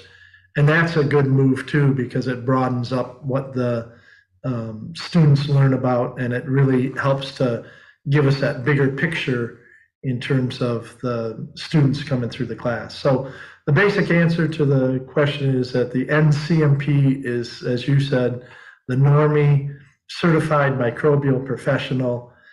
And what we're trying to do is elevate the knowledge of the individuals who come through that class so that they're more well-rounded and they're able to be the sort of person that if I have a question that just is really a tough one in the industry, that's the sort of people that you go to, the NCMPs. I've heard it described as upper level type of training. Would that be a fair evaluation to classify this as? Absolutely. And the reason that we would consider it to be upper level is that there's actually some prerequisites. And I know that can be dangerous, if you will, because it potentially limits the pool of people that can come for that training. But to even qualify for the training, a person has to go through either the Normie Certified Mold Remediator course or an equivalent. And depending on where that equivalency is, if it's from ACAC or IICRC, it may be that combination course, which is more of a technician and a supervisor course. It could be, somebody who gets into the CMA, CMR, where they're learning a little bit about the assessor side as well as the remediator. But like I said, there's going to have to be some level of training and generally experience in the mold field or in the microbial field before somebody qualifies for this course. Now, since it's the NCMP, they also, which isn't a tough criteria, but they do have to go through the Normie Professional Practices course, and that's just so that they understand what they're dealing with. Again, if they're professional and we have professional practices, it's pretty bad if professionals don't know the professional practices they're supposed to be following. So that's a prerequisite too, and that's built into the emphasis of those professional practices is built into the NCMP course. So it is good that they know that before they get there. Doug, you and I have talked over the years about, people coming to even our remediator or assessment course that needing a basic knowledge of the industry. I mean, if you don't know how to take an air sample, how do you go through a course about remediation or assessment? I mean, to slow the class down to teach that makes it difficult. And that's what it sounds like here. Yeah, I think that's exactly right. We're old enough to know that there's some things that you just don't learn except by experience. And there are some things that are going to build on the foundation, the truths that you understand, the techniques that you understand. You've got to continually build on that if you're going to get better, and I think be a better asset for the public. Oftentimes, an entry-level course might get you into the business, might get you into the industry, it might get you a license. But one of the things that has always frustrated us, and I know Michael completely agrees with this, is there are some guys right now in Florida that are taking a one-day, quote unquote, refresher course to get licensed in the state of Florida. It's how in the world can you do that? We do a 3-day class, and in some ways I wish it was 5. So having an opportunity to really encourage our members to think in terms of developing their techniques and their processes and helping them better understand the industry is only going to provide better services, and I think more truthful services, frankly, to the public. And so, as we always say in our classes, if our members look good, we look good. And part of that is just making sure they're trained properly. Absolutely. I think I'm going to add to that, too. I'm going to jump in and add a little bit to that. You know, the other thing that we've seen since I've become a Normie member a few years ago and really got involved with you guys is there is a desire that the people who are in Normie who really want to be the best in the industry, they want to go up a step. And you see it in the folks that show up on the Tuesday night for the the continuing education credit. You see it in the folks that are jumping around to the different tracks to pick up, information that's related information so that they can just be more well-rounded and everything. And I believe we see it in terms of the people that want this, as you put it, Lance, upper level training so that they can better understand how everything ties together and, be a real resource for both clients and their company. A lot of them come in just because we're seeing more and more transitions in these companies. There's, Doug, you said the we for older guys. Thank you very much. But we are seeing a lot of that transition. You've got a lot of people that are moving into retirement and leaving these positions of responsibility in some of these remediation organizations, and we have a lot of people that are trying to step up to those. And like you said a minute ago, how do they do that without decades of experience? And I'm not suggesting that this course, a 3-day course, is going to, substitute for 10 years of experience, but for somebody who's got, half a dozen years of experience in the industry and wants to move into one of those management positions and, position themselves for when the owners retire to maybe even take over the business, being an NCMP is going to be very helpful to them, because one of the main things it does is teach them how to see the microbial contamination picture from a bigger perspective. Right. We've talked a lot about, as I use the term, upper level type of training, and we've talked a bit about what's involved. But what makes this class really special? Is there like something you could really zoom in on to point that out? Oh, I think the thing from my perspective, and having been the primary instructor for this for 20 years, the thing that the students all talk about afterwards are two things.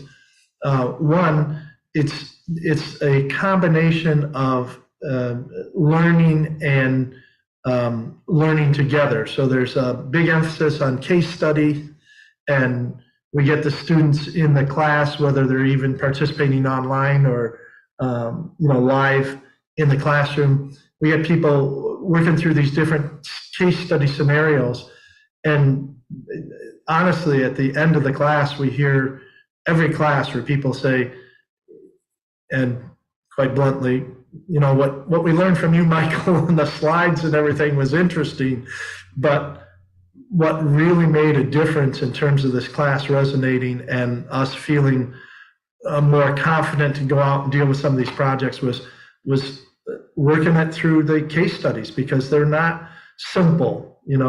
If the people don't know how to set up a containment and where they're supposed to put their negative air machines and stuff by the time they get into this class, they probably shouldn't be in this class. But we're talking about how do they integrate this into much more complex projects. And like I said, they really enjoy the case study.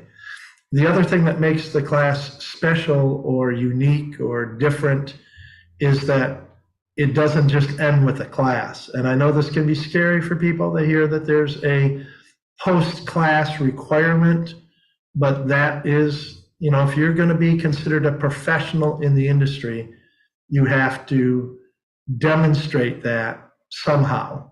And so we do have a post-class requirement.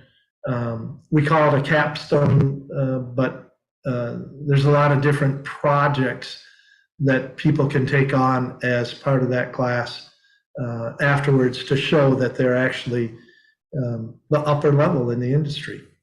Okay, you can't get away that easy with just saying post-class requirements. You got to give us a little bit more about that. What's really involved with this, and you know, how does it enhance what was taught in the class? Well, again, if you're going to be a professional in the industry, then you need to have a profile in the industry, right? You need to be recognized as somebody who's got this expertise. And there's certainly a situation where you can point to the certificate on the wall and say, see, that makes me a professional.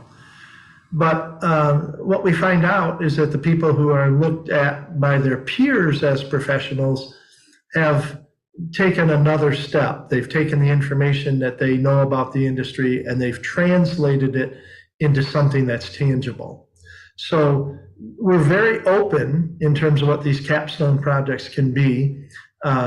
We've had people come through the class and understand, you know, we're way behind internally on some of the safety and health programs or our respirator protection program, or we don't have good marketing materials now that we understand this in a little bit better way for our customers, or we don't even know how, we haven't been doing a good job putting ourselves out in the industry. So all of those things, we've had capstones in the past from some of the professionals where they do their own, marketing brochures or safety and health programs.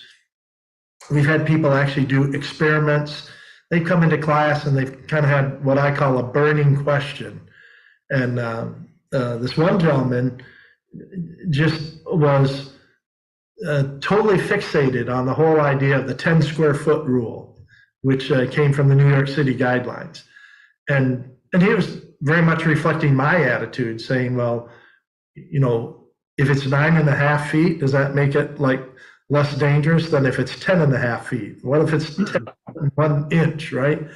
And so he actually did an experiment. He set up a containment area and did removal of less than 10 square feet. It actually turned out to be about 6 square feet of mold contaminated material under controlled conditions, and then did a lot of sampling while he was doing that to show what the impact was. And it, you know what, if you don't use your standard remediation techniques like negative pressure and HEPA vacuums, and the New York City guidelines say that you can just, you know, take a piece of drywall and cut it out, right?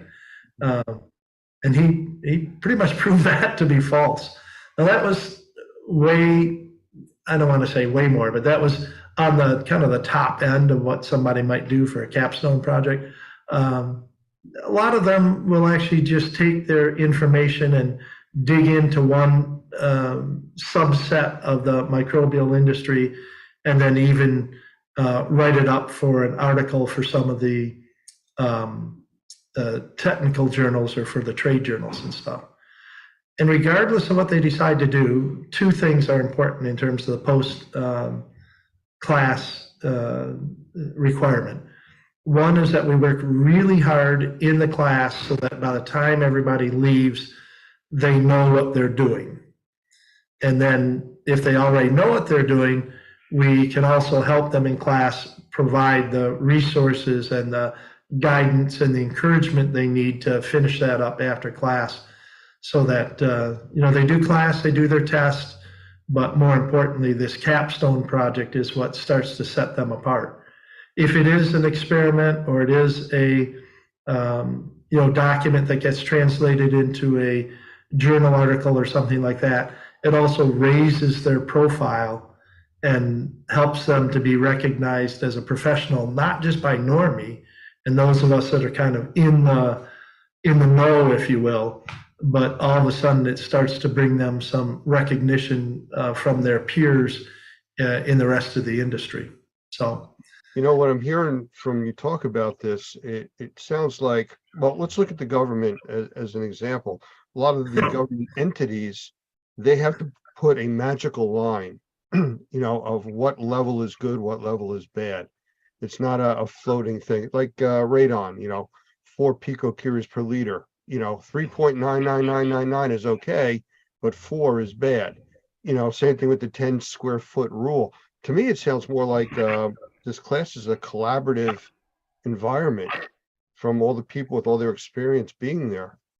well, it's a collaborative class run by a dictator, but Yes.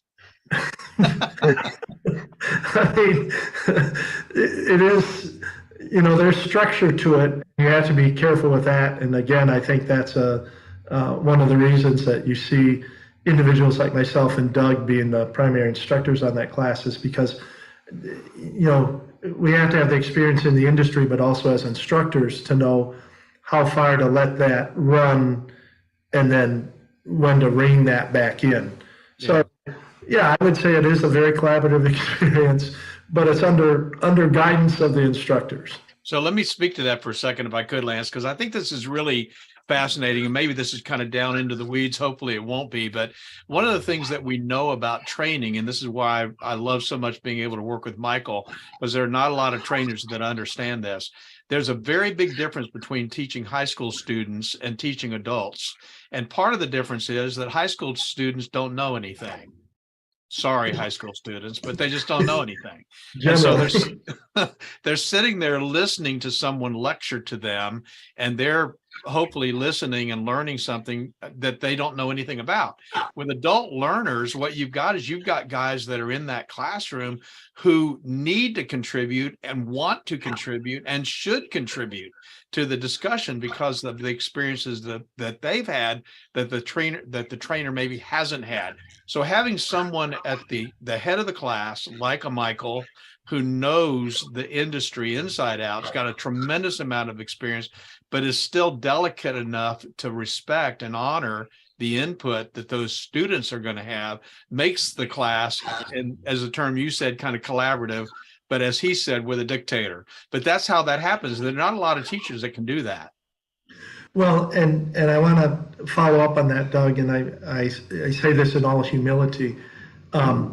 When I'm teaching that class, I learned so much, and one of the first admissions that I make to the students is that I am not a remediator. Right? I don't go out and tear buildings apart on a daily basis, and quite honestly, other than being out there, for the post remediation or doing sampling or sometimes getting out over the course of, multiple decades and actually getting my hands dirty just for the practice of it.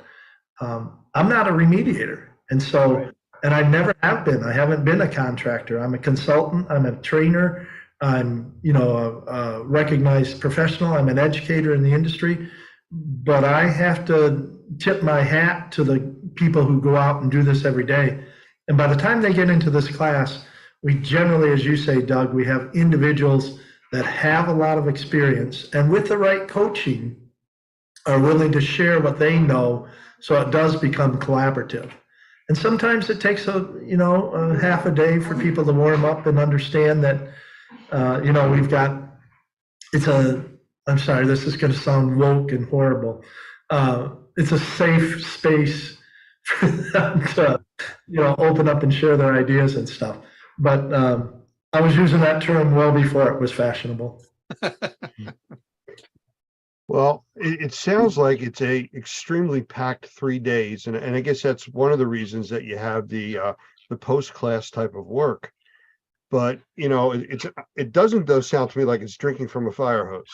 A lot of these classes where they pack so much information in.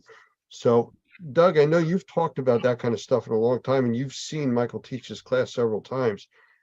The flow rate, I guess, would be the best way to describe that. Comfortable? Yeah, I think that's that delicate balance that I was talking about, is somebody who really knows what they're doing from a training standpoint, being able to give that information out in a way that it can be absorbed, but then start to see when the eyes are glazing over and take a break, you know? And sometimes that just takes experience, just teaching experience and understanding how the classroom works. It is a lot of information. One of the things that we've really tried to do is to make sure that they have in their hands all the slides that we've discussed. They can take copious notes, obviously for an exam that would follow, the certified proctored exam that would follow. But I think the idea is that being able to gauge the climate of the class, that's just something that, as I said, not a lot of people are able to do. But that's why one of the reasons I'm so happy that we've got Michael on board, because I think we have several trainers like that, and they're not easy to find. Well, thank you for the compliment. What I will say is that it's real work to teach that class too. I mean, to be an active listener, it takes as much energy as to be an active speaker. And each class is different, more so than the mold technician class, or even the sensitized individual classes that I teach. The NCMP class is different because I have, as a lead instructor, I have a little bit more tendency to let some of that collaborative discussion run, and then have figured out how to bring it back, or how to, if I have to trim a little bit from some of the, subject matter that we're going to talk about. Like you said, they have all the slides there so that they're not necessarily losing any of the critical information, but we may, speed up going through some of that in class in order to give more time for the discussion, depending on where the discussion's going. Or sometimes, depending on who's in the class and the whole dynamics of it, or just toward the end of the class, a lot of times they're just tired. And so, a lot of times it reverts back toward the last afternoon of the class, where I do a little bit more of the lecture style presentation than throughout the rest of it, just because if they've really been at it kind of hammer and tongs for 2.5 days, it can be wearing on the students as well. Doug, as executive director of Normie, how do you see the NPMC course really, or CMP, affecting the Normie structure? What does it actually bring to us? Well, I think this is a good time for me to talk about the Normie Pro designation, which I think is so significant. And that Normie Pro designation, which, oh, by the way, no one has yet, which not even Lance nor Doug nor Michael has this designation yet, was actually born. The Normie Pro designation was really born out of a need, as many good ideas are, to provide to the public a professional who could handle virtually any kind of issue, any kind of problem that they might face. And it was born out of this need when you and I, Lance, got a call from BP Oil, and they said, we need somebody to go offshore and do an assessment on one of our deep water oil rigs.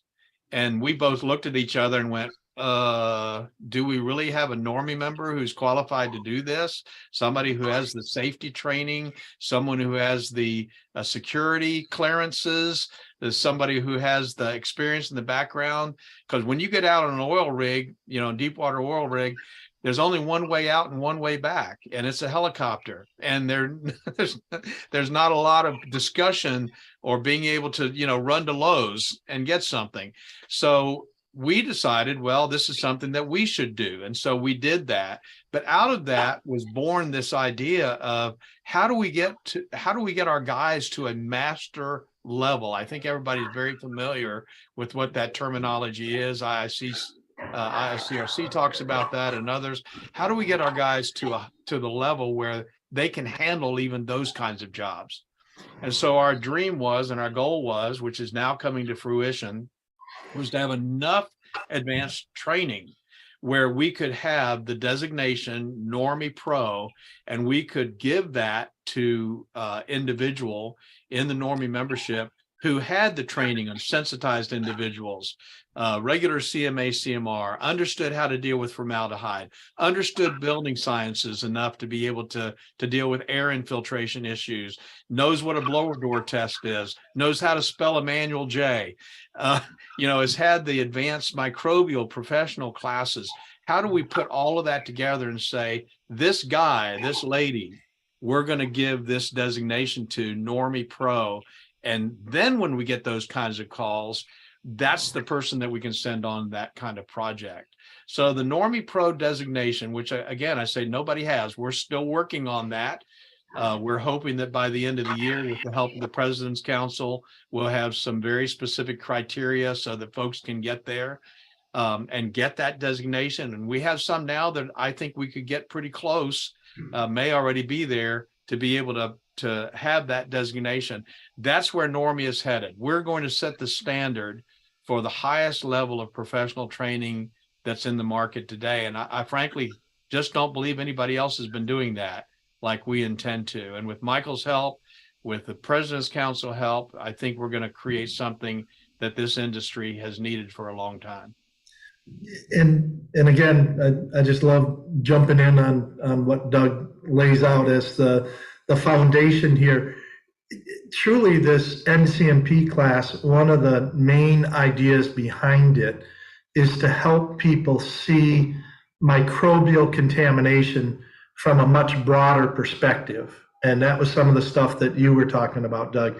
There's great pieces of equipment and there's good things that we can steal, if you will, from the radon industry, like Lance had referred to earlier.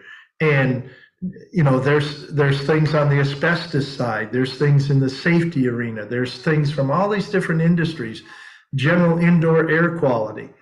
And the more we can get people to think about it in terms of concepts and how these similar concepts can be applied to a project, but when we're faced with a potential problem, we don't have to be restricted to trying to find a mold piece of equipment or something, right? We can see it from a bigger perspective and reach out and realize that, hey, there's things from the indoor air quality arena that we may want to put in here. A great example, just if I can be a little bit, suck up just a little bit, is the ionizer for the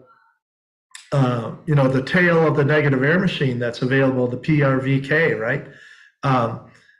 That's not really a mold remediation piece of equipment, or that's not an idea that really came from the mold remediation arena, but it's an idea that fits the mold remediation arena really well as asbestos abatement and lead and just air cleansing, air washing when you're doing whole house cleaning. It's a technology that we're bringing over from somewhere else, and people need to understand a little bit about how that interacts and can be used in so many different arenas. So I'll give you one, if I can, Lance, I'll give you one insight into some of the things that are going to be different in this particular class and some of the other classes that we're doing. In fact, at the new CMA CMR class that we're going to teach next week, we're going to introduce the concept of air washing, low pressure air washing, which is something we've never done in our training before, but it's brand new, 2023 for us. It's not new to Michael. Michael knew what it was. In fact, he helped me understand how we could fit it into our training program. But I think the point that I'm making is that our classes hopefully will stay up with the industry, and in some cases maybe stay ahead of the industry. And that's why they're constantly changing. You come to a CMA CMR class that we do today, it's not the same class that we did before COVID. It's just not. And the NCMP class that we're going to do next is going to be different than the one that we did before. Yeah. And the other thing I would share there, Doug, and building on that, is that the only way we stay at and above where the industry is to rely on the people that are working in it every day. That's right. That's right. And tease out of them I'll be blunt with you. I'm thinking about it now over the course of the last 2 decades. Basically, every concept that's in this NCMP course, I have taken from, with their permission and with their discussion in class, but basically I've taken from experts in the industry that are doing it every day. Yeah. And that to me is the best knowledge to share, is not, and again, I have gone through lots of levels of academic training, but there's a difference between information that's coming at you from an academic standpoint and information that's coming at you from things that have worked and really made a difference in the real world. So, Michael, that's so important on so many levels. I mean, we teach in our classes about, for people that are becoming supervisors, to ask the people doing the work that have the working knowledge, how to improve their conditions, improve the technologies, give them what they need. And that's exactly what it sounds like you're talking about. Well, the other thing I would add to that, Lance, is that it's important for the professionals to look and listen and learn.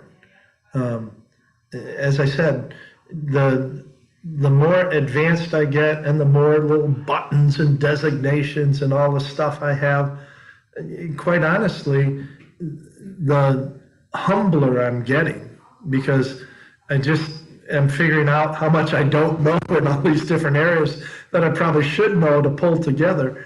And I'm honored, quite honestly, it truly is. I think about it, I'm honored to be an instructor in this class, because I'm sharing ideas. And, you may have heard the term, I'm sure a lot of people have heard this term, standing on the shoulders of giants. And the crazy thing about that is that a lot of the giants whose shoulders we're standing on for this class are peoples whose names are not necessarily household names or even really well known in the industry, quite honestly. They're just individuals who go to work every day, do a really good job, and are creative as how they do it, and we're kind enough to share some of that in that collaborative portion of the class that then we can, build on and use for the next one. I knew the word collaborative was going to come back in there someplace. Well, I had to for your benefit, Lance. Thank you. Anything else about the class either of you would want to say? Well, yes, I'll just say that I think this class, whenever it happens, we're looking at dates coming up in the next couple of months. But whenever this class actually happens, I'm really highly encouraged by the guys that have been taking our CMA CMR class. It's not too soon to get into this class, even whether you have a little bit of experience or a lot of experience.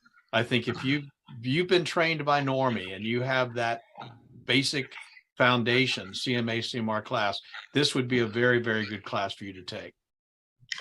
I want to add something completely different, and that is that our experience in this class is that it's challenging. It's a fair amount of work and everything. That shouldn't necessarily scare people who want to be professionals. But probably the biggest thing is it's fun, and the people that come through this class talk to me even years and decades later about the relationships that they built in that class and their team when they were on their, because we divide them up and then put them in different teams at different points in time for the case study and stuff, and how they got to know some of the other people in their class. And a lot of those, believe it or not, in 3 days become friendships and professional relationships that they hang on to for years and decades. And just, it's one of those things where if you're a professional in the industry and you start to see yourself as a professional in the industry, you want to hang around other professionals in the industry. You have that desire to want to learn from them and share with them. And so we see this, and we see it happen in a very fun way in the class. So the fun factor is actually quite high, as compared to some of the other ones like the CMA, and not that that's not a fun class, but there's so much basic information that's getting across in some of these other classes that you don't quite have the same ability to allow the students in class to express themselves And the collaborative nature and the case study nature of portions of this class allows some of those personalities to come out. And basically it just usually turns it into a pretty fun class. You know, I think listening to the two of you, and we've talked for probably close to 40 minutes already, the way I would just sum up what I've heard is 2 words: upper level. Yep. I think that does it. That says it all. Gentlemen, anything else? I think we've covered quite a bit of information here tonight. Well, I'm just really appreciative of having the opportunity to chat with you and with Doug all at the same time and everything. And I would encourage anybody who's even, remotely curious to dig into it. And they can certainly call Normie and talk to Doug about it. They can, get the referral. They can chat with me about it. I'll be happy to spend more time explaining it.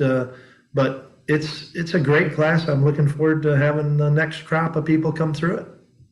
And I'll just tell you that I'm excited to say that we've updated our website at training.normie.org to incorporate information about this class, the NCMP. Now, one of the things that's kind of unique about what we're doing these days is that this is going to be a trademarked designation, which means it's based on Normie training, and the NCMP cannot be used by anybody unless they've been trained by us. And so I think that's an additional level of credibility that you're going to get in the marketplace if you're in the industry that you'll not get anywhere else. And I'm just grateful in a very big way to Michael and what he's been able to bring to the team. And I think he's filled a void. And I'm excited about where we're headed with this whole advanced training program. So thank you, Michael, and thank you for being here, especially for this interview today. Oh, absolutely. Thank you, both of you guys, and have a blessed afternoon, evening.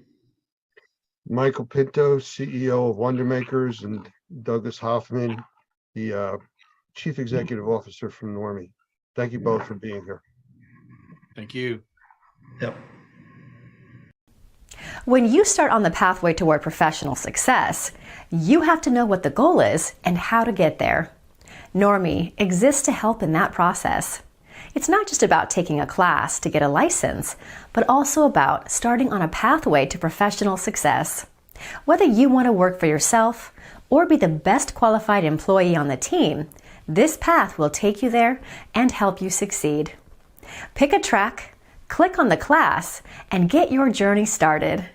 Normie is here to support you all the way to become the Normie Pro professional you want to be.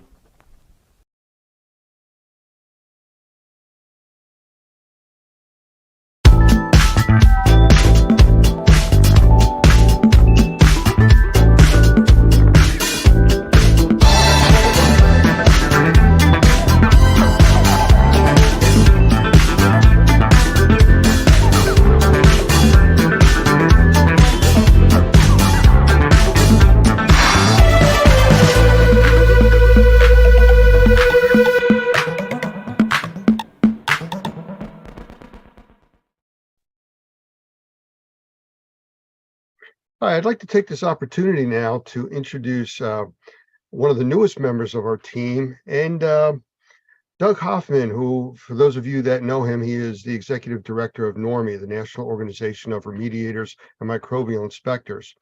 And what I want to do is take this opportunity now to bring Mike Mosley in, who is one of the newest members of the Normie team, and he's going to be deeply entrenched in the sales side, so a lot of you will be talking to him. So Mike, you want to say a quick hello to everybody, and we'll get this thing started. Well, thank you, Lance and Doug. I just want to say how excited I am to be a part of the team at Normie. I've gotten to know you all for the last couple of years while I was doing my previous role with another company, and I'm just thrilled to be a part of what Normie does and helping a lot of people out there really live healthier lives. Well, Mike, it's exciting to have you on the team. I mean, I've been working with you now for about a week and a half, 2 weeks, and just hearing about your extensive sales background is something I want to talk about in a moment. But Doug, if you want to jump in here real quick. Give Mike the official welcome. I do. I've been so excited to have Mike on board. He's been with us actually for about a week and a half, and he's getting up to his eyeballs in training on all the different companies and how they work together, and what he can actually be doing in terms of helping not only our membership, but also helping to get some of our products out there with Best Living Systems. So I'll just be the one to say that I'm so excited to have him. His official title is Vice President of Business Development. And although that may say a lot about what he does, I look forward to us talking a little bit tonight about where he's going to be specifically in supporting our members and also getting those great products out into the hands of people who need them. So welcome aboard, Mike. Thank you, Doug. I'm very, very happy to be here. So Mike, let me ask you a question. I was looking through some of the background on you, and I know you're out there on a lot of the social media pages where people are able to look you up and find out more information about you. But after reading it, I realized that we only have 24 hours in a day to cover some of the things that you've done. So we're gonna have to cut this down to a little synopsis of, your background. And from what I see, sales has been a tremendous part of what you do. I'm guessing you like doing that. I love it. I love it. I love people. I like showing people how they can better their lives. There are a lot of products out there, some good, some bad. I like to think that I've chosen the good ones, and it's a way to help people live better lives, actually. I like what I do. We spoke the other day, and I threw the thing out there about do the right thing because it's the right thing to do. Yes. And I saw your face light up with that because it's exactly what you were talking about. Same thing with the products, doing right with the products because they're the right product to use and they work. And you seem to have a passion for that. I do. Well, I tell you, talking about his people person skills too, I'll just say some of you probably know what his role was in the previous company that he worked with. And it was really to be in charge of direct contact with the distributors of those products, and which meant that they needed to have somebody that they felt comfortable they could talk to, that he would actually pick up the phone, that he would have the answers and the skills to be able to help them. And I think that's one aspect of what he's going to be able to do for us, Lance, that is going to be really exciting, something that we wanted for a long time. In some ways, I always use this phrase, membership mentor, but I think in a lot of ways, that's what he's going to be able to, that's the role that he's going to be able to supply, is being able to talk to these guys and help them work through all of the details and navigate through a lot of the details that we deal with every day. We got to take a lot of that information for granted, but as he said, there's a lot of stuff out there that we've got that we need to share with our members and help them be better at what they do. Yes. Well, one of the big things, Mike, and I don't want to embarrass you with this or anything, but you come to us with a bunch of industry knowledge, and the market, the people and the players that are in it, and that's something that's very difficult to teach somebody coming in, even if they have a big sales background. So for you to be able to pick up the phone and talk to a contractor or an end user customer calling in, you understand the industry, you understand their needs. And I really think that's a tremendous asset to the Normie team. I really do have a lot of experience in those areas, from retail to commercial products and programs. As a matter of fact, I worked with and for Zig Ziglar for a couple of years. Some of the listeners out there might know a little bit about Zig, and he always taught us that you help everyone else get what they get, and you'll always get what you get. And boy, believe me, that is so true. So from retail, commercial products, the one component that's there no matter what you're selling or where you go are the people. So if you know how to work with people, know that you're sincere and you like what you do, the rest is easy. So I'm going to spin off that for a second, if I could. I wanted to talk about, because he mentioned the commercial side of it. I think that's an aspect that he's really going to be able to bring to the table for us. We have a lot of members that are very interested in commercial work, not only on our monitoring program, but also on the sale of commercial products. And I think Mike's going to really be able to help us in that side of the industry as well. Well, I think the knowledge base gives them confidence, Doug. I think that's the biggest thing, knowing the industry and you have confidence. And then when a consumer or somebody searching for information reaches out, when you talk to somebody and you can sense that confidence, it makes it much easier. The person's found let's say a home to go for that support. And that's really what we're all about. Yeah, absolutely. I don't know that Mike knows this story. I know some of our members do, but we have recently, over the last several years, been called out to do an assessment in a huge commercial environment. And they wanted us to do an assessment. And they actually had a couple of IHs, industrial hygienists, on staff. And anyway, they accepted our proposal. We flew to Kentucky, spent several days doing that assessment, and flew back. And while I was out there, I was curious. I asked the decision maker, why is it that you selected us? You have industrial hygienists on staff. They called apparently a lot of people to try to find out who should do it. And we were a little more expensive than anyone else. He said, well, I'll tell you, he said, I could tell from the first time I talked to you that you had a solution and you said you could solve the problem. And he said, that's what I needed to hear. So I think you're exactly right, giving our members the confidence with the way we back them up and the way we support them, but giving them the training and the confidence that they need, that they can get into the marketplace and solve the problems that people are dealing with. Having somebody like Mike on the team just enhances that asset.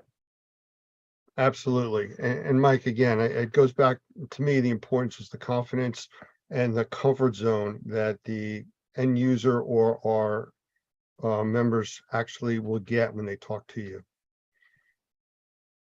Thank you. Thank you, Lance. Yeah, I'm excited about it because I do understand a lot about the commercial. I understand a lot about the residential markets, and I think I'll be a benefit to customers and Normie and the Best Living Systems alike.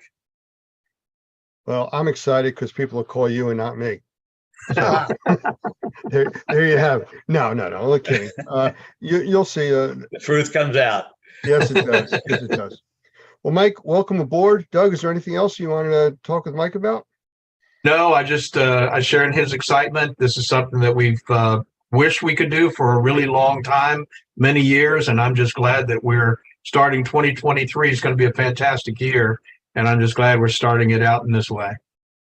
Well, Doug, let me thank you. Lance, let me thank you for all the help you've given me so far, and I hope you'll continue to give me, and especially to those of you out there listening. I'm so excited and look so forward to working with you all and helping you build your businesses, because we can do that time together. I know we can. Thank you, Mike. Thank you, Doug. Take care, everyone. Thank you.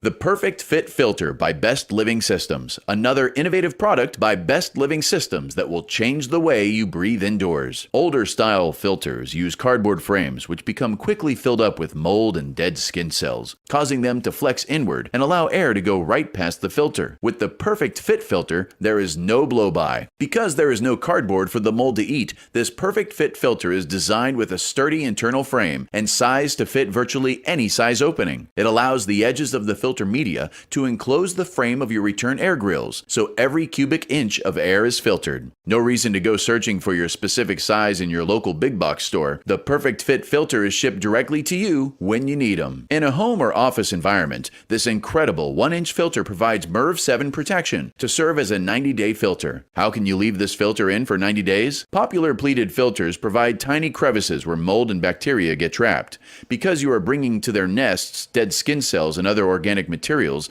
the microbes find a safe harbor, an environment where they can grow and reproduce. This is called bionesting, and the Perfect Fit filter reduces the possibility of these microbes contaminating the air we breathe. Because the Perfect Fit filter is rated with a MERV 7, the industry standard for 1-inch filters, it does not restrict airflow or put unnecessary strain on your air handler. The Perfect Fit filter, now available by monthly subscription and free shipping at perfectfitfilter.com. The Perfect Fit for people who like to breathe.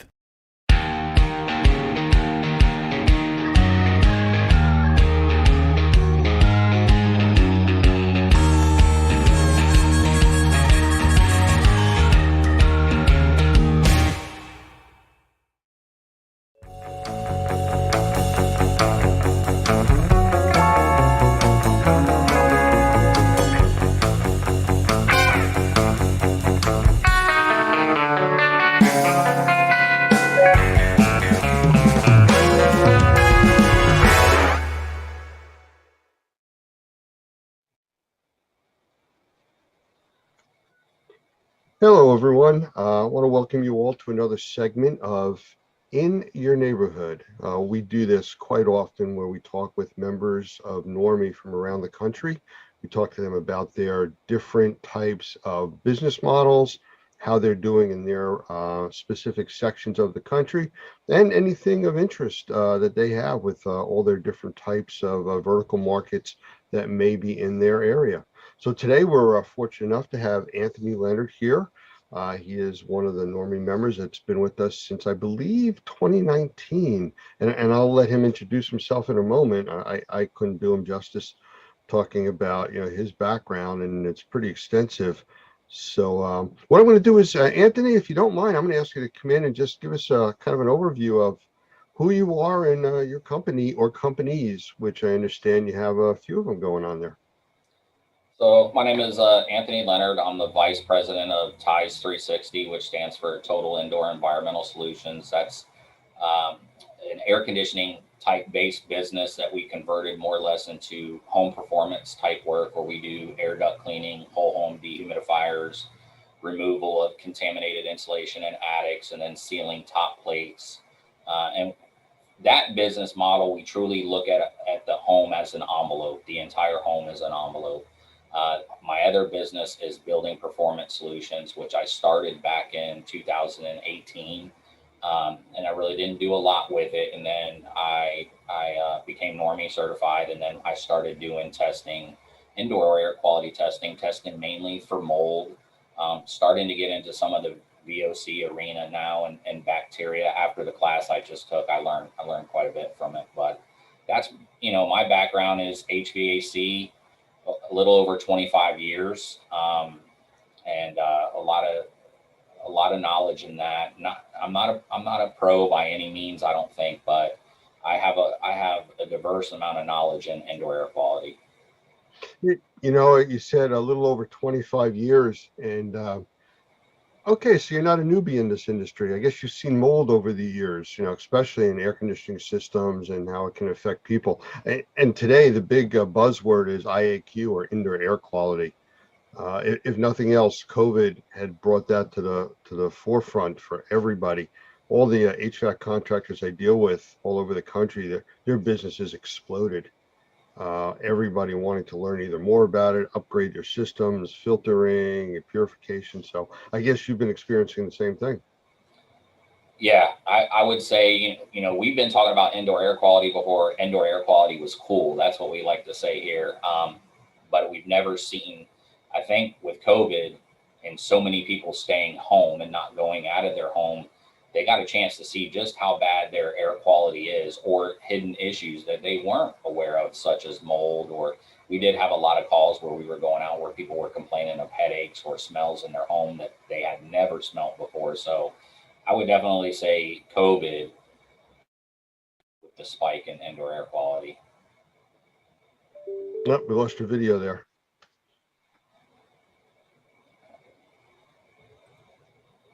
There you go, you're back. Not sure what happened. That's okay. It's technology. That's what it does. Right. It's funny you said indoor air quality is a cool thing. I tell people that we have a very niche market dealing with indoor air quality. It only affects people that breathe. So it's probably about 8 billion people on this planet right now, that are affected by it. So very, very small market share out there. So let's get into some of the real details. You've been in the industry over 25 years. You have 2 different companies going on. What made you go into this industry, this career path? So probably about I don't know why it keeps doing that, but I see it popping up on my screen. Okay. Probably about 3 or 4 years into my AAC career, I was doing maintenance, and I was coming across a lot of air handlers that had a lot of microbial growth in it. And back then we were saying mold, and we didn't, way back then, it wasn't as bad of a word as it is now. Now you want to avoid, even as a licensed assessor in the state, I still try to avoid that word and use more microbial growth. But I was seeing a lot of microbial growth in the air handler, and I didn't understand why. And I'm a guy that works off of why. Why is that happening? So I started doing more research and started finding out that it was due to moisture carryover, and then duct sizing wasn't proper, and it just went on and on and on. And then I went down that rabbit hole, and then there was no coming back from that. And then I just wanted to know more, and I wanted to know more. And then it only made sense to me, being NADCA certified and doing air, HVAC cleaning and seeing microbial growth, that I was able to test that and be able to determine, is that truly mold, or is it just dust, or what is it? And that's what started it. It's I'm going to say a good thing that you keep referring to it as microbial growth, because that's really where the industry has gone. Beyond COVID and any of the other illnesses that are out, or the diseases that are out there. When we do assessments, we're coming across VOC problems, we're coming across particulates, we're coming across bacteria, all kinds of other nasty things that are affecting the air that we breathe. And you can't just over focus on mold, because then you miss everything else. As an assessor, going to somebody's house that's convinced they have a mold problem and finding out they're really getting sick because of the gasoline they store in their garage, and the fumes are coming in that they don't realize, that's what our industry is really about. And it sounds like you've been doing that for quite some time. Well, we always chuckle a little bit when we go to the condos over here. We're in Sarasota, and there's a lot of condos on the water, and that interior space is worth a lot of money. So they'll take an air handler and stick it in a closet with an open return, and the homeowner thinks, hey, there's a little bit of space underneath this air handler. I'm going to use that to store my cleaning supplies. They don't realize anything that's off gassing is just being pulled into the return of the air handler and distributed through all the supply ductwork. So, we see that a lot. We always get a kick out of that. And we let the customer know, you really don't want to put this here, and this is why.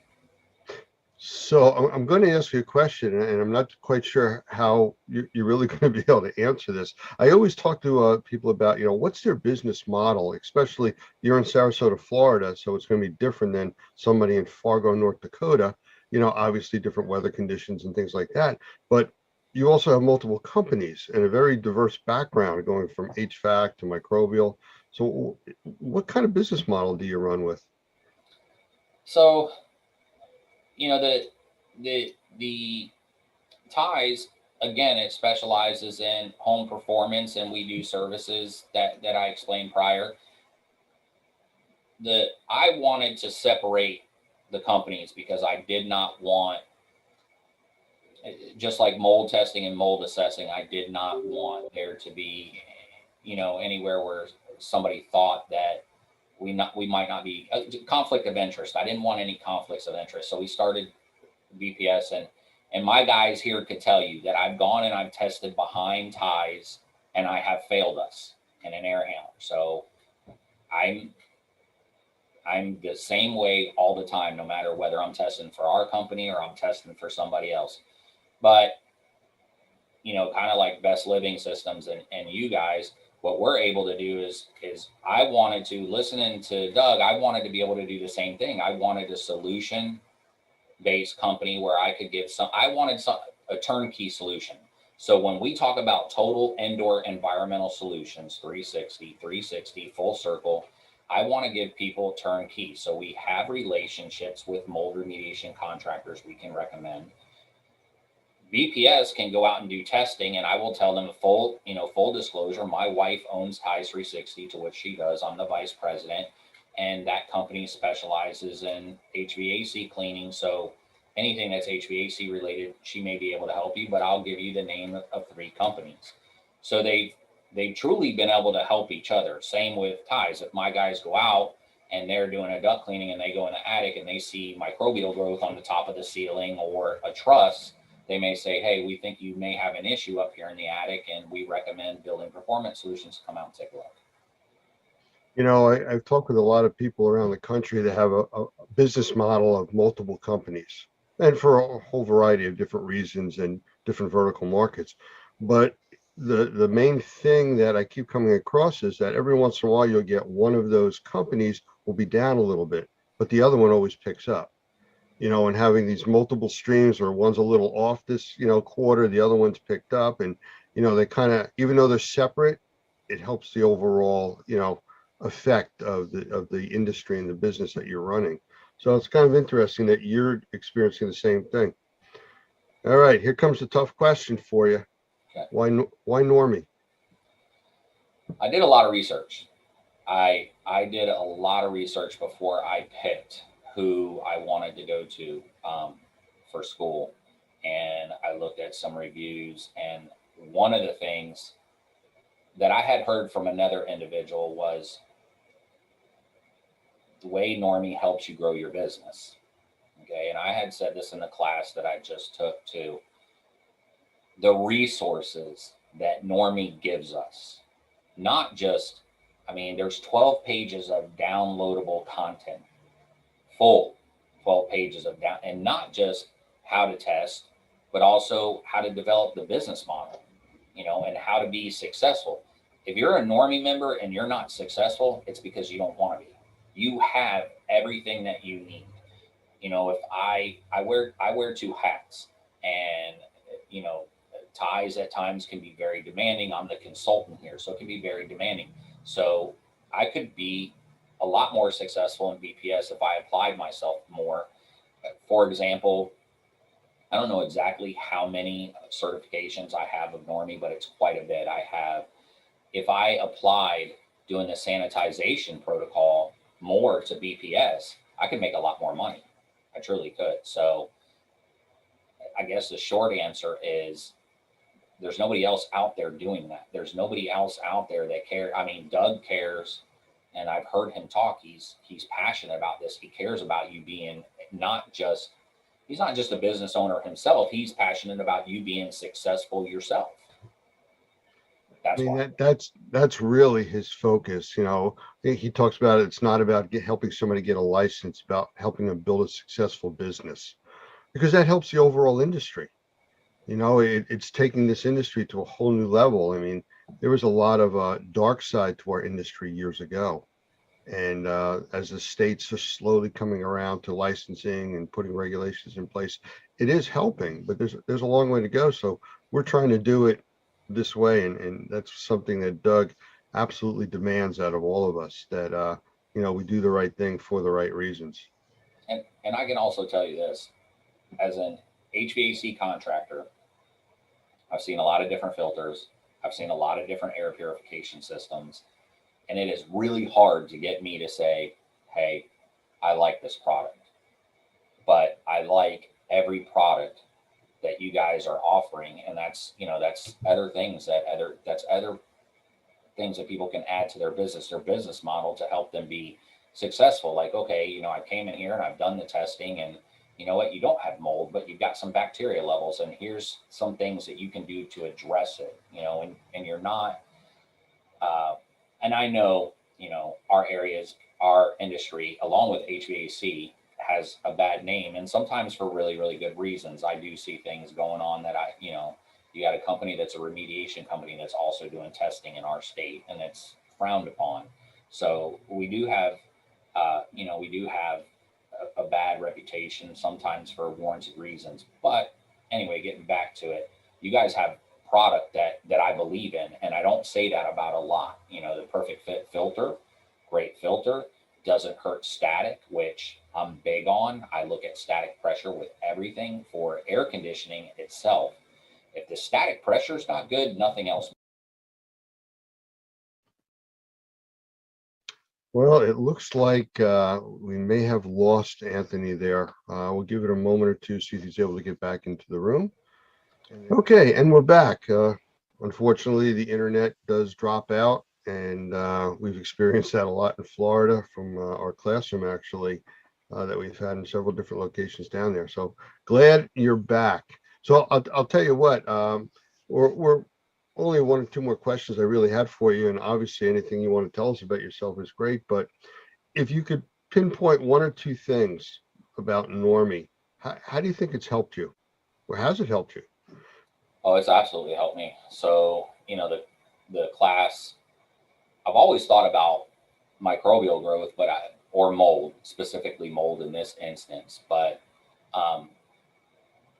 you know, I was doing my sampling strategy very different until the class that I just went to. So, and I was able to tell, you know, Doug, I go to the Tuesday night meetings when I can. And I think they're really, really important. That's one way that it has helped me. There's, you know, we can, as a member, we can log on Tuesday night and get a ton of information from other experts in our industry. And it's not hard. You just log on to the computer and you get to watch it. It's very convenient. You get to watch it from your home or your place of business. That's one that I'm going to implement things that I just learned on testing strategies that Doug talked about, as far as how many samples, why, where. You know, there's no laws in our industry, not really even really standards. We just have guidelines to go by. So to be able to, I think that class was really, really informative to figure out, you know, where do other people feel like, and it was an interactive class. Unfortunately, I wasn't able to be there in person. I had to do it online, but it was still an interactive class, and I was able to see what other assessors thought would be the best location for these samples. So between that, I mean, my favorite thing is, if I'm going to be honest, is the downloadable content, what I can go to, what I can read. I've probably a couple times read Doug's book on you know, mold-free construction, and I often listen to it again to refresh. I've done a lot of testing for new homes here lately on our side, and not surprising, they're all failing, right? Trusses are laying down on the ground, they're laying out in the rain, so they're all have, you know, really high number. And people that are moving down, which, by the way, a lot of people from your area are coming down here in New York, so we're just waiting on you to come down, Lance. But a lot of people from Jersey and New York are moving here, and somehow through the grapevine, they've heard about microbial growth or mold and how bad it can be here. So I can tell you, just about everybody I get from up north that's a buyer is doing a mold test, besides the home inspection. No, I mean, and it is big up here too. I mean, we have different, obviously, conditions than down there, but we do have extremes up here, which is another cause for these problems. Plus, up here, the air conditioning sizing is very different than what's going on in Florida. And you know how the wrong sizing can make a big difference. So, I mean, that's all the stuff. But the class that you were talking about that you just attended was the ISSS. It's the IAQ Mold Strategies, Sampling, and Solutions. It's always a mouthful to say that one. But I know that you're also an assessor and a remediator in the state of Florida. So this kind of gives you something different, you know, on top of that ISSS class? Absolutely. So I am a certified mold assessor, certified mold remediator. I don't do any remediation at all, and I didn't go to get that license, although I still have the certification. I thought it was, even though I never intended to do the actual mold remediation, I thought it was really important to take both classes so that I can understand what the criteria for the remediator is. As an assessor, we need to work hand in hand to give the homeowner the best solution possible. So I thought it was really, really important to take both of those classes and get certified in both.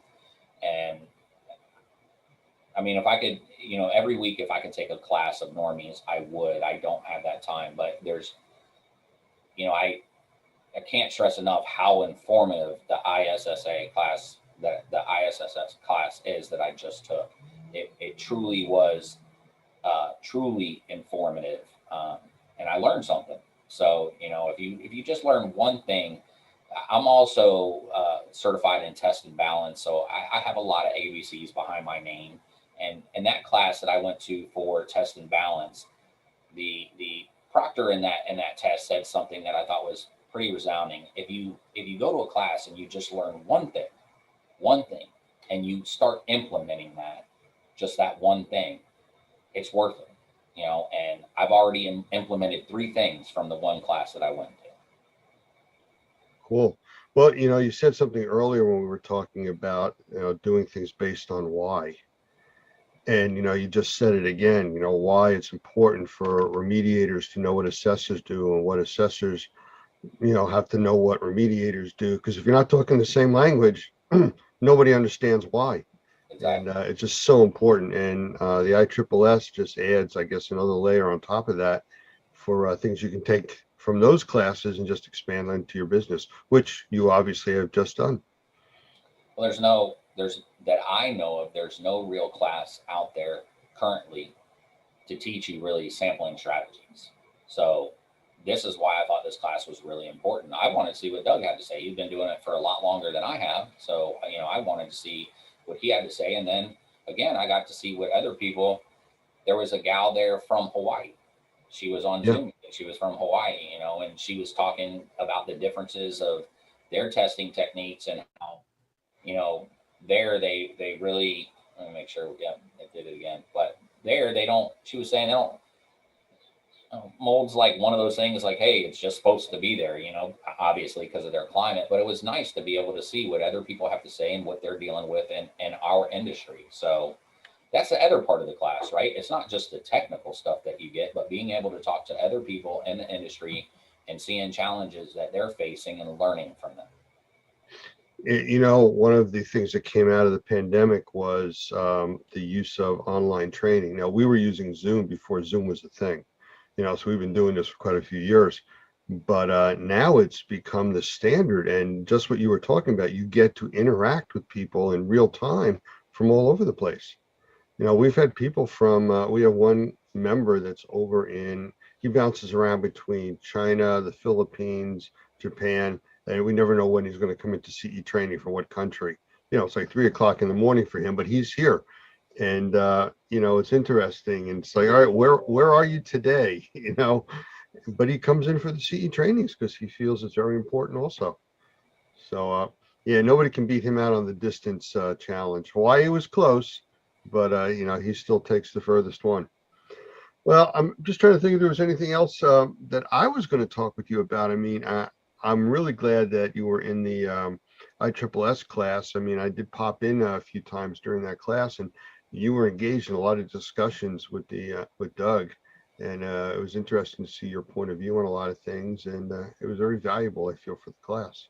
So thank you for that. I appreciate that. HVAC definitely brings another element, and again, I mean, I'm impressed with Doug's knowledge on the HVAC side of it, understanding static pressure and understanding our side of it. There's HVAC contributes to a lot of microbial problems, especially in my state.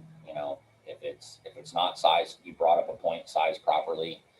I think they're saying about 30% of systems are sized properly, which is not good for our industry, so I want to make sure that, again, going back, and it kind of pertains to Normie too, but NCI uses this, which is if you're not testing, you're guessing, right? So testing is really, really important. And it just happened to me. I just went to just give you kind of an example, I just went and did a test where I swore there was like some white fuzzy looking stuff on the wood paneling next to a staircase. I opened the vanity doors and there was black stuff on the vanity doors, and I swore we had mold growth. We did, but very, very low, not elevated at all. So, that's why testing is really, really important. And I've even looked at some of the downloads that I was talking about, looking at wood. trying to look at wood and determine is it rot, although we shouldn't say that word in our industry because, insurance and but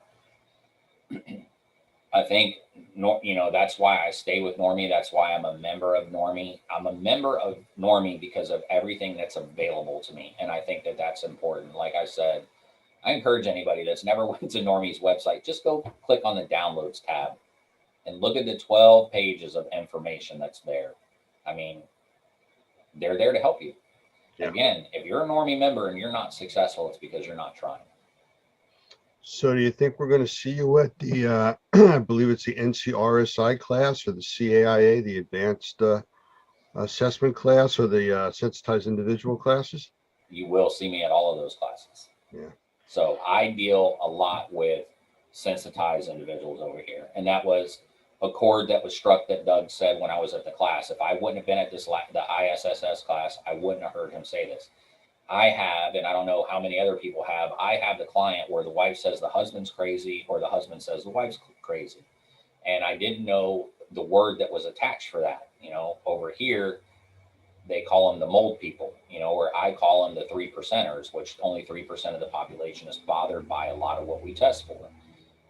But in our area, we have a lot of these individuals. And I learned, again, unfortunately, this is why it's important to continue to go to class. Unfortunately and fortunately, I learned something, which I learned just because it doesn't test positive for mold doesn't mean that they don't have a problem.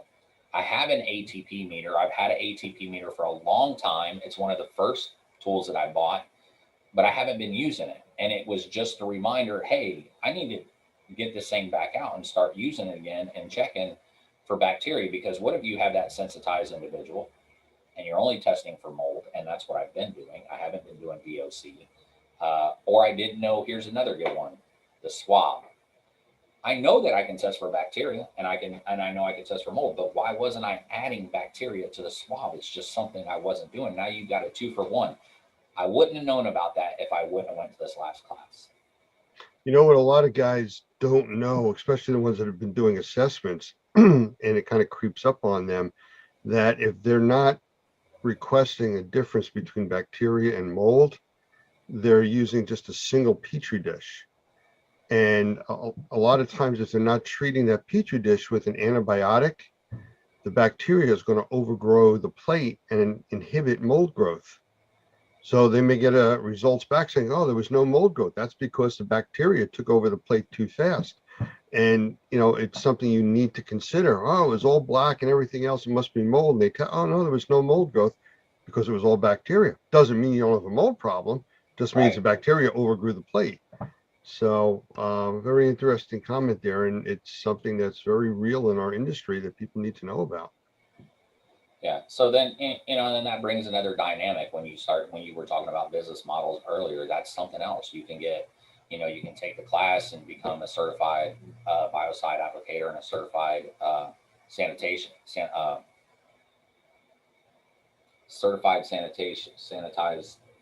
I forgot the exact one. There's a lots of them, but you can get that certification, and now you can do a sanitization protocol that Normie stands behind. As long as you follow their process and you do it their way, they're going to stand behind it. And now you got somebody standing behind what you've done.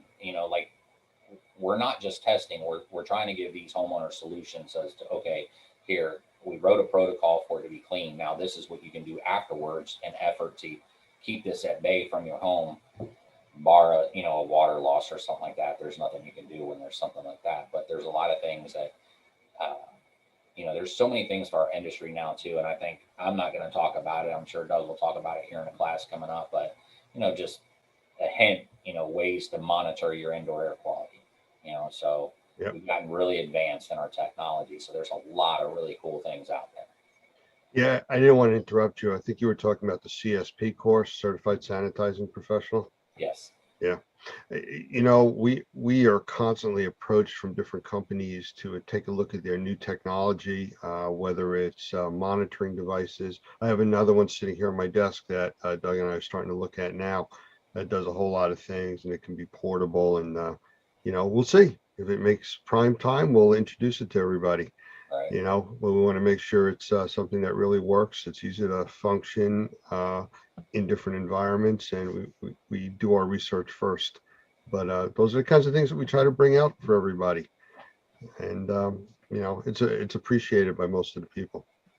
Well, I appreciate you being with us. You know, I know the mornings are tough, afternoons are tough, nights are tough. You know, time is very, very difficult to niche out a little bit here to do these interviews. So I appreciate it. And we may have to have you come back and do a little bit more digging into your business model and stuff, because it's very intriguing the way that you work that. Anytime. And I hope to see you tonight. I'm going to try to make it. I appreciate that. So thank you again, and maybe we'll do this in the future. And I hope to see you at our CAIA class, which I usually am part of that. I will be Thank there you. for sure. Thank you. Bye.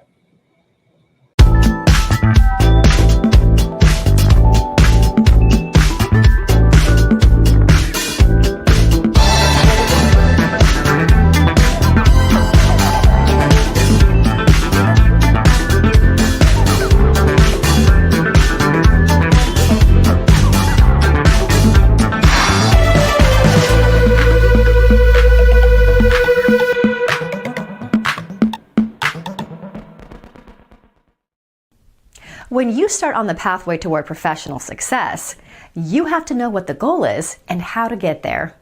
Normie exists to help in that process. It's not just about taking a class to get a license, but also about starting on a pathway to professional success. Whether you want to work for yourself or be the best qualified employee on the team, this path will take you there and help you succeed.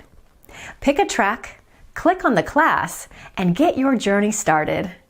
Normie is here to support you all the way to become the Normie Pro professional you want to be.